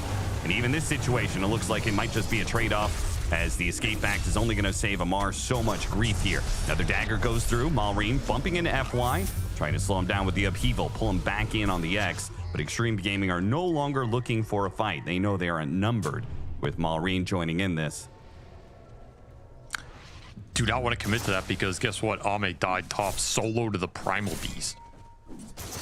Yeah, I don't know what that kill is. Yeah, I have no clue how that happens, but it happened. Malrine things, I suppose. We'll see a replay. We grabbed him. So he still has ult. So he just never uses ult. Oh my god, he just didn't enrage. Oh. Wow. Maybe more Ame things and Malrine things there, but Falcons will absolutely take that. Because that's a disaster bottom if the Ursa's just free farming that whole time or doing Roche or something. Sure. So that salvages that by a large degree. Now it'll be an unsuccessful smoke for XG, though. They will probably just go in the pit off this. Yeah, might as well. That was the other thing I liked about it. Is Ursa guaranteed gives you damage, and he guaranteed gives you objectives. Right? Like he can solo Tormentor, he can take the Roshan for you. Gives you objectives at a faster pace than this XG lineup will, or this Falcons lineup will ever provide. The Falcons just don't do Roche until second or third Roche in this game, the way Sven kind of works. So this first one was always going to be XG's here, and that means Ame can now not use his Enrage and not get punished. There you go.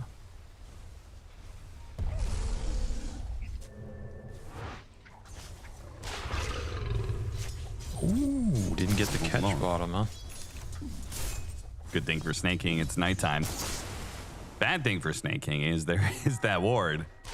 I was spotting him, but nothing to say. Does not venture out to go after him. I think he assumes there's a lot more behind Snake King than there actually is.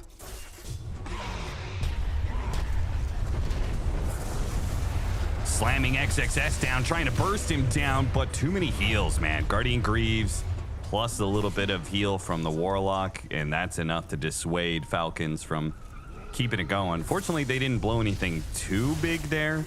Pulverize is a very low cooldown. They didn't use God's Strength.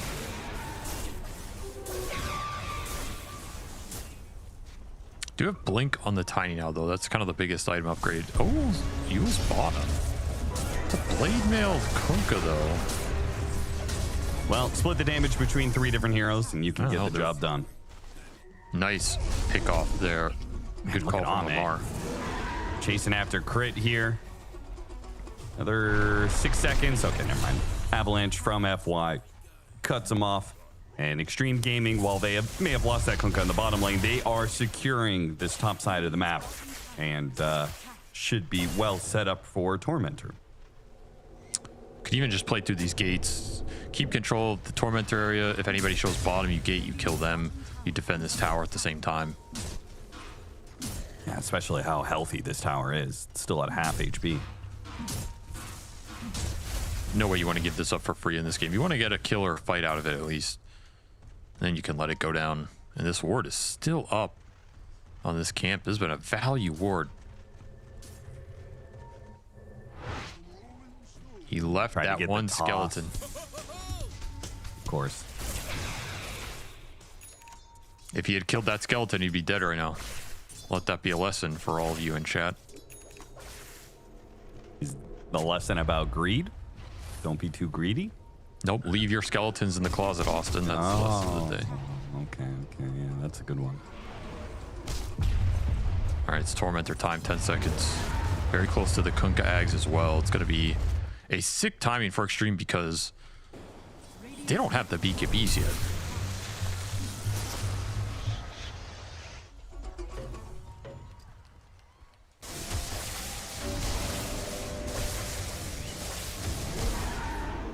And Warlock Shard. All right.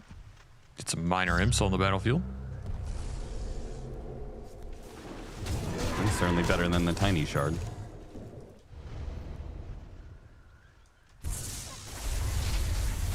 Blink Dagger for the Sven. The Ags is almost done for the Kunkka. That should be flying out pretty soon here. Malrine is about halfway through to his BKB. Do like that XG defended this bottom tower as much as they have. I think this is really going to cause Falcons problems across the map.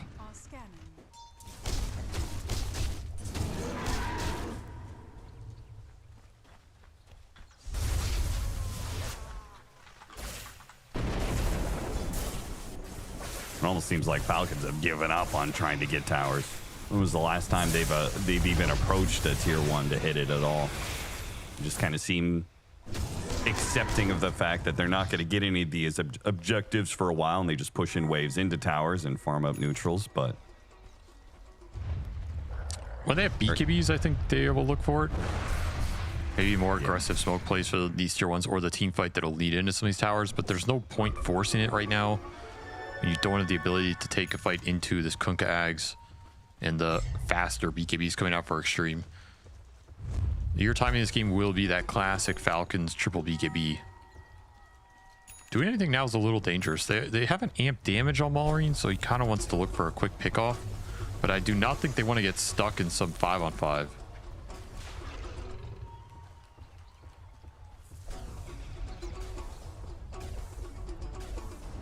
trying to use this amp damage rune. Little kill team of Largo, Primal Beast. Smokes behind Amar, who finally shows to hit a tower, and Xtreme Gaming probably taking that as a massive red flag. Falcons hitting a tower anywhere, especially by themselves. Person cannot be alone, so they just vacate that entire area. It's pretty telegraphed. Also was the Mars BKB reveal, daring them to go on him down here.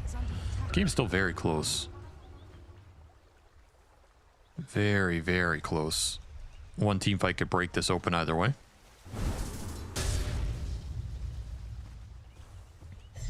Radiant's bottom tower is under attack.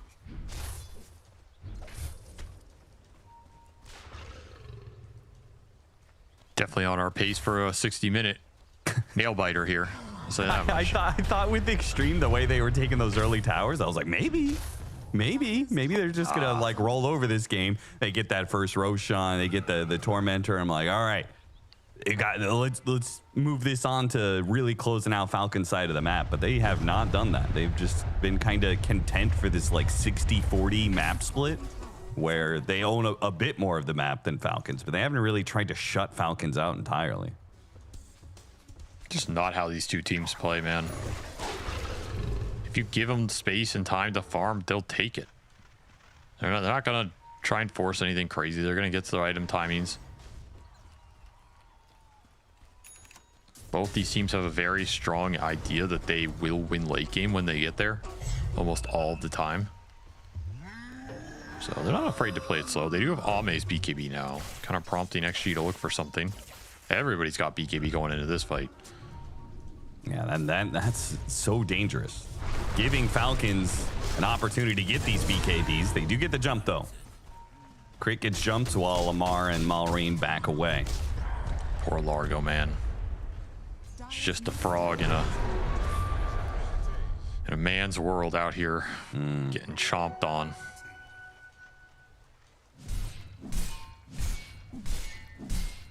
Sword scouting Skeeter right now. But he makes the read. He's out of there. Can't catch anything in this game. It's also funny how similar their wards are between these two teams. Like the number of times that they've had wards put basically in the same spot. They know the value zones that all these carries want to hit. They're just trying to catch big cores, clearing through these ancient camps, or trying to get efficient stacks up, stuff like this. Maybe jump Amar bottom. Immediately Yules. Spear him back. And they actually go for the kill. Burst him down nice and quick. I can't help but feeling like now you're going to get a BKB on Skeeter. Xtreme Gaming, I felt like their best chance of really securing a lead in this game was before the BKBs. Now the BKBs are up on Falcons, and I feel like this game is like a 50-50, you know? Maybe not 50-50, but it favors Falcons more than it used to. Well, it's definitely favoring them now. They're waking up in this game, especially after that completely botched Ursa poke bottom. Ame thought he was going for something casual. Instead, Skeeter able to connect at the exact right moment. Punish XG incredibly hard. It'll be a later Roche spawn, though. That's good news for Xtreme Gaming if they still want to contest that. I agree, they kind of missed the strength of this Kunkka. I don't think we've seen a single boat come out after this Ags. And now Falcons have 3 BKBs up and a Largo. It's going to mitigate a lot of the Kunkka's impact in the fight. He had a really good early game, but didn't really translate into much map domination here. Again, I think the passivity of XG has hurt their potential a lot here. That's for sure. Still can maybe fall back on the Ursa scale, but nothing to say looking forward though to the late game. He's going a really fast nullifier, which always a great item against the Ringmaster. That's interesting. Not a bad item on Kunkka with the extra flat damage too. He did take High Tide, so he can definitely scale up his cleaves here a bit if he wants to go that route. Could also just go with the Shiva's route or something.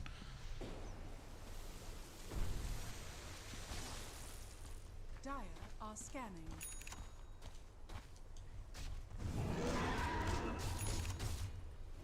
Well, Xtreme are going to wait around for Roshan. And hopefully that'll give them a chance to wake up a little bit, because as you said, like Ame's casual poke bottom feels like everything for Xtreme has been a little bit too casual off of the first 15 minutes being so successful. Roshan's going to roar though, and Falcons are absolutely contesting this. Triple BKBs and a smoke up. Xtreme Gaming are not going to be caught sleeping in the pit though. They're going to smoke up themselves, try and wrap around. Snake King, dagger, it's going to land. Falcons know they've already pinged this out. Xtreme Gaming trying to chase and get the Sven off of the ward. They're going to get the toss back immediately. BKB goes out and Skeeter on the run, but he's being linked, much of his damage being stolen. And the initiation on the backlines, they kill X Nova, so no golem for this one still though. Skeeter is dead. And he gave up those 2 cores. Now crit. He's going to fall as well. And great find on that ward. Yeah, very good. Gets killed now. They killed the other one near the pit, so that's all of XG's vision, but it pays off there big time. I bet they're still going to go for a fight though, because they still have double BKBs.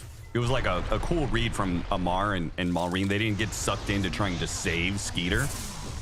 That being said, if they continue to get picked off, instead of Xtreme just doing Roshan, maybe the opportunity never presents itself. Malrine and Amar are still going to stick around, still going to hide around, still going to try and jump inside the pit. This time it's 2 versus 4, and they jump in off the boulders into the rock, and boom, there goes Ame. The latch from XXS, but he's pretty low here. Can Amar get another round of spells off? 1 second for the spear. It's up now. Who's he gonna go for? Turns on XXS, and he tries to make a run for it. Malrine also trying to get out of here, slowed down by the avalanche. Man, it was a super sick hit from Falcons. Unfortunately, just not quite enough damage. Did get the Kunkka at the end. They did God's work in that fight. Like, they did. 2 bros going in off the rock throw. They'll tip each other. Well, that's some ego and there. Now Skeeter will take out FY. He's got control of the pit with Ame still dead for 30 seconds. Plenty of time for Falcons to play off of their revives from losing the initial part of the Roshan fight. And now end up Xtreme Gaming are going to be put into the position. Do they try and contest with less heroes?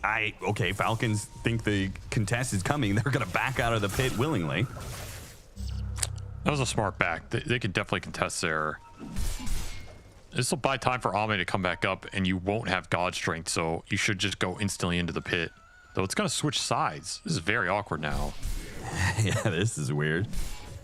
I still think you end up instantly manning up for it here if you're XG. It's very low, 3rd. Ame just needs to get his spells off. Like, he's just getting chain stunned into oblivion. No ult, no BKB. It's happened a few times now. This is going to be really weird, because if Falcons have buybacks, which they have buybacks on 3 different heroes here, they will have a better chance at winning this overall fight because of the outpost. There's no God Strength right now, though. You just take the fight. Go straight up the hill, straight to them. Amar trying to block them off at the pass. Gets off an arena and pins FY. FY's going to die instantly off a great wheel from Snaking on that arena. The BKB from Ame largely wasted here. Very little damage done. And this is going to be Falcons taking this fight 100%. As Ame, nothing to say, just have to back out. Now they're thinking about going back in and try and help out that Razor. Start putting some damage, immediately Spirit up. Fortunately, the Enrage takes that off pretty quickly. Go after Crit. Crit's gonna die, but here comes Skeeter with God Strength. Saves Crit's life, and now leans into Ame. Ame, feared back, is gonna be chased down on the left-hand side. It's nothing to say. Hunted down by Amar, and Xtreme absolutely ruined in that team fight. They just got outplayed. There's no way around it. There's no God Strength in this fight. And they get broken on the hill by the Mars, absolutely kited back. The Tiny goes in, hits nothing off the blind jump. Just gets speared to the wall, the wheel goes out, blocks everybody on that ramp, and then you have to throw the boat out early to try and bail out the Tiny. You waste so much going uphill there as Xtreme. You either need to be more conservative here and kind of drag Falcons into you, or not pop everything so fast. It's like Ame thought, you know, I've been killed so early so many times, I gotta go in and just use everything. Yeah. And then it ends up hurting him so much here too. You get a great I can't believe they went back in here. Well, you kind of have to. I mean, your races in the middle, you do get the 4-man bonds, but look at the target split. Can't focus anybody down without that Tiny lockdown. It's a brutal outplay in this team fight. It really was.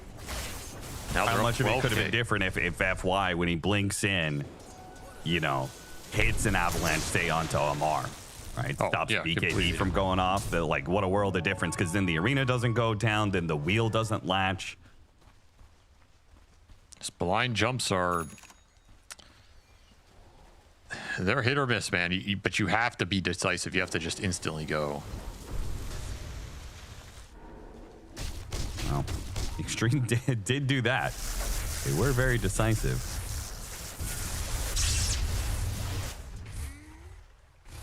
Fortunately, did not work out for them at all. And now they're on the back foot in a big way. 12,000 net worth lead for Falcons. Dota Plus saying this is like an 85-15 game.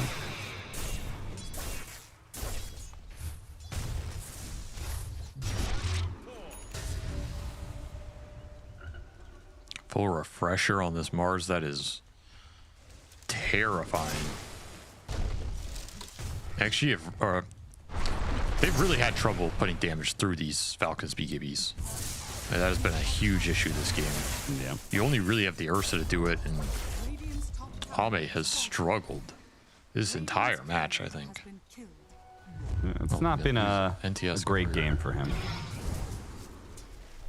No. Radiant's top tower. You might need to just try and dodge completely here if you're XG and get to Razor Refresher territory. Would be a big scaling point for XXS to do more in the fight. Help against these BKBs a bit. Nothing else is really going to change it that much. I mean, Ursa Hags can bail you out a little bit more.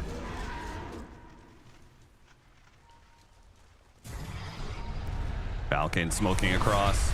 A lot of heroes down here, but it was FY who showed on the creep wave, so he's the one and will be caught by this smoke move.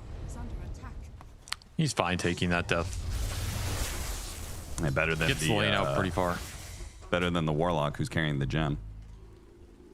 For sure. You're just, again, trying to dodge in this period and get farm on your cores anyway.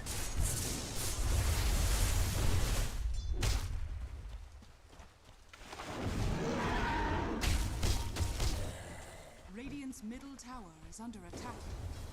Radiant structures are fortified. Dire structures are fortified. Dire's top tower is under attack. Radiant's middle tower is under attack. Radiant's middle tower has fallen. Well, Falcons were so patient about hitting objectives earlier. Now they've got the advantage. They got to take out the rest of these tier 2s. First mid, then bottom. And we'll see whether or not they're bold enough to hit high ground off of this tier 2, because they still have another 50 seconds. They could have a try. I'd be pretty tempted. You have Banner. The issue is you're against that high ground Tiny again. Yeah. Yeah. It's been a and, nuisance. And X, like the combined power of Tossback and X, especially with the, you know, the X that pierces BKB. You could put it on somebody as they're running away, BKB'd, and then if the BKB runs out, pull them back in. You know, that's way too stupid to deal with. Especially with potential buybacks on top of all of that. Yeah, it's annoying. I do think you could do it here as Falcons. I think you have the capability if you can find jumps with the Mars, because ATF has 2 arenas, 2 spears, 2 BKBs. That's a lot of firepower to just go in, go on some supports, jump this tiny instantly. X back and just out of reach from Malrine. Falcons, they were going for something in this bottom lane on a high ground push, but a pick off. That's because Falcons, that's kind of the way they roll. That's the way they've been for 2 years. They secure an advantage, they secure it even further. They do not typically go high ground with all 5 heroes still up on the enemy team. They are very good at building that advantage, though, I must say. They are. I guess they're very well practiced in it.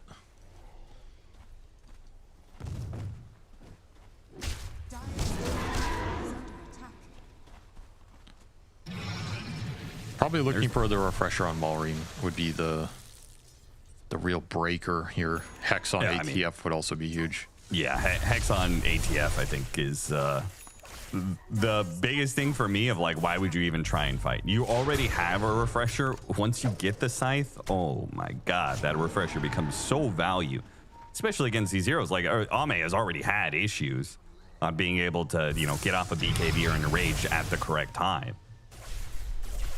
They're just gonna force it. I mean, they have everything they need right now.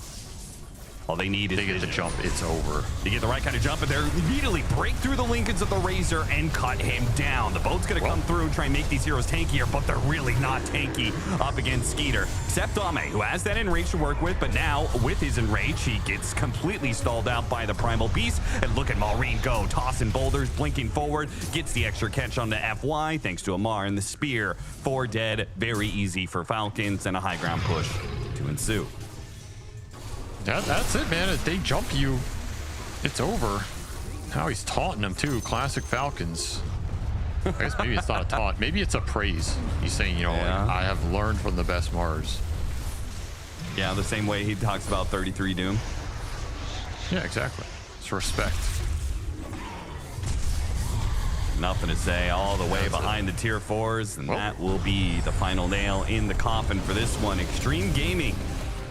Complete loss of control.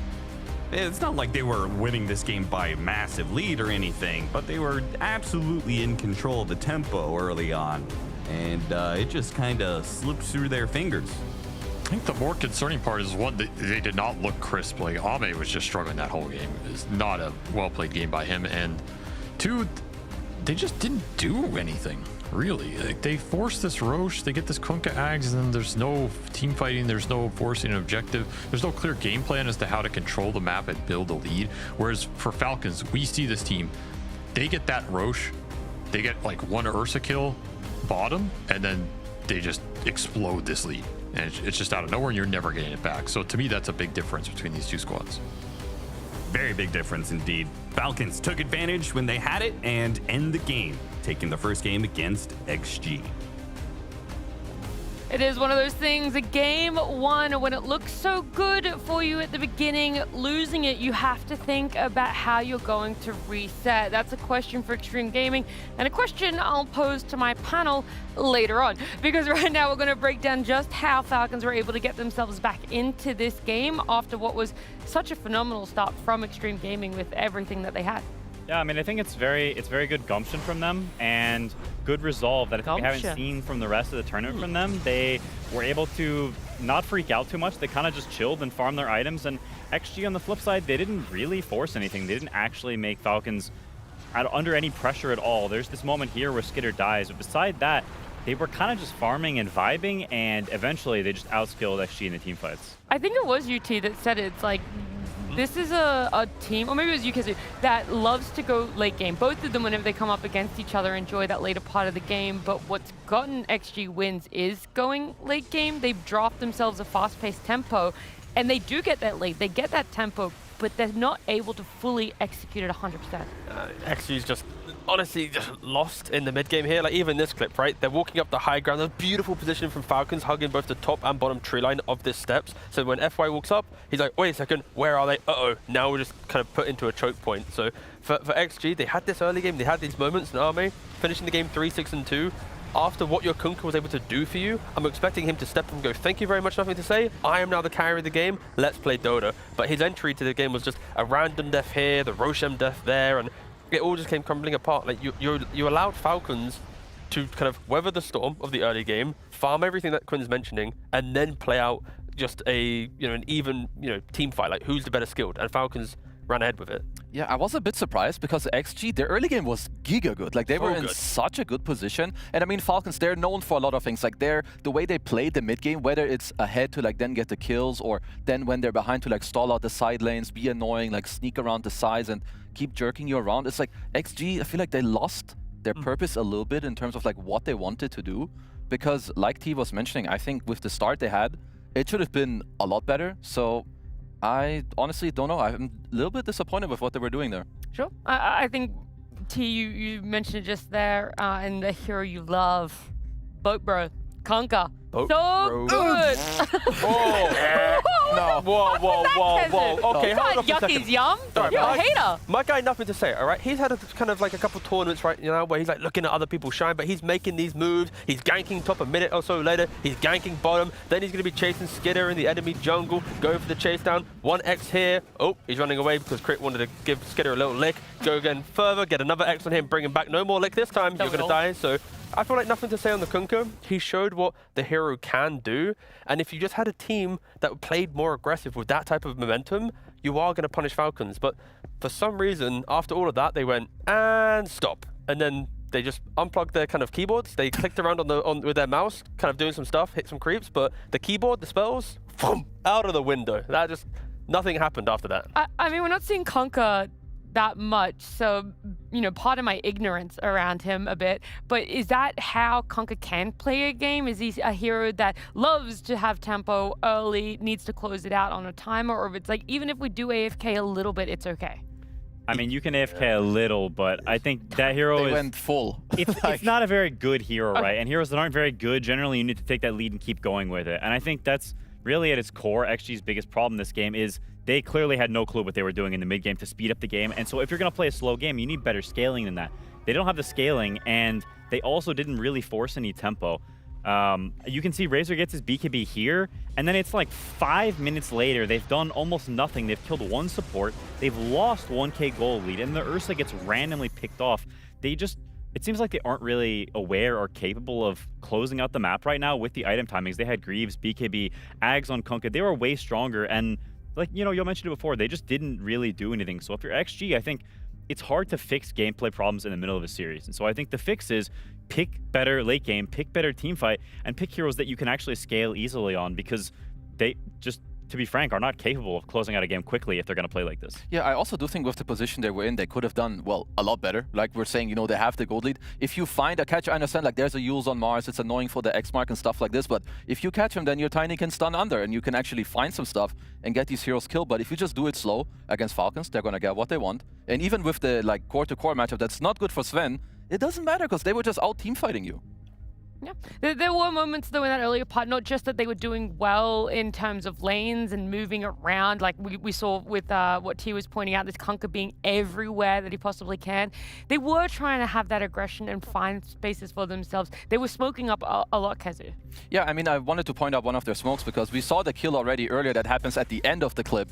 But the thing is, I like this early gameplay a lot because you're already taking over the top area. You now took the enemy mid-tier 1 tower. And I like this smoke a lot because even if you don't hit much, you just need to think how oppressive this is for Falcons to play against. Razors in the top area, you take over the triangle, you've lost both your tier 1s, and now Amar. He's kind of in just a very bad position. So this is a good result, but even if the smoke doesn't land, you have so much control on XG that you can play on after. And I really feel like from this position, it should not be that hard to play the map. No, I agree. I think, honestly, big props to XG supports. I think they did a lot in this early game. FY specifically was like everywhere. They got some really impressive kills. There was some Torrent boat blind with no X where they chain stun the Primal with haste. Like some stuff like that was really big. And I think honestly, the cores of XG need to pick up the burden a little bit. Like, Ame had a really bad performance this game, and I think you need to see more leadership from the cores, because I think the supports, they did their job. First 10, 15 minutes, they were all over the place. They were killing people. We need some slack picked up. She's just nodding along. All right, that's what we started the panel with. We're ending the panel with. It's XG kind of struggling, and you know. The panel's not over. Yeah, we've got many more points to make Buckle on up, this buckle one. up. Buckle up, because we're still in for a long ready. ride on this one, all right? It's a road trip going on over here, because it was an up and down roller coaster on the side of Falcons. They lost all of that tier 1 towers early. Great smokes coming out from XG. We saw that slow down a little bit, but they're still trying to take objectives. The Roche, the first Roche, second Roche, I believe it was second Roche, is the one that we have to talk about the most, because it was engaged, disengaged multiple times, pickoffs on the side of Falcons, and Amar and Malrine. I mean, the thing is, you need to respect what the enemy team can do, and you can falter XG a little bit, but here I want to mainly highlight Falcons. Like the thing is, like what you're doing, it's crazy. Like, just being aware that, because you always need to think about what can we do. Like, stop thinking about the numbers, stop thinking about items. Just try to understand, okay, the two of us are alive, we have these spells. If they're clumped up, like, we can make this happen. Because this is honestly where the game gets kind of owned. I think for XG, if they get this, they can like do some stuff again. But Falcons, they put a full stop to it, they respawn, now they get the kill. Then they have perfect positioning post this fight for the Radiant Roche. Amazing. I mean, that's where the joy in Dota is, like, knowing what you need to do to buy time for someone else, right? Like, they're going in because it's like, if you buy an extra 10, 15 seconds, then Skittle will be alive, right? Other teams there, it's like, you know what? We've lost the map play. We'll wait for everyone to respawn and try and play as 5. Like, but they're always going, we can do this because you're going to be up. Like, they're always communicating, like, how strong are they at every minute? At what point as well, because we see the Roche move to Radiant, like an advantage for Radiant, so down to the bottom. At what point, sorry, an advantage for Dire. At what point are you like, we can stall it out for that length of time, and the other is like, we're just wasting time right now, like we're just sitting on a Roche that... Does that question make sense? Killing an Ursa when he enters a pit is always a win. Okay. Because him getting the free Aegis will just be good. So just stopping him from that is already enough for Falcons to go, we've done our job no matter what we've used. Yeah, and I think this, honestly, this game and also last series, there's teams making a fundamental mistake, which is when teams are contesting you at Roche, you never hit the Roche until you've taken the fight first, because it's so easy to either spam you or play for the steal, like we saw Collapse do last series and every other series for all his entire career. Like you take the fight first, you go find the heroes, you kill them, you hunt them down, you clear out the area, you check all your corners, okay? You have a little walk down, you throw your smokes, yes, you make sure. We're playing a game of hide and seek in Dota right now. No, that's what Roche is, okay? This is my house. You get your house, and then you get your own house. Yes, then you take Roche. But before that, you do not hit this big man, because the enemy, they're gonna Malrine and Amar you. Sometimes the BFFs of Malrine and Amar, they're just gonna be able to get it done. Obviously, there was so much more that went in favor of Falcons here, whether it was from the draft or the execution. But there is a second chance for Xtreme Gaming. It's a best of 3, and that's gonna come just after this break.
X-Nova, thank you so much for joining me. I couldn't help but notice you guys are in the Liquid facility, so I wanted to ask how you're enjoying it, if it's a fun boot camp. Yes, we choose the Liquid Bootcamp because we had a good experience before, and it's really good here. Everything, the facilities and accommodation is very good. Oh, that's awesome to hear. And best of ones, some teams like them, some teams not so much. But would you say Xtreme Gaming is a best of one team and you enjoyed the group stage?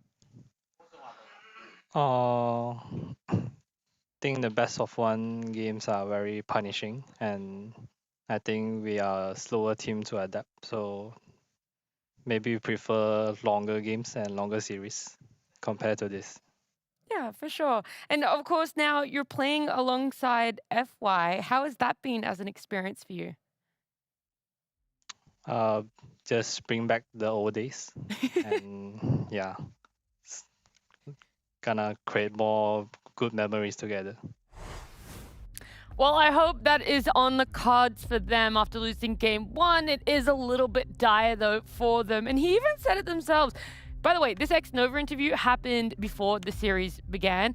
And so to hear him talk about the fact that they like longer games and longer series, it's almost like tripling down on what we keep saying about this team. And the draft for game number 2 really needs to lean into that. That is clearly something they've noted themselves.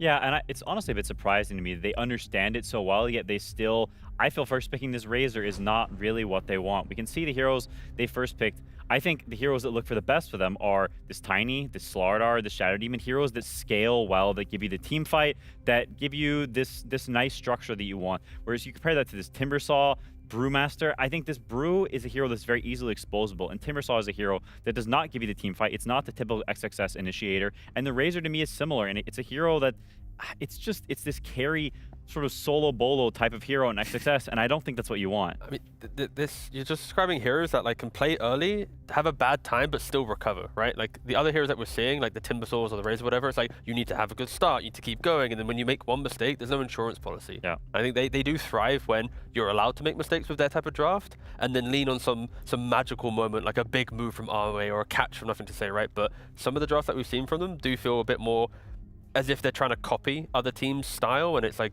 that's not your style. That's not how you win Dota. Also, while XXS absolutely can play these heroes, and we talk about it's hard to like fix a gameplay of like, well, our mid game wasn't crisp in this game. I think there can be like an easier route where you just put people in like their normal type of roles, where XXS, I think he's the hard stun. He's the one that is going to initiate the fight for you, who takes the team fight for you. So maybe you can still pick this Razor, but then maybe you ban more that it can actually go mid. So I think something that could make it just a lot more simple for them going into this next game is like, find this hero that XXS can do his stuff on. You know, whether it's Mars, Centaur, maybe it's Tidehunter, Sand King, any of these heroes, I think it will just make it a bit more clear for them of how to play the mid game. I definitely agree. I think, you know, T mentioned insurance, and I think XG, they need a very sound insurance policy. They need that late game. They need Ame with good carry matchup. And I think like something like just first picking the Mars instead, not giving it to Falcons. Yeah. Just pick your comfort. Pick the stuff you're good at, right? XG over years and different tournaments, different rosters, they always go back to they pick the stuff that counters what the enemy team has. And I don't think they really countered what Falcons had last game. And I think they should go back to that. Go back to basics and what they thrive doing. Okay, interesting to hear that when you guys kind of liked how it eventuated for the side of XG. I think they had a better draft, but not for them. Okay. Okay, so on a draft level, they did counter. On a team level, they countered themselves by countering Falcons by picking the heroes they can't play to counter Falcons. There you go. I made that as complicated as possible. I like that. That is the best way. No, I mean what I was, because I like their draft more. I think I agree. You have Ursa into the Sven, but I will say, like, looking at the stuff what happened last game, if they play like this and they have a better draft, they will lose. So I want them to give themselves the best thing, that the mid game, that they can make it easier, which I think go to the comfort of XXS, let him do his thing. Well, luckily for you, Kezu, that is something that they're going to have the chance to do, because a game at number 2 draft is coming our way.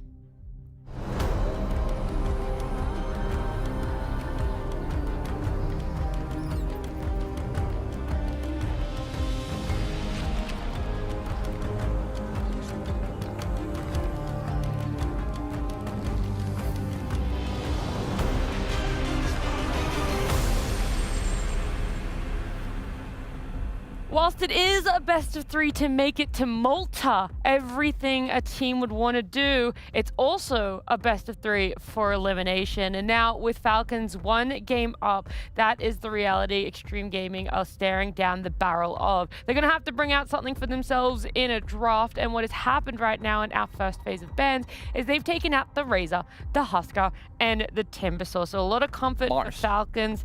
Pick up the Mars, just exactly what Quinn wanted, and an instantaneous response from Falcons to pick up the Kez after banning out Tree, Slaughter, SD, and Queen of Pain. But the big shift here is, of course, Vipers was let through the pool. Here we go. Again, both teams have ignored it. We've already seen the carry Kez as a response to the offlane Mars multiple times. And we've already said to great length how Kez gets to play that lane quite comfortably. He gets his items. There's no real pressure on him. So, yep, Falcons showing their carry, Xtreme showing the offlane. It's a good response from Falcons, but I also think this is still a more preferable. Like, I think XG is very happy with this. Even though Kez is good against Mars, I think it's still very chill. And I like a lot that they banned Primal second phase. I think those the second phase bans last game, they were suited toward Razor, but at the end of the day, Razor didn't win his lane and snowball the game anyway. So to me, you ban the heroes that Falcons is really comfortable on. You ban their sort of crutches, I think, and Primal is definitely one of them. Is Falcons going to respect Morphling potentially in the next phase of bans? Like against Kez, that's often a hero that people look towards. But again, there's Dispelling heroes, Manta buying heroes are a pretty good option against Kez. So Ame's probably already thinking of his hero. I mean, I think they could. Like, it's one of Ame's better heroes. I personally also think that Muerta should be a hero that you kind of want to think about when you go up against Kez. I think it's one of the better matchups. But I think for now the supports are also going to be quite important. You see XG also take out the Warlock. Because when it comes to Kez, like, I don't love playing that many different supports against this hero. Like, SD is kind of cool, but this hero is banned out a lot of the time. I think there's other heroes, maybe like some Dark Willows and Wind Rangers. They're kind of chill, but there's nothing that like giga stops this guy. Just have lockdown against Kez, right? I think we saw Yandex utilize Muerta support really beautifully against Yatoro earlier, where it's like once you have a stun, a cheap silence, constant things like this, then Kez is always thinking, how am I initiating? He doesn't really want to buy BKB second item. It's normally like a luxury third, fourth, where you're kind of playing the limits of your hero with Desos and Mantas, even the Vlad build that's coming into play now. But yeah, I think whenever I see a Kez, I just want to have every hero or majority of my heroes having a way to just stop his mobility throughout the fight. You know, he can die. He's, you know, relatively low HP if you have detection and control. No, I mean, I think the Muerta support is really nice. Like, I think it's not, you're not going to beat this hero early in lane. His stats are too broken, and you have Mars against him, right? So you pick something that can be somewhat stable, and then you have enough heroes with spells and fighting that in a slightly later early game, you can rotate more numbers and you bring the 3 or 4 heroes and you kill him, right? Because I don't think Kez is super strong in these more number fights. He's more of a sort of 2v2 skirmisher. He's very good at that. And XG, to be honest, I don't think the early game was much of a problem for them last game, and I don't know if it will be this game either. They made great moves. They clearly have a pretty solid understanding of the early game. This is a fearsome lane for Falcons, but its weakness is if you bring good fighting heroes, you can team fight them and skirmish them very well. Their lane is just oppressive. Yeah, like we saw it also like in the last series. I'm not surprised that the Chen stocks are going up at least a little bit. I think it looked insanely strong in the hands of Malady. Obviously, it's also one of the best heroes I think that Snake King can play. And I like it against Mars. Like overall, you know, like the counter team fight, you buff up some guys, you're pretty happy. The Chen also is like you buff the attack speed, you also go for the Helmet Smasher facet as well, so you have the little attack speed aura from him when you suicide it, so it's just like a fun little combination between the two. And then Xtreme, going for the open AA pick, it's always a scary one. I like a little bit more information. We've seen AA falter into the Chen lineups, you know, again earlier today. Look, this could be recency biased, but what is up with the support combo of AA and Dark Willow? It's good damage, right? Willow hunts the map always. You go like Yules and Blink and you're kind of looking for stuff. AA is going to utilize that to throw out the damage. Like, you got a Mars as well. Like, if you're dictating the game, it's going to look good. If you're not dictating the game, it'll look like what it did in the last series. Yeah, you're just going to disappear. You're going to go get eliminated from the tournament. It's kind of volatile. Falcons both in game 1 and game 2, I feel like they have very cool bans. Like in terms of when you think ahead of what they want, like they got themselves a Sand King 16-17 blind pick with Slardar, Quap and SF out of the pool. Like, and the same thing happened in like the last game where they got a Primal that was pretty nicely protected. So I honestly like this a lot. I think they're also the best team at playing Sand King, not just because of the pairings, but they understand really well what this hero like needs to stay in the fight. Like a Chen that's buffing you up, a Ringmaster that's giving you the follow-up. So I like this Falcons double pick a lot. Yeah, I mean, XG was clearly watching the series yesterday, but I'm not sure if they saw the result. Yeah. It didn't go too well for them, and like I think these are fine heroes. It's chill. This DK can be flexed to either role, although they will have to show where it's going. It's certainly not bad, but I agree. Falcons are definitely doing something they're very comfortable with. They're flexing the Sand King. It's very nice, and also something to note is they took second pick because they've been second pick both games and Xtreme first pick both games. So clearly there's a dissonance between which pick they think is better, and I think it's somewhat interesting. Yeah, I mean Falcons already, like you already mentioned, the Willow, the AA, the DK, it lost earlier. We saw how the execution punished it. Chen can always by the pipe, Ringmaster with Escape Act. Sand King likes to jump the backline, buying yours or BKB after the Axe blink. So I feel like Falcons aren't really worried about XG's approach to the game. It is just a matter of like the map setup, what vision are you using, how are you approaching it. It's not as if this is like oh my god, XG, they're gonna break the map consistently. This is really just their game to take. It's like also with Sand King going mid, I don't like DK doesn't like punish this hero. No. Yeah. Like you're just happy with SK. Like even on, I would even say the other side around, like DK likes eventually hitting towers, and Sand King's very good at defending those areas and having those like fights handed to him. Yeah, no, I like when you have 18 pick, you want that pick to be sort of a boom, wow, oomph pick, and this DK is not that. He's right? the opposite of Sorry, that. what sort of pick? Boom, ooh, wow, poof, alakazam. So only one boom in that. Yeah, just one big boom. No other big. Okay, Yeah. understood. One giant boom. Enormous. And DK is not that. He's not even. He's like, you can't even finish the boom. Yeah. No, but I think that's a problem because 23 pick is very bad. It's one of the worst picks in the whole draft because all the bans lead up to that, and then they immediately counterpick you. So, actually, going to this last phase, I'm a little worried. is there a world where like Lesh or Storm come to mind for XG? I prefer Lesh personally, just for like the early blink, make crazy plays, open up the A Willow to feel like they have purpose on the map. A is then also buffing up a hero to do more damage through the Lesh rack. I like the Storm a lot. I just want a hero for nothing to say that it's like I go and then eventually DK's like, thank you so much for opening my game. Oh no. Oh no. Every time you say like a fun, exciting hero, then there's a Tiny. There's a Tiny. But in fairness, Tiny with AA, you know, Vortex with the crash landing of the Tiny, like there is this like extra little buff up to make Tiny feel better. So there is map play, there are things happening. So it's the archetype that I was mentioning, but again, mid Tiny win rate, pretty damn low. Yeah, it's pretty XD. I mean, if you're Falcons, I feel like a lot of offlaners look good. Any ones that buy pipe, I feel like you would be pretty happy with. Whether it's some Underlords, yeah, Underlord, yeah. There's Tide. Watermelon, yeah. Watermelon's pretty good. So I think those are like kind of cool. I know they had like they had a period at TI where they were on the train that like offlane Doom, Giga counters DK. I don't know if they still feel the same way. I will prefer the Underlord or the Tide. But I feel like Falcons can't really go wrong with their pick here. Either one of those would be very good. You just want to see an aura. Yes, and they go for the tried and tested, the strongest aura buyer in the land. Oh, man, this Underlord pick is really scary. The pipe is so incredibly good against XG's heroes. The Q is really, really good against these high HP heroes. Pit is great. They've got amazing team fight.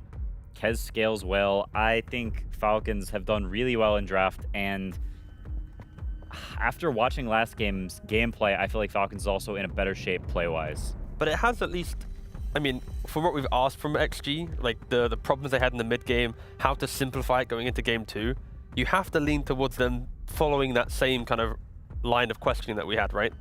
Having the Tiny, having like these, like the insurance, like this is the type of lineup that even on the back foot, they have the pick-off potential, they have the way to blow things up. Of course, if they're down 15, 20k gold into a Falcons Chen, then sure, it's not going to happen, right? But I'd at least say that XG is moving in a better direction. But yeah, Falcons, it's comfort across the board for them. What I do see that XG have is like they have a lot of 1+1 kill combos. Like basically all their cores kill with like one guy, whether it's the Ice Blast or like a Dark Willow in a good position. I will say that it's heavily on execution, because I would say Falcons draft is just better and easier to execute. But if XG can just like step it up from game 1 and like play this draft to like a really high potential, there's always a game to be had. Yeah, I mean, Tiny A is about as good as you can get with mid Tiny. Yeah. You know, it's not saying much, but it is something. That's brutal. That ain't nothing for what Tiny deserves. I guess the real question here is, will Xnova hit more or less Ice Blast than what we saw in the last series? More. Ooh. Okay. If the game goes that long, unanimous. yeah, no, I was, yeah, no, fair enough. Feels like no one's going to argue against that one. Xtreme Gaming, whilst there isn't too much belief in a tiny, let alone a mid-tiny, they do have a pretty good combo for themselves, and they're going to need it with the fact that they're already down 1 game in this best of 3. For Falcons, it's actually their first time having to play a best of 3 to make it to the land portion of a Blast Slam. So are they going to be able to close it out? Let's get on into our game number 2.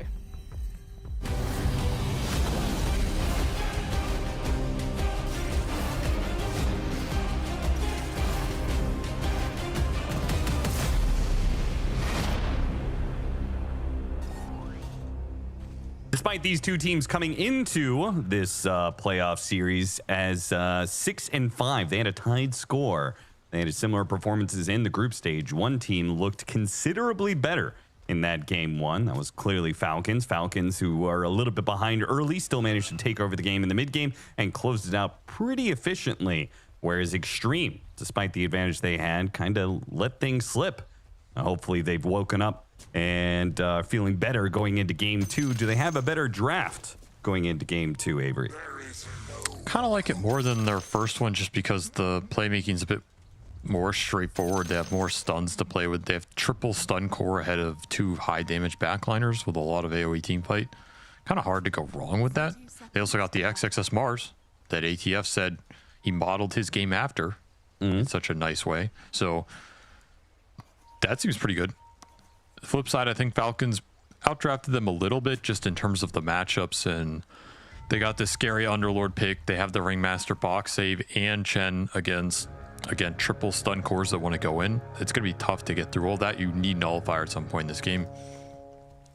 I don't know. I kind of have some faith here in what XG got. To me, it comes down to XXS Mars and how much he can do with one of his signature, if not his signature hero, against what is arguably Snaking's best hero in this Chen. Yeah. I feel... So Snaking told me at some point, he says, I don't know why people keep giving us Chen. This was when the hero was like a little more broken in first pick. But in his mind, if he gets Chen, the game is over. They cannot lose if they have Chen. So there's a lot of confidence coming out from this guy on this hero. And for good reason. It fits their playstyle to a T. And it's going to be a tough wall of sustain to get through for this lineup. They do have the AA to kind of help punch through it, which I like, but a lot of it comes down to their jump stunners and what they can find in the initiations. And Skeeter took so much damage to try and keep the creep wave out of the tower, and ultimately it's still going to push into Xtreme. I like that teams are doing this, where they start off with the tri-lane to kind of ensure the fact they either go for the first blood or they go for, you know, the body block on 1 or 2 heroes, and then the third hero sits and just punishes the carry if they try and counter block the wave pushing in. There was a period where people did this every game, and then it fell off for 2 years, and now it's back. Probably OG to blame. Why OG? Oh, because they stack so much early on. Yeah, they started doing all these pre-lane shenanigans and making people think about this. It only takes one try-hard team to unlazify everybody, you know? Okay, speaking on that, you said the draft for Xtreme, you almost liked it better this time around because it was simpler. Is that ever a conversation as a team that guys like, we're just not playing very well? Can we just make things easy for ourselves? Is that ever a conversation? 1000%. You really? Go through these. You straight up or be like, man, we're playing like shit right now. Let's just have stun combos. Yes. Wow. If you're lost in the meta, you're not playing well. Teams go through boom and bust cycles, right? And they recognize that. It's not like you're sitting there losing 13 scrims in a row going, yeah, we're owning, guys. We're definitely playing well right now, you know? Sometimes you have to just take a step back and make the game simple, go back to the roots, and then build up from there again, you know? You don't want to be trying to play these hyper finesse lineups if you're operating on a 5 out of 10. You're just going to make things worse for yourself. So this is a very simple lineup, very straightforward. You cannot complain about this draft. I mean, you can, but not from a executional standpoint. Okay, but you can't played on this. NA teams. Do you think good teams have that conversation, or? Well, I played on some good NA teams too, so yeah, those did exist at one point. They did.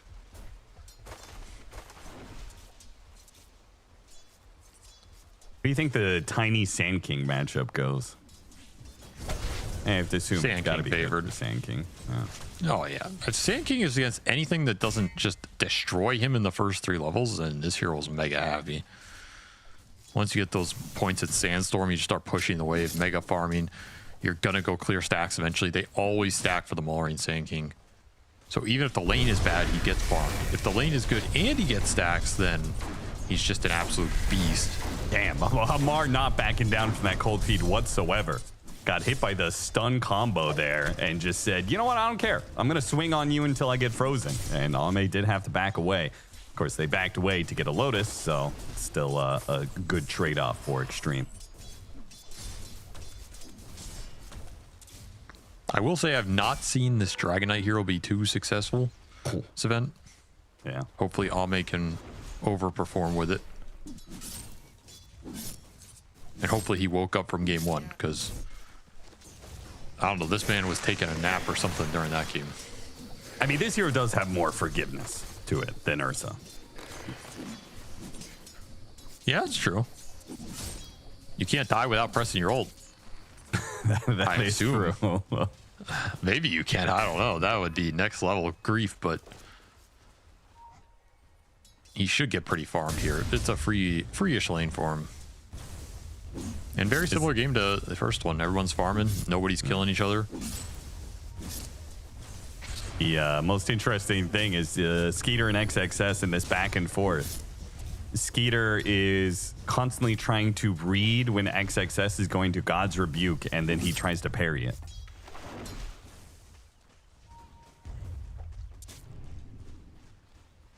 Well, ultimately, they're both farming, so... Yeah. I think it's pretty hard to man up with Kez against Mars with double disjoint. Pretty hard to man up against Kez because, well, Valve decided this hero should be untouchable for the first 10 minutes of Dota.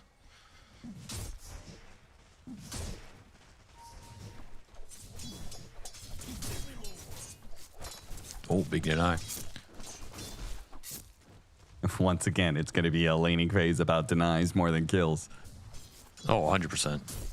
Yeah, neither of these teams care about getting kills in the early game. They care about farm efficiency, scaling up into that mid game. They're going to TP the Willow top. Looking at this double Bracer Underlord, is this a kill? I don't know about this one. Amar, they are going to have some really good chain stun combos. Amar is just going to turn around and hit Ame as much as he can, knowing that he can't get away. And he gets the first blood on Ame. Yeah, that went about as well as I expected. You just do not kill this guy fast. You have to sit in Firestorm to do it. You had very limited mana on Ame too. I mean, that goes back to every single time they've gone on Amar, he just has been swinging on Ame the entire time, and that leads to that exact situation where they get the kill before Amar dies.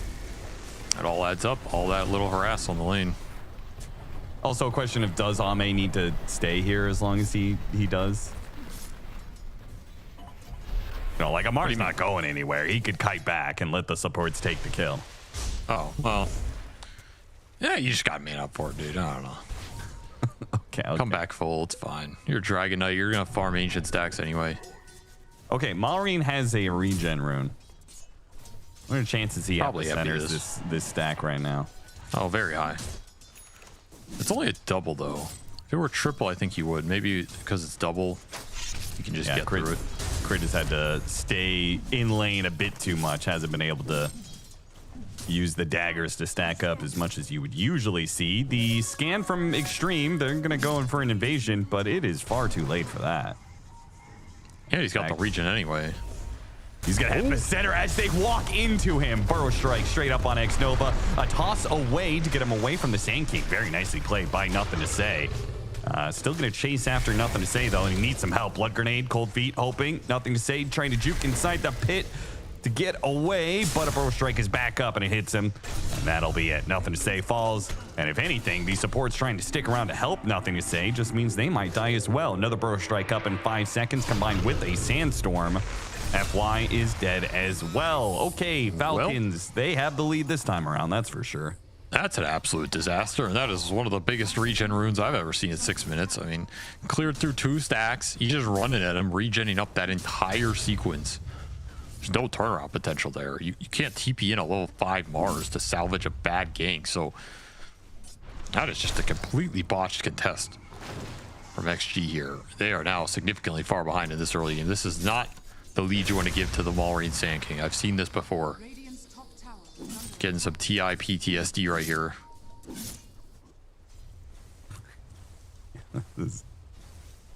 How long do you think that lasts? TI PTSD. Your entire life, it never goes away. So he's just been accumulating it year over year. Probably, yeah. I mean, at what point do you become too debilitated as a player? Like half the scene you've lost TI against, you know? Well, the good news is a lot of the guys you lose TI against retire, you know? That's you never have to see them that again. helps. Unfortunately for him, I don't think Falcons are, at least, you know, Amar and Malrine. I don't think those two are retiring anytime soon. The problem is, honestly, this squad, he's just been unlucky, man. Like, every time he's about to win TI, there's some generational team with some generational offlaner. Like, first it's OG with stupid Seb. You know, like, okay, whatever. It was first generational. This switch from talent, like nobody saw this coming, you know. Yeah. Then their Spirit, they have this like random collapse dude with his stupid Magnus. It's always some Magnus offlaner too. It's like, okay, whatever. There's two generational teams and 2 generational players. Can't happen a third time, right? Yeah, generations don't happen that fast. No, there's no way it's gonna happen a third time. So he's just gotten unlucky, you know. 4th time. Surely, honestly, if I'm XG, I'm trying to scout whatever offlaners are up and coming playing Magnus and pubs right now. Shut that career down. Like, buy out the contract and bench him. Prepare for your they just buy up some Western player and bench his ass. Right. Well, this one's for you, Ame. They take it out of Ame's salary, you know? Oh, 100%. That's money well spent. See if Falcons want to defend this. They do have Xtreme. With Xtreme, yeah, this is going to be nasty. He's certainly going to run down somebody here. The wheel whip combo. XXS is donezo. It's earn charges. You go on Vessel on this Sand King. Very good Vessel game against all these strength cores. Yeah. They got the top tower as well. XG. Okay, don't let him get a third power rune. All right, it's an illusion rune. He can't do anything with that, can he? Maybe. Can dispel some support spells here. Yeah. Brambles, Cold Feet. If they try and gank him and he gets away because of this illusion rune, just tap out.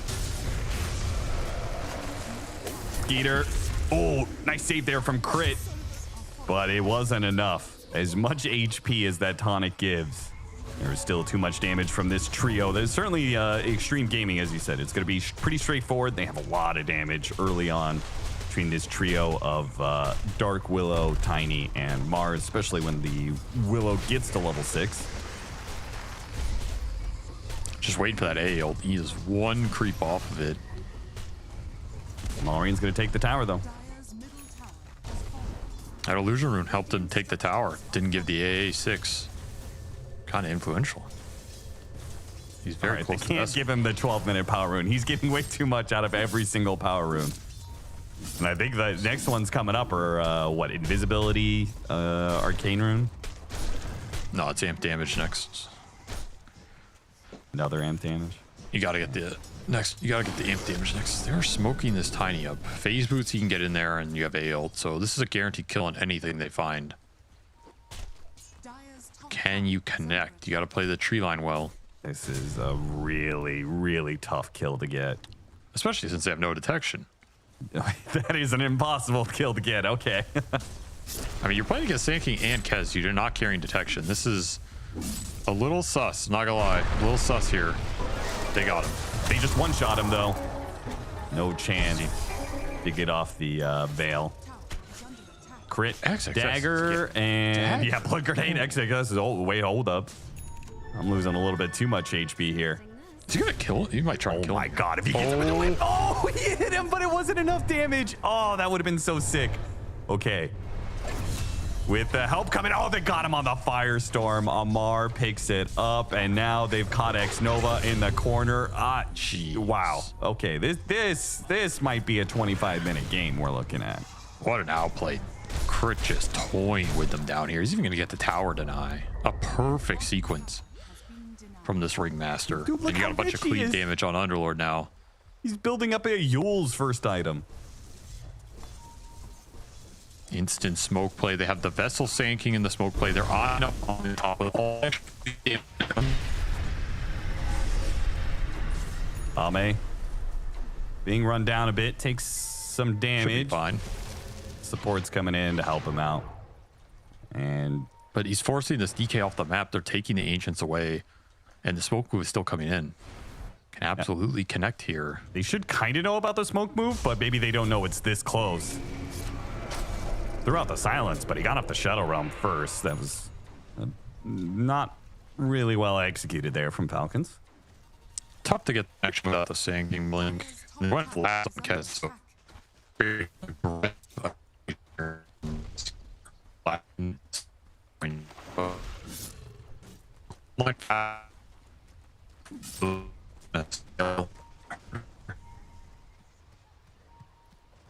creating some space if you are XG very close to Tiny Blink as well. Will be a big item for them.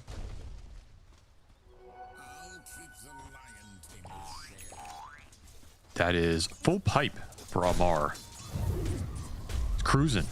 That is a huge item in this game. Yeah, there goes all that kill threat for Xtreme.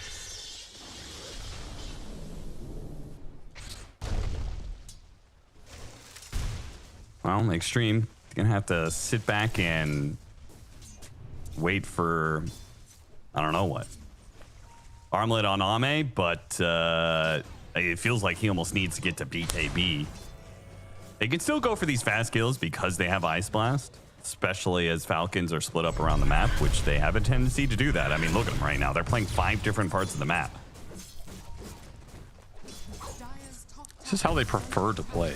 Basically, farm out the entire map, maybe give up a kill or two, whatever, but you hit your core item timings, and then you group for some big fighter objective with that. Then you go back to the efficiency game. This time you have the Fiend's Gate that can always come in to bail some hero out that's pushing a lane aggressively. So even these random supports that are showing, you know, like Crit's showing bottom, he's stacking up ancient camps right now. This is mega efficient for him. You can smoke and kill this guy, but if there is one hero around and then the gate comes in, it can be a little spooky to invade these areas, but you're going to have to play aggressive this game with the core blink daggers. Tiny Blink is online. The Mars Blink is very close. Got to start looking for some clutch pickoffs here. Yeah, just watching Snake King's Chen. It really, he's got confidence in it for a reason, man. Like, he moves back to take the Wisdom Shrine, but he leaves one of his creeps, the Hellbear Smasher, behind. And he drags the creep wave to Amar while Amar is farming neutrals. And then now he's pushing out that lane while Amar's farming up all these neutrals, kind of safeguarding any move that goes to Amar. They kind of have to, this weird situation where the lane's always pushing into them. And he's just getting giga fat at the same time. Snake King is incredibly good at lane and map manipulation. That's why his Chen and Enchantress are incredibly high win rate for this squad. He also likes farming and he likes scaling through utility, so it's basically just the perfect hero for him. Yeah, man was a core player in the first half of his career. Oh yeah. Then he found, you know what, like the off lane is just, maybe you just get more farm if you're playing 5-position Chen. Which a lot of times he has eclipsed many cores by playing this Chen. Sand King Blink online, by the way, and he's currently shielded and arcane rune. Yeah, this is nasty. They just give every power rune up to Malrine. Whip will stop the TP out. And Xtreme, I don't know, man. They're just kind of almost lackadaisical in their approach to this series. Very quiet series from them. I still expect it to ramp up a little bit here with the Blinks online. Definitely have capability of taking some fights and looking for some big pickoffs. AA always gives you that capability. Just farming, man. They're just chilling. Watching Ame hit creeps while Falcons do whatever they want. And it kind of seems like the call was they have to wait until BKB on Dragonite, which gives up a lot of ground to Falcons. But, you know, Falcons kind of did this to Xtreme in last game. They weren't down as bad as they were, but they did kind of accept 40% of the map to farm up to their triple BKB timing.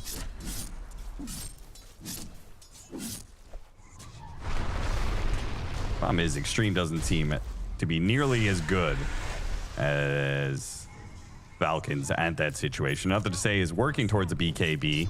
I'm not even sure if XXS is going to be able to get one. The bigger issue for them is they don't have a farming support. Both their supports are very kill reliant. They don't shove waves very fast. They don't farm neutrals. Willow can kind of do it a little, but it's not what she really prefers doing at this point. So you're just going to lose out on the team net worth overall.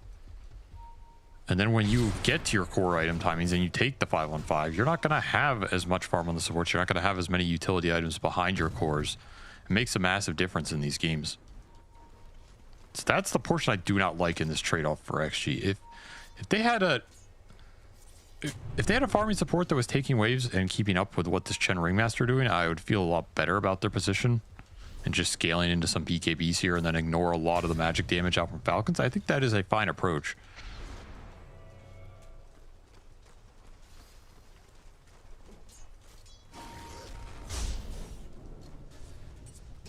I think that's honestly a big difference between Xingqiu and FY on this team. Not necessarily talking about player skill diff. I'm saying in terms of farm priority, and I don't think FY takes that much farm. He doesn't clear a lot of camps or stacks. He doesn't really push lanes too much. He's kind of a killer. He wants to go fight. He wants to get pickoffs. And in these downtimes when nothing's happening, it's a massive difference. Whereas I think Xingqiu, he pushed a lot more waves, especially at that TI. It was a Helm with Dom meta. He was the one guy on this team buying Helm with Dom, you know, taking those extra waves, getting in the deep farm, and that makes a huge net worth difference over the course of these kind of more static games. I've watched, I'm literally, my camera is just sitting on FY before you even started this. It's been sitting on him. He hasn't hit a single unit. Nope. In 3 minutes. He's just wandering around the map. I mean, this guy grew up on a smaller map, you know? He didn't have this big map with all these extra neutral camps. So, you know, in his mind, he feels like he can't hit any of these because, you know, he's a support. He's just supposed to run around and look for kills and stuff. They're finally going to make a smoke move here. It is extremely deep. And it is going to find its mark on the tankiest hero of all, though. But they have this Ice Blast. Can they cut through the pipes and bring him down with a Bedlam? It looks like they do. Escape act, but he's going to take out either way. But now here comes the rest of the team. Maureen in with the epicenter, right on top of Xnova. Xnova's going to go down first. BKB on Ame. He's trying to fight through all this. Nothing to say. Avalanche on 2 heroes. Skeeter, can they stop Skeeter from hitting this Dragonite? They can't. They're just out of here. They're going to leave Ame behind. Nothing to say. Says, I did my combo. That's all I can do for you, brother. FY, yeah, he gets a kill before he goes down. Finishes off Maureen. Actually ends up not as terrible for Xtreme as I thought it was going to be. That's a way better outcome, considering they're fighting right outside Falcon's base in a 4-on-5. There's no Mars in that fight, who's such a large component of their sustained team fight. Shows the power of the Dragonite BKB. He's able to sit in a lot of that damage for a long time. Yeah, he eventually gets brought down, but he tanked so much over the course of that. You get multiple combos off. Your supports are able to contribute their high single target DPS in a good fashion. Underlord provides no real value here, but this Sand King is a menace. Without the ability to AA ult him, he just gets healed so much in this fight. Look at all the heals going into him, man. Every time you're getting him low, he just gets pumped back up. Yeah. Chen heals, Solar Crest, you know, block. Extra Lotus is getting fed. Some strongman tonic. This A ult is so important to what actually you want to do in this game. This one could be a nice timing here. Oh, what an Ice Blast. Oh, what an Ice Blast. That's crit down. Unfortunately, he dies to the Tormentor rather than the Ice Blast. And the Tormentor why is still taken. Does it work that way? Yeah, I know, right? Like, there's no other damage that works that way, right?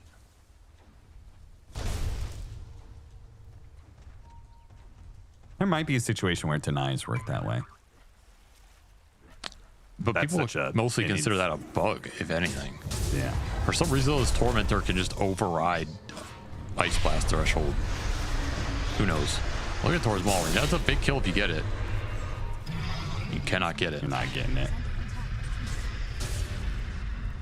There's that Underlord Ags already online for Amar, so you're gonna have to start thinking about that global capability.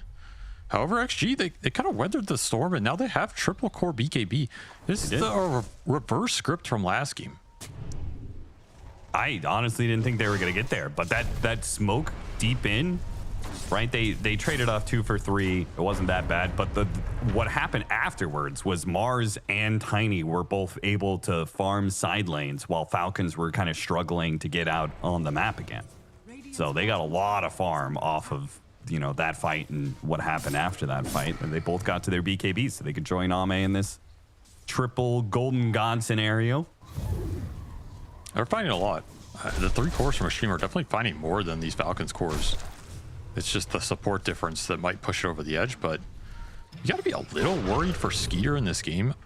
I don't know if Kez is his best hero in terms of just fitting his playstyle in the team, and he went this Vlad's Deso build into Yasha. It looks pretty fragile at this point.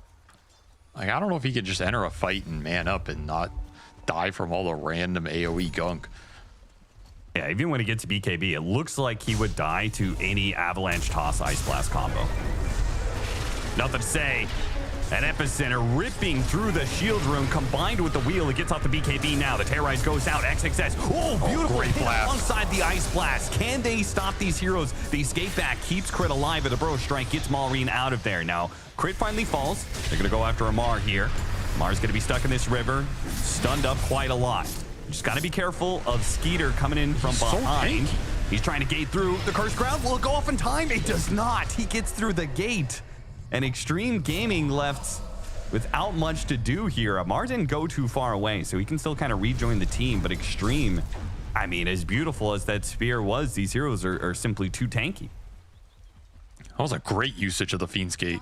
He escapes and he pitted the Tiny that Maureen was going on. It's a super heads-up play from ATF there. Gets value out of both sides of that Fiend's Gate.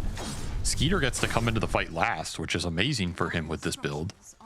Just dealing DPS, cleaning people up, and I feel like Ame just spent this whole fight sitting there hitting people, but nobody's dying because there's too much sustain. He needs some more damage items. If he has Daedalus or MKB, that fight can look a lot different. Of course, that's a massive amount of gold, but he just doesn't have the big damage item online yet, and that's a tough way to start it for XG2. You just lose so much impact from the Tiny. You have to retreat out. Maureen, he gets the burrow out here. That's a huge deal. If he can't burrow strike out of that arena, doesn't have it up, he dies in that arena, and this fight is very XG favored. For sure.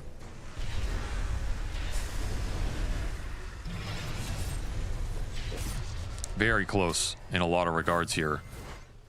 I don't think XG feel too bad about how that fight went. Again, they're not to the DK damage item yet.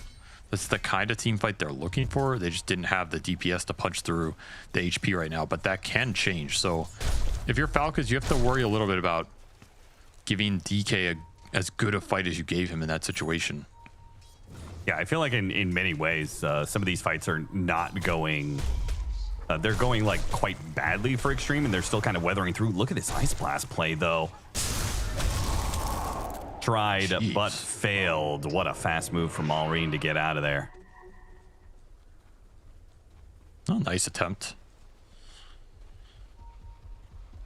But yeah, if we ever see a fight where Xtreme Gaming are starting at like killing the backline supports immediately or jumping the Kez and blowing him up, right? That fight started with Tiny almost dying at the start.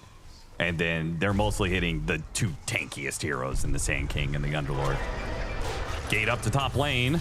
XXS forced to use his BKB for fear there was more coming. And there actually was there. Roche.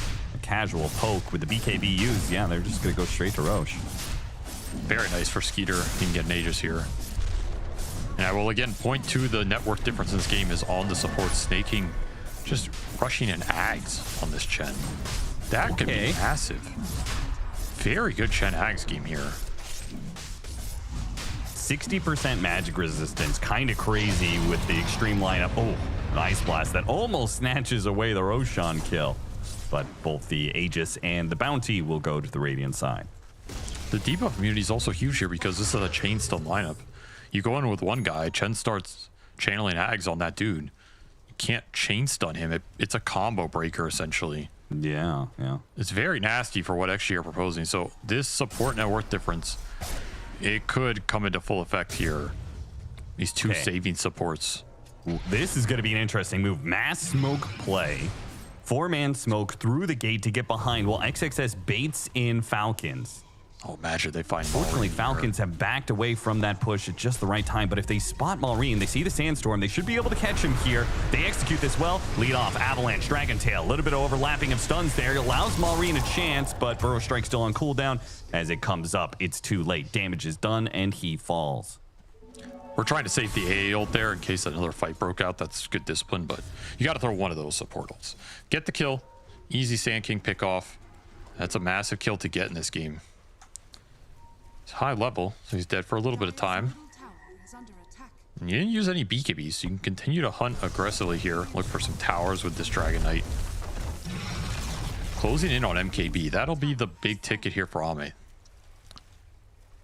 These late game Dragon Knight damage items are where this hero becomes really scary.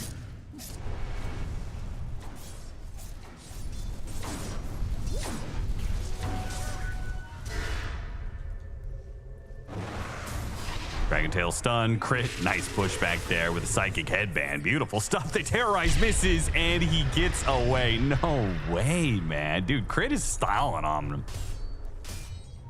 Supports are so hard to kill. Man. Does not feel like XG are behind, though. Let's see. Falcons got this Aegis, but what have they done during this Aegis period? They've kind of just run away. Lost their Sand King, dodging on the map. They have BKB now.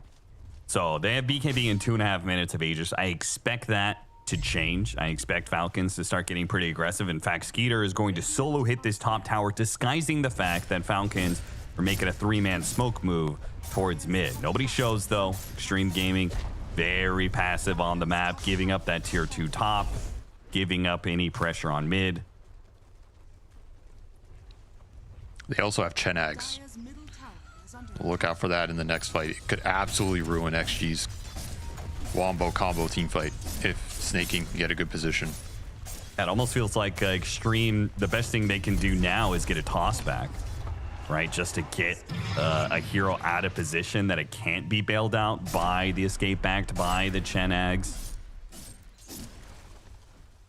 You have Spear back as well, so between those two, should be able to reposition somebody. Quick jump on Skeeter, chain it. Escape back goes off alongside the pipe though, and actually saves the Aegis. Skeeter, he's gonna go back in after Ame, forcing Ame's BKB. Still hits him with a lot of damage though. And Xtreme just gonna have to give this up with the BKB used. A lot of damage on Ame. It's going to be a tier 2, another one for Falcons. That's where I think you have to toss or spear him in. Yeah. To get that kill without the saves going off.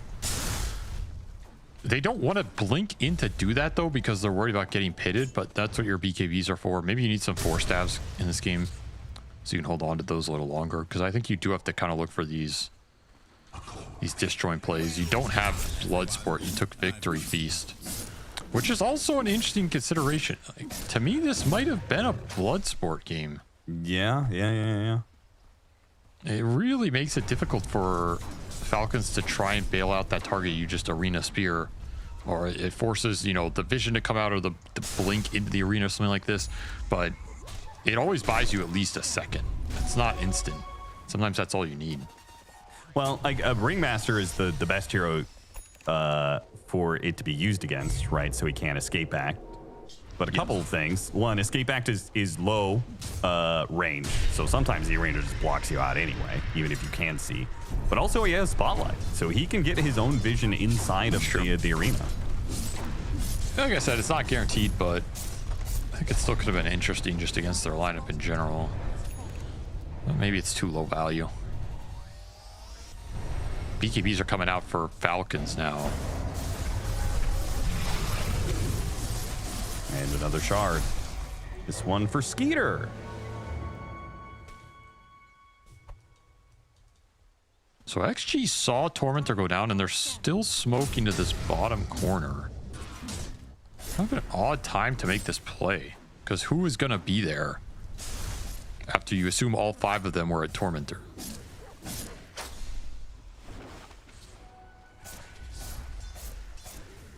That's a good question. And more debuff immunity. You've got the level 15 talent on the Ringmaster.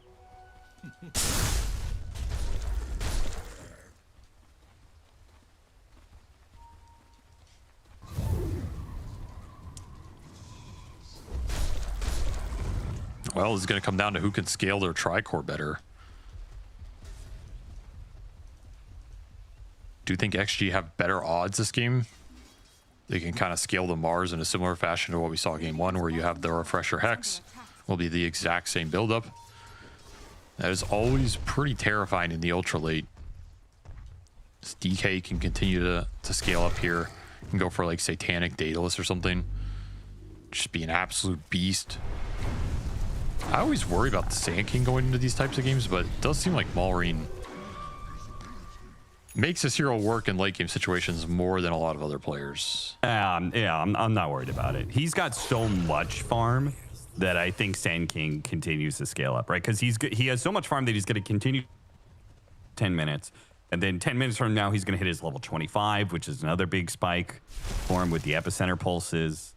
So I'm confident that I am less confident with Xtreme because of this whole Refresher Scythe situation. I just don't think that that's going to be as effective unless they are jumping, again, the back line, or they're jumping the Kez. And so far, from what we've seen from the fight, we haven't seen that happen a single time, right? It's kind of them always going on to these big tanky boys in the Sand King and the Underlord. And I think that's the exact kind of heroes that actually are good against the Mars heavy utility.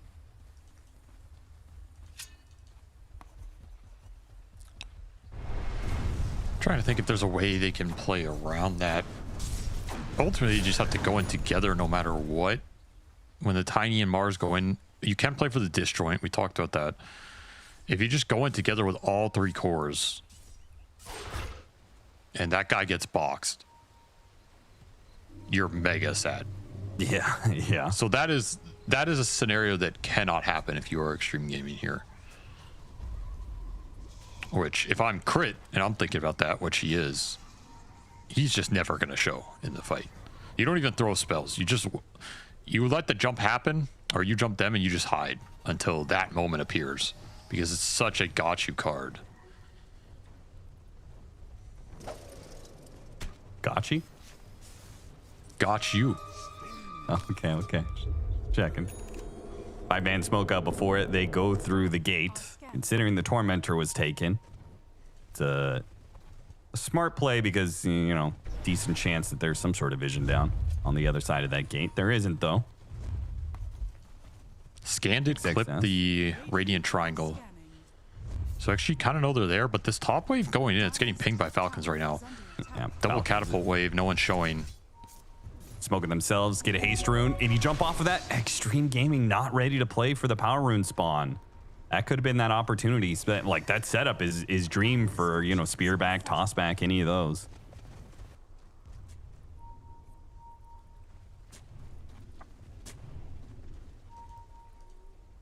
This Radiant Ward could destroy them. It's just out of sentry range. God, it is. He's going to get the vision, gets the epicenter initiation on XXS, trying to fear him back into the wheel, get off the BKB, refresh. Spear goes out before he dies. Ame throwing some damage in, but what is he even hitting? He's hitting an Underlord, and you can see it's doing nothing because Snake King was channeling that entire time, saving his allies, healing them up, making sure they take no magic damage whatsoever. Ame now in a fight for his life against Skeeter, and it's not a fair fight whatsoever. Toss up in the air onto Skeeter. He starts backing away a little bit. Ame with the Satanic is keeping himself up, actually. He's cleaving through these heroes with the jump back in from nothing to say, and the buyback from XXS. They had the power to push through. If only they could have finished off the Underlord. It would have been a dream situation for Xtreme, taking out 3 cores. Still, though, with the buybacks, they take the fight, and now they can take Roshan.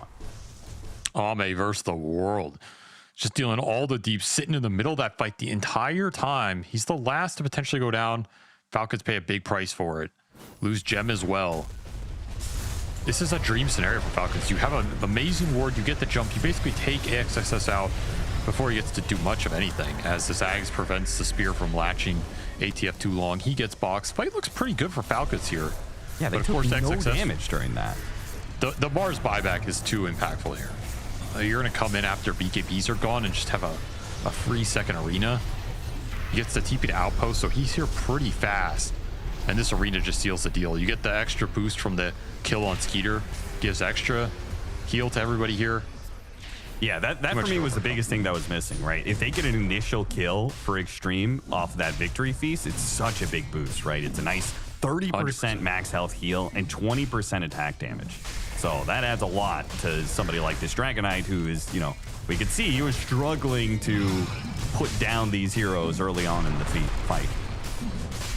This should be a clean Aegis for Ame. Scaling up quite nicely here.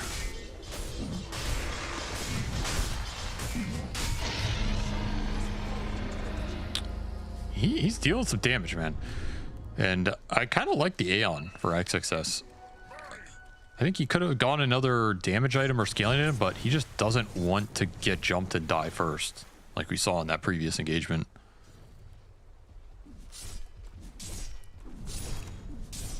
Man, when you're full utility like this, there's not nearly as much of a downside with Aeon Disc. Does put all of your eggs in the Dragon Knight basket. If Ame somehow messes up or goes down early, the fight is just toasted. Yeah, they do no damage because everybody else is doing magic damage, and they're fighting again into that pipe, into the Aghanim Scepter from the Hand of God. You also just can't out-exist this lineup, really. They have Firestorm, they have Sandstorm. You can't just sit in those spells over the course of a long fight and win through attrition. You have to deal the damage here and take these heroes out of the engagement. What'd you make of the Aegis being taken by Nothing to Say? I think this is... They want him to go in and find some tossbacks and not be afraid of getting pitted when he goes in to find that. Gives him a lot more aggressive potential to look for the toss initiations, the disjoint out of the ball. I think conceptually it makes some sense, assuming Ame doesn't die. Crit is playing some serious behind enemy lines here off of his 2 different wards. One of them spotted by FY's Gem.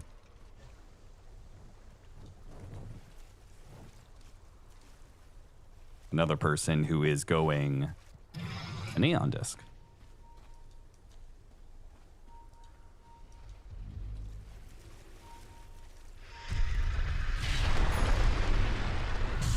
Dumping Amar.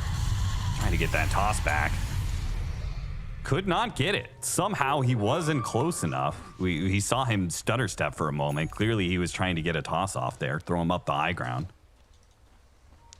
Some big boy on big boy action right there. BKB Tiny versus BKB Underlord.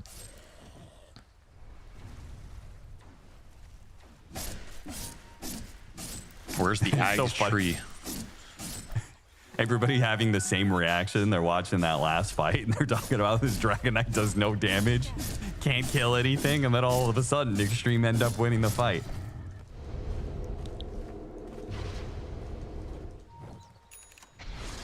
To be fair, it did cost XXS a lot to do that. He is the lowest net worth core now, almost behind this Chen, who has BKB of his own.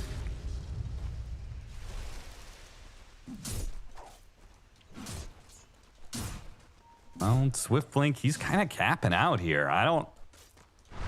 Like, they put all the eggs in the Dragonite basket, and the basket is full. You can't put any more eggs in it, so... No, you can always jam a couple more eggs in. Moon Shard, Eaten Eggs. Trade out your Treads for Refresher. Trade out Armlet for ace. Yeah, but or those have something. diminishing returns, right? Like the moon Not for shard. this There's a man. reason why nobody eats moon shard until like super late into the game, you know? There are no diminishing returns for Ame. And he can swap out the treads for Daedalus. He is actually missing Daedalus. I think it butterfly instead. Interesting. I disagree with that, but we'll see. Toss back. Avalanche, Ice Blast. The guaranteed stun of Avalanche is so disgusting with a toss back like that. It's pretty good. Pretty good. That's a nice pickoff. No buyback on this Underlord. A lot of time to run the map. Ame getting close to that 25 as well. Snake Turning into a used monster. his Hellbear, scattered out the power runes. They got an amp damage on Malrine. Oh, that's nice. That is really nice here. Still kind of need that refresher on the Sand King for that ultra late game punch. Radiant's middle tower has fallen. XG controlling this game. They're still down 10k. Doesn't matter. They push forward. Still have Aegis. 10 seconds will expire here. Mass TP's back from Falcons. Looks like they actually want to take this 4 versus 5. This could be scary.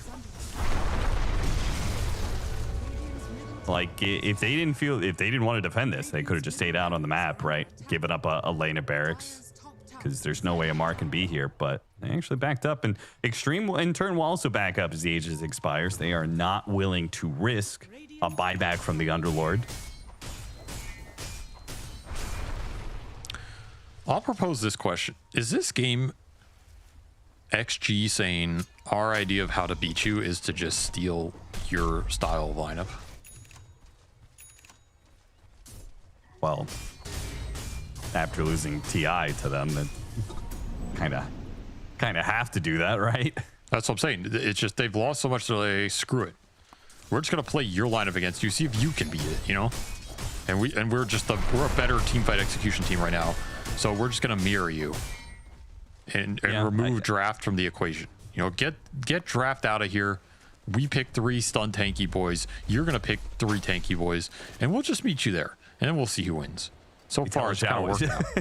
They tell Xiao hate to draft like AUI. Oh, I don't know if you say that, dude. That's a good lie. Like Dude, if we went to some sort of true site, we see the translated text and it says, Xiao, you need to draft like AUI. Oh, man. Some memes will never die.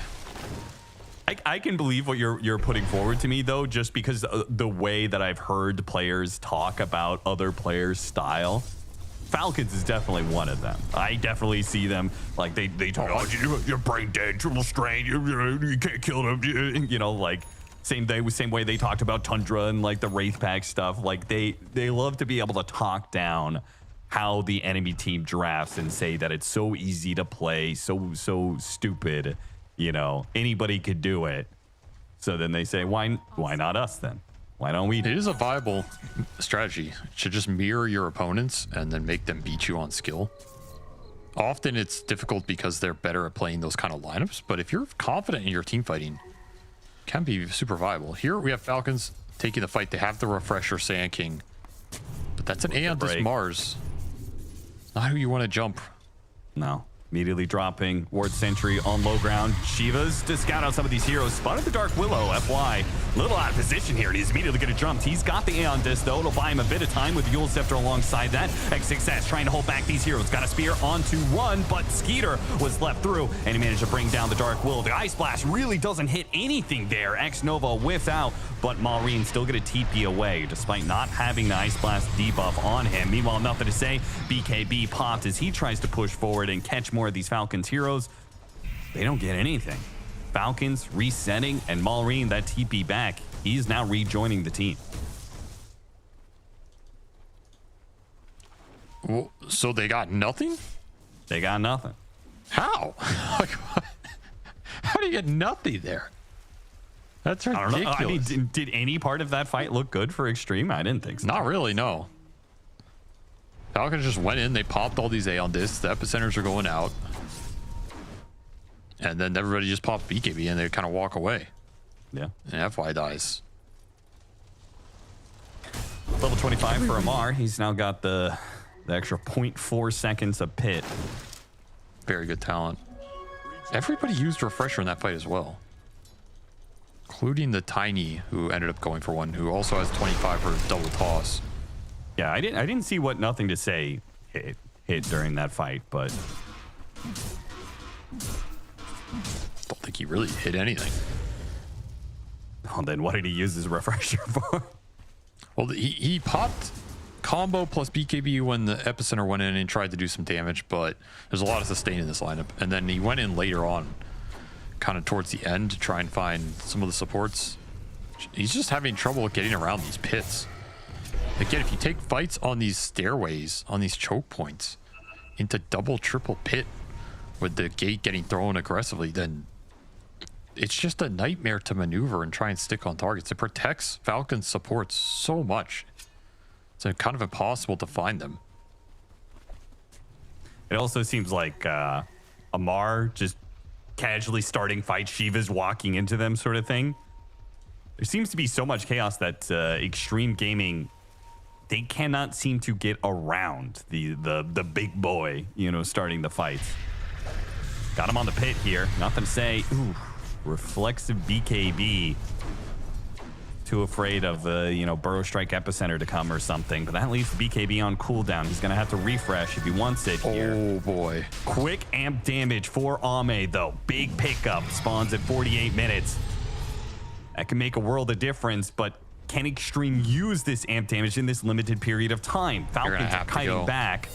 You're either gonna have to blind go up this hill, which Nothing to Say he seems to want to do so. Caught crit, a big pickup. The Neon just goes off, but it looks like they've still got him well in hand. Out of position with the Scythe of Ice. Man, they just cannot seem to kill him so quickly. Why is he not dying quickly with an amp damage? Dragonite already makes the initiation. Hits X-Nova.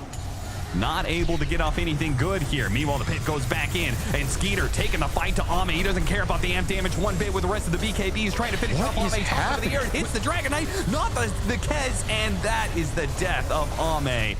Skeeter just bands up for it, and he can take the fight against this Dragonite. And that's not terribly surprising. This Dragonite is beginning to peek out here. Nothing to Say, trying to get the blink off, couldn't do so. Nothing to Say will just take out the creep wave where he can, but yet another death for Xtreme on this Roshan fight. That is a disgusting death summary for this Dragonite. I don't know if we can click on it, but he got freaking Kezzed, man. He got that is the definition of I got Kezzed right there. What is that? That is so stupid. That's not okay. The Shoto side just absolutely demolishing him. He gets so many hits off because he could just sit there and repeatedly mark him, repeatedly get the crits. I was wondering, like, he just doesn't take any damage. Why is crit so tanky here? He's armored up by Chen. He has Solar Crest Pipe, Ice Armor. The fact he doesn't die for a while and then Snaking gets off his ultimate and only channels it for 1 second. Like, it wasn't the Hand of God. No. He's just so much armor. And then this fight is just, you cannot win the man fight against Kez. There's just no hope, dude. He's getting bashed. He's getting critted. The toss did not help. No, that was a pseudo grief toss, I'm not gonna lie. I don't know if he had Satanic up, but it was very close. It's a long duration BKB for Skeeter. Skeeter now level 25, so he's got the extra crit strike off the Shoto Sai. This hero's so stupid sometimes, man. yeah. So stupid. Stun on Kez. Takes no damage. Not taking a whole lot. Terrorize, escape back, goes out. They still have the Hand of God as well from the Chen. It will push Falcons back, but for how long? Falcons still have plenty of time to go on this Aegis. All right, I'm not, this is not a critique, but this Dragonite build seems like it lacks some punch. I'm telling you, man, he needs a Daedalus. He needs Daedalus or Bloodthorn or something, because Swift Blink Butterfly, yeah, that seems cool on paper, but Skeeter just buys MKB, you lose your evasion factor. He has insane attack speed. He has Flayer's Boda too, but he doesn't hit for anything. He's hitting for 400 flat. There's no crit bonuses or anything. And he's up against all these heroes that have basically 75% physical resist because they all have insane armor. So this Dragon Knight's hitting ultra fast for 100 a pop. He's got to be in here for 20 minutes to do anything. But just to be clear, that's not a critique. No, I'm not critiquing. I'm not critiquing all because it damn well sounds like a critique. I'm just asking the questions, Austin. That's all. Okay, well, I'll give you an answer. He should have data. This is a critique. Yeah, I think it's Daedalus over Butterfly. I think Butterfly is like, so what? Like, who cares if you last longer in a fight? You need to do damage if your other cores are not doing damage.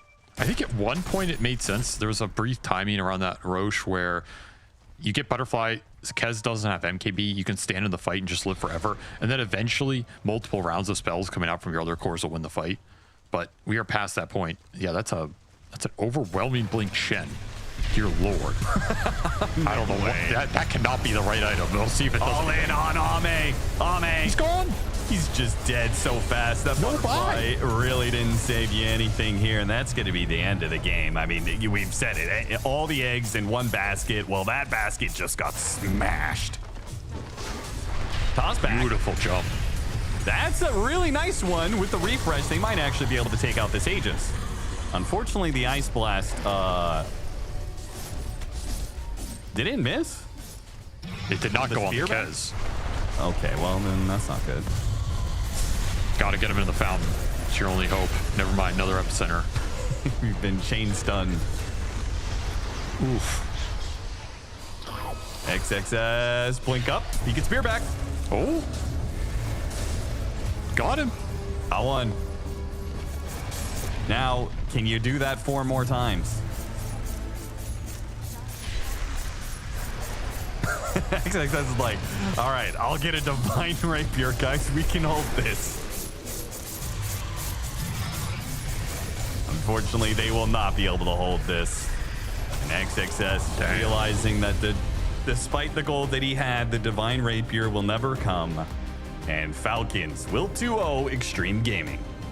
Well, in the end, that was a very one-sided series.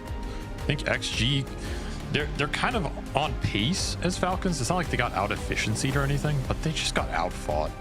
They just got outscaled in these games. There's no time he's being hit by XG. There's no point in the game where they get some momentum, build it, and don't give it back. They're just kind of cruising.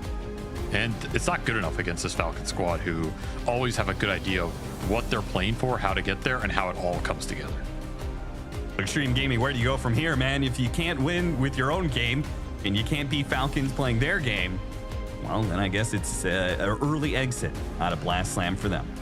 Oh! Take that shirt off, brother. Oh, yeah. Let's go. Woo! Yeah. Run it back. Get the tape. I'm not getting involved in this, okay? Gender reversals, I'm not getting a part of this. I'm not getting in the mix of this at all, all right? You'll do whatever you want to do. Yeah! Let's go. Hoorah! I love men. Woo! Yeah, why not? Yeah, why not? Anyway, yeah, back to you. Anyway, back to the Dota. Oh, love. Let's talk about it. Falcons 2-0 for themselves. And you guys said it, a little bit of a diff in the draft here for a game number 2, especially around getting their hands on a last pick, Underlord. Yeah, Falcons, this Underlord was absolutely gigantic. They outplayed them in the early game. They had actually a little throws in the mid game. It wasn't super clean, but eventually I think it comes down to Crimson Pipe Greaves, and the other side does not have them. What do you mean? There's also like a snaking with BKB, Axe, Yeah. Refresher, Overwhelming Blink. Blink. Just a big unit in the fight as well, giving all this life.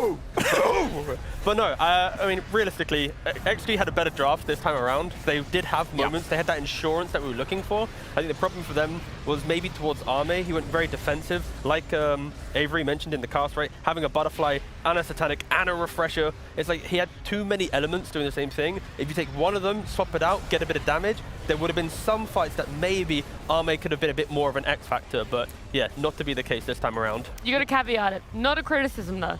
Yeah, right. Not a criticism. Ooh. Yep. Sorry. That's how he phrased it, I think. Like, I fully agree, because when you look at these fights, like Falcons, they will win like the dragged out fight, right? With the Underlord. Like, if I'm playing the Mars with Refresher, I'm hoping that in my double arena, my bro is gonna destroy some noobs on that field. And at some point, he did not. Those noobs were alive. They really were. Because the mid game, it was good from XG, but then the ultra giga late game, no.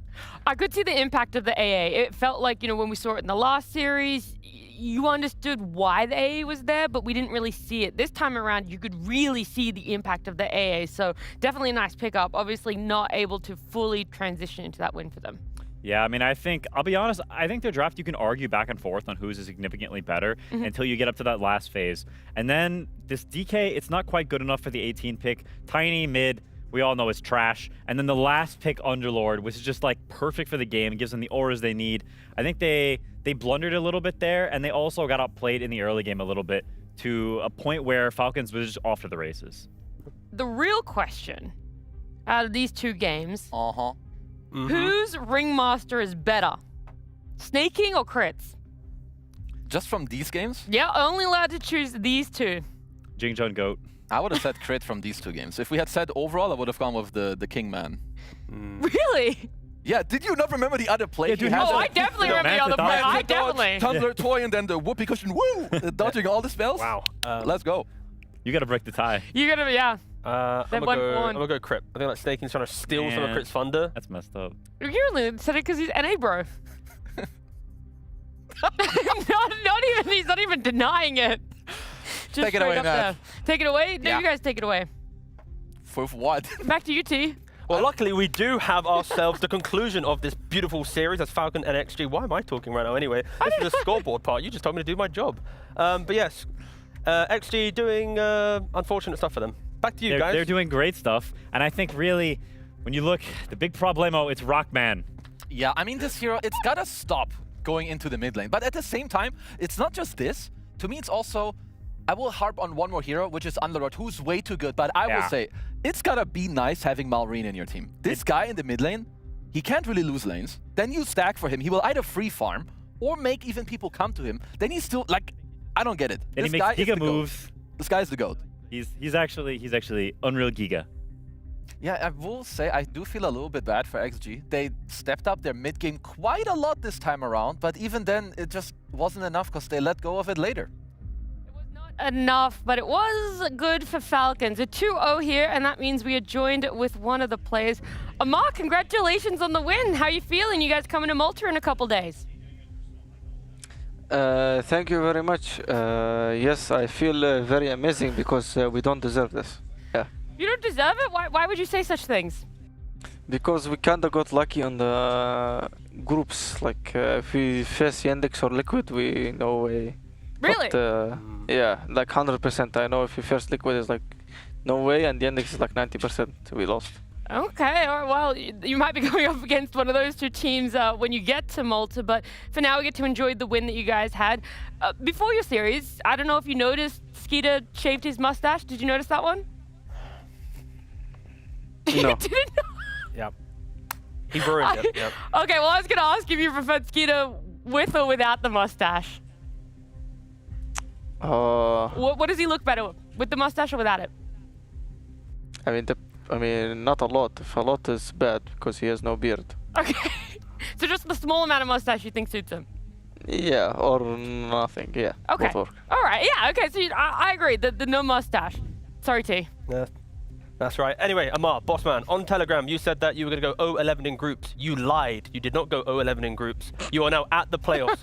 Why are you lying to your Telegram and your fans? You are playing more average than you said you were. I mean, trust me, like our scrims results was very funny. So like winning was actually very surprising that we actually can like win some games. We only won 5 scrims out of like 24 scrims, I think. So I wasn't expecting shit. Are you able to like give us a little hint into them? Like if they're that funny and bad, is there any like players or memes or general ideas to why Obviously not too technical, of course. So we picked Razor, we picked Viper, we picked Husker, we picked Chen, we picked Mars, we picked every hero in the game. We picked our old heroes. We picked heroes we used to win with. We picked heroes we were winning with. We picked heroes we don't win with. We picked meta heroes. That's cool. We picked everything. We had 30k lead. It doesn't matter. We will lose anyway. Like no matter what, the game is gonna be good. But the result will say on my screen, enemy won. Doesn't matter. Doesn't matter. Whatever happens, I lost. Is that because by chance Falcons are allergic to Crimson Guard? I think you've only bought it twice. Every other team's buying it every game. Is that a factor in maybe Falcons not doing so well, that this like beautiful Crimson buff is not always getting applied to your entire team? Trust me, like if enemy picked 5 chickens, I think they would win at that state.